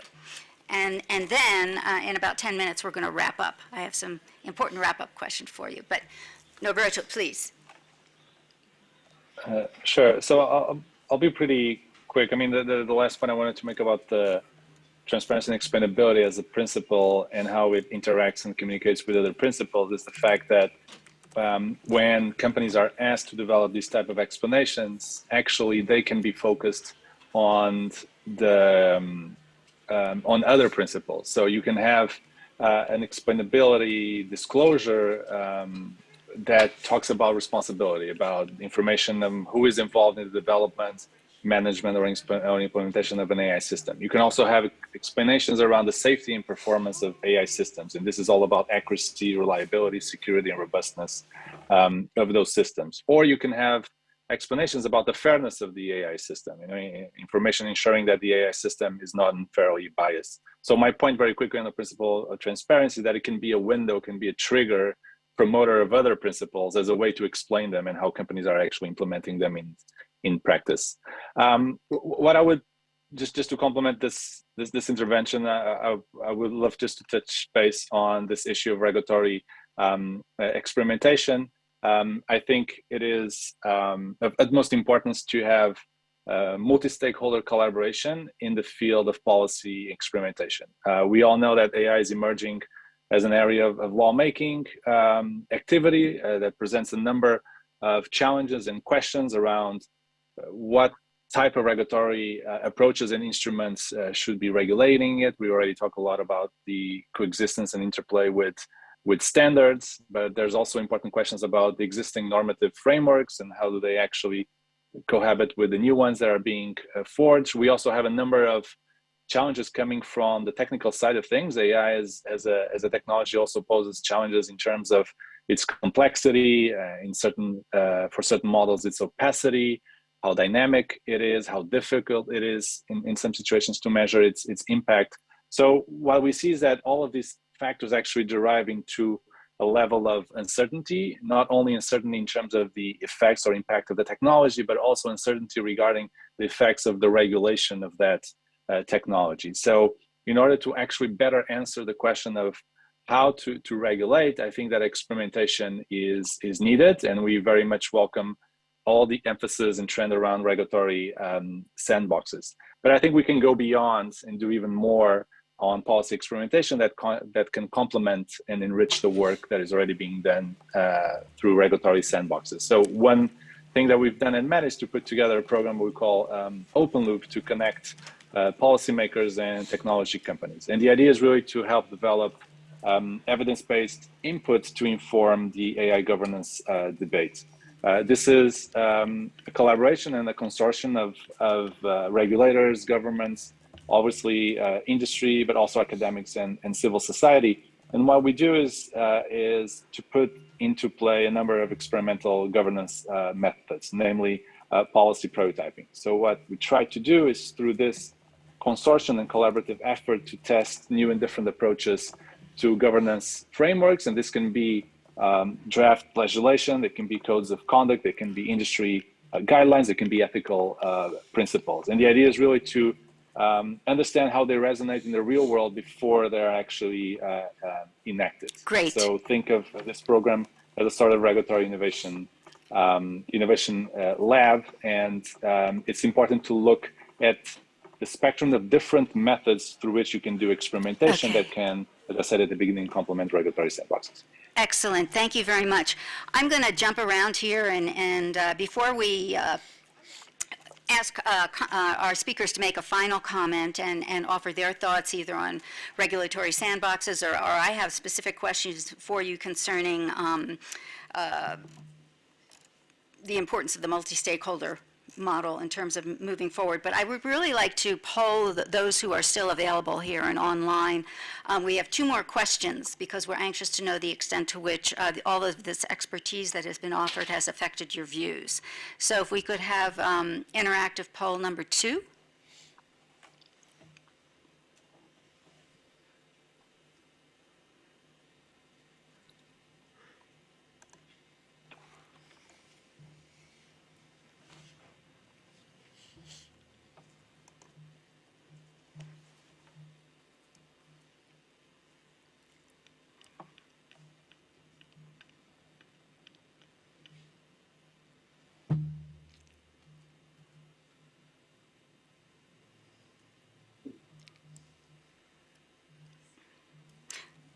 Okay, I'll just read it very quickly. Based on what you've heard in today's discussion, how would you prefer to see the AI trust issue addressed?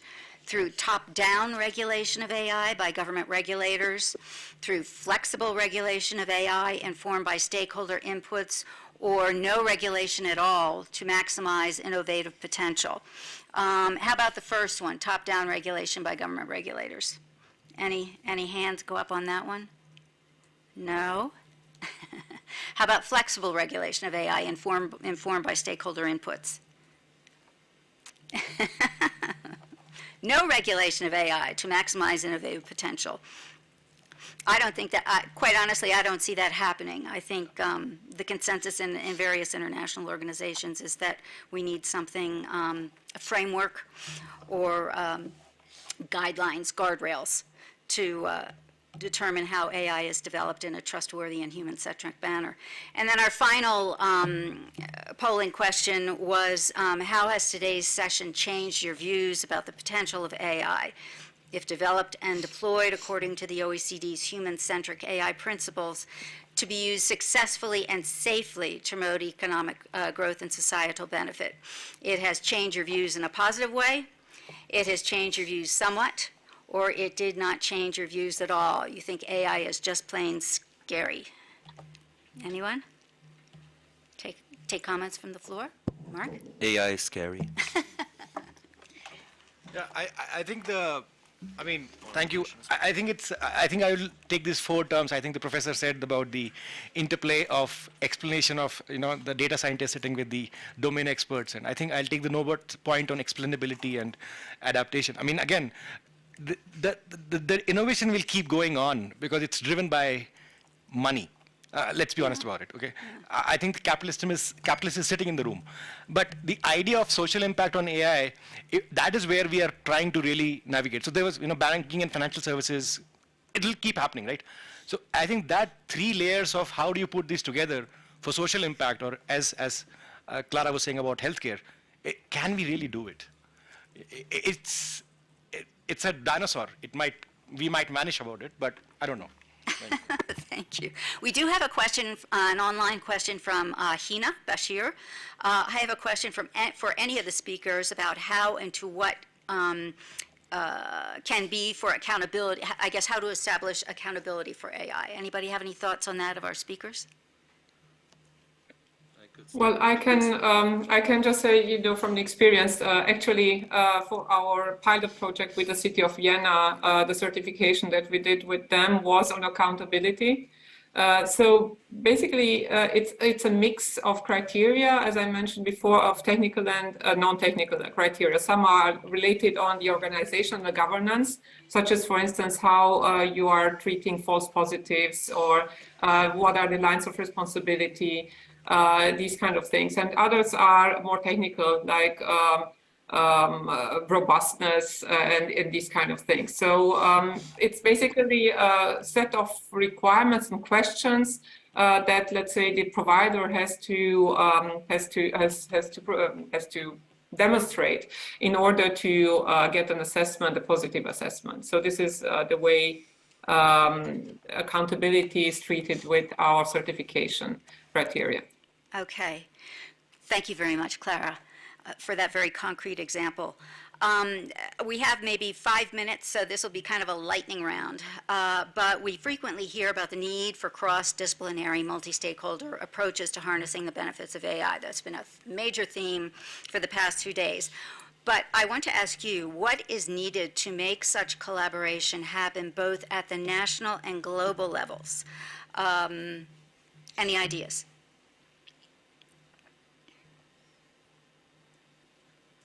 Room? Panelists? Yeah, anybody from the room? No? Please, go ahead.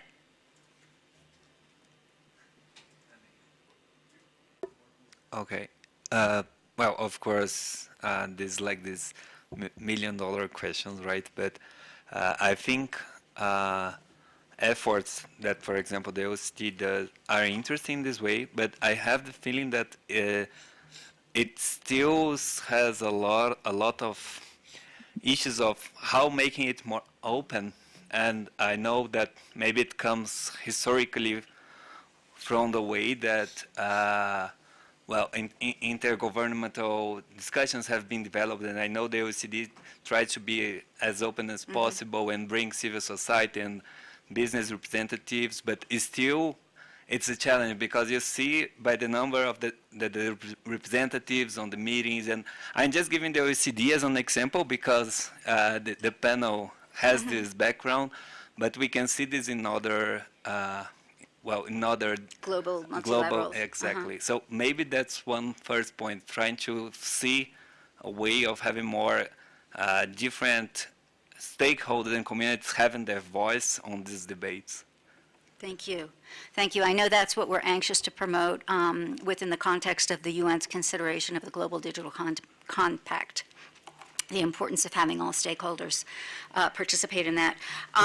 The second question I want to pose to our speakers today is, are you generally encouraged that stakeholders take seriously the challenge of harnessing this technology in a human-centric, transparent, and accountable manner so that it works for humankind?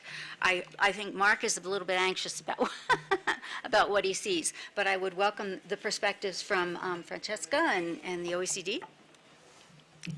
Yeah, thank you for that fantastic question. It's definitely a difficult one.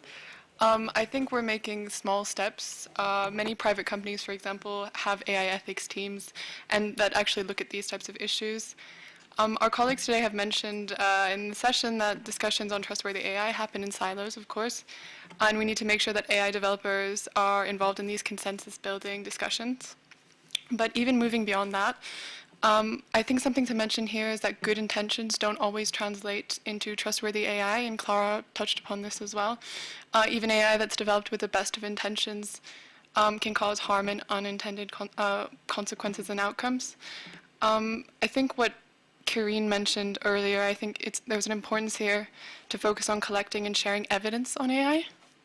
And I think an important initiative in this space might be that at the OECD, we're actually developing an AI incidents database to better understand the harms and risks that arise from advancing AI systems, which could definitely provide useful insights and forward-looking insights as well in this space.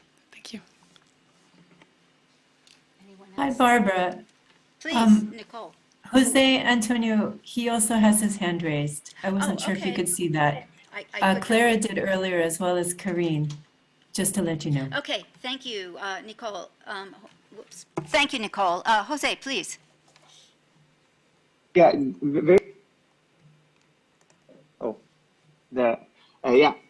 very short. I would repeat one thing again, for the question of how to engage multiple stakeholders. I would say again, transparency in the process, and how and to what level they are going to be able to influence in these different processes. And at the same time, I wanted to address Ariel's question in the chat about how if there should be different tools for emerging countries or not. I would say yes and no. I think that the ideal scenario is actually so that developing countries could be part of this discussion. That is something that is happening, but didn't happen at the beginning.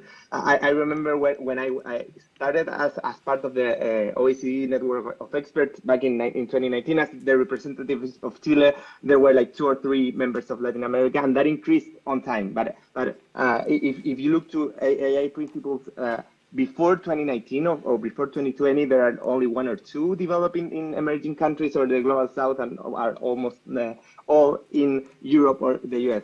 So I think that we should aim to have like this more ideal, like general criteria that we could adapt to to the specificities of developing countries. But to do that, we need that developing countries are actually included in these discussions. I think that the OECD has done that in the last few years. The UNESCO effort also has pointing toward that direction, but I think it's not enough.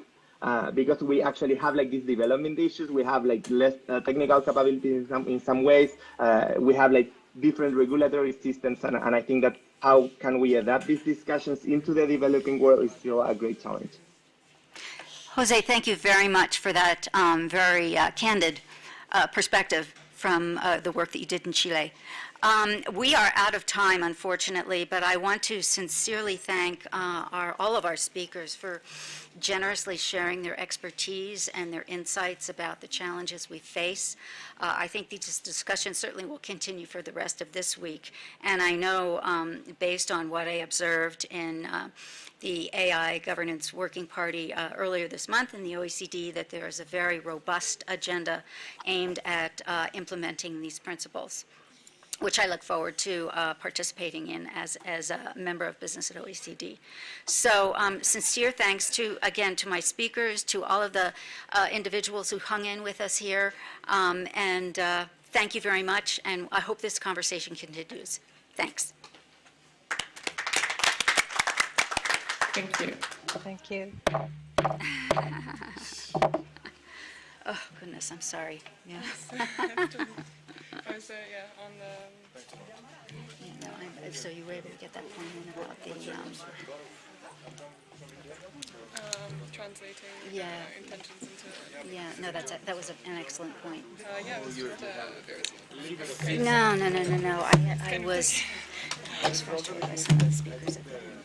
Yeah, I actually think it's best. I mean, I'm very not a seasoned speaker. So. No, and you know, sometimes, I mean, like in the high-level session yesterday, the moderator was just merciless. I mean, she was just cutting people off. Yeah, there were some moderators who could do that. But no, I think it was good. Because well, technical issues, yeah, I just...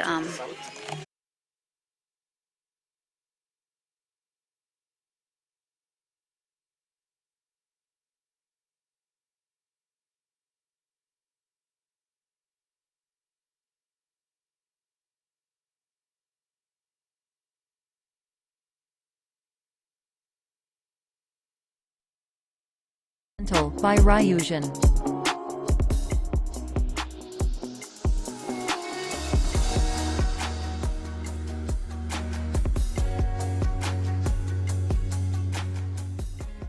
First Light by Och.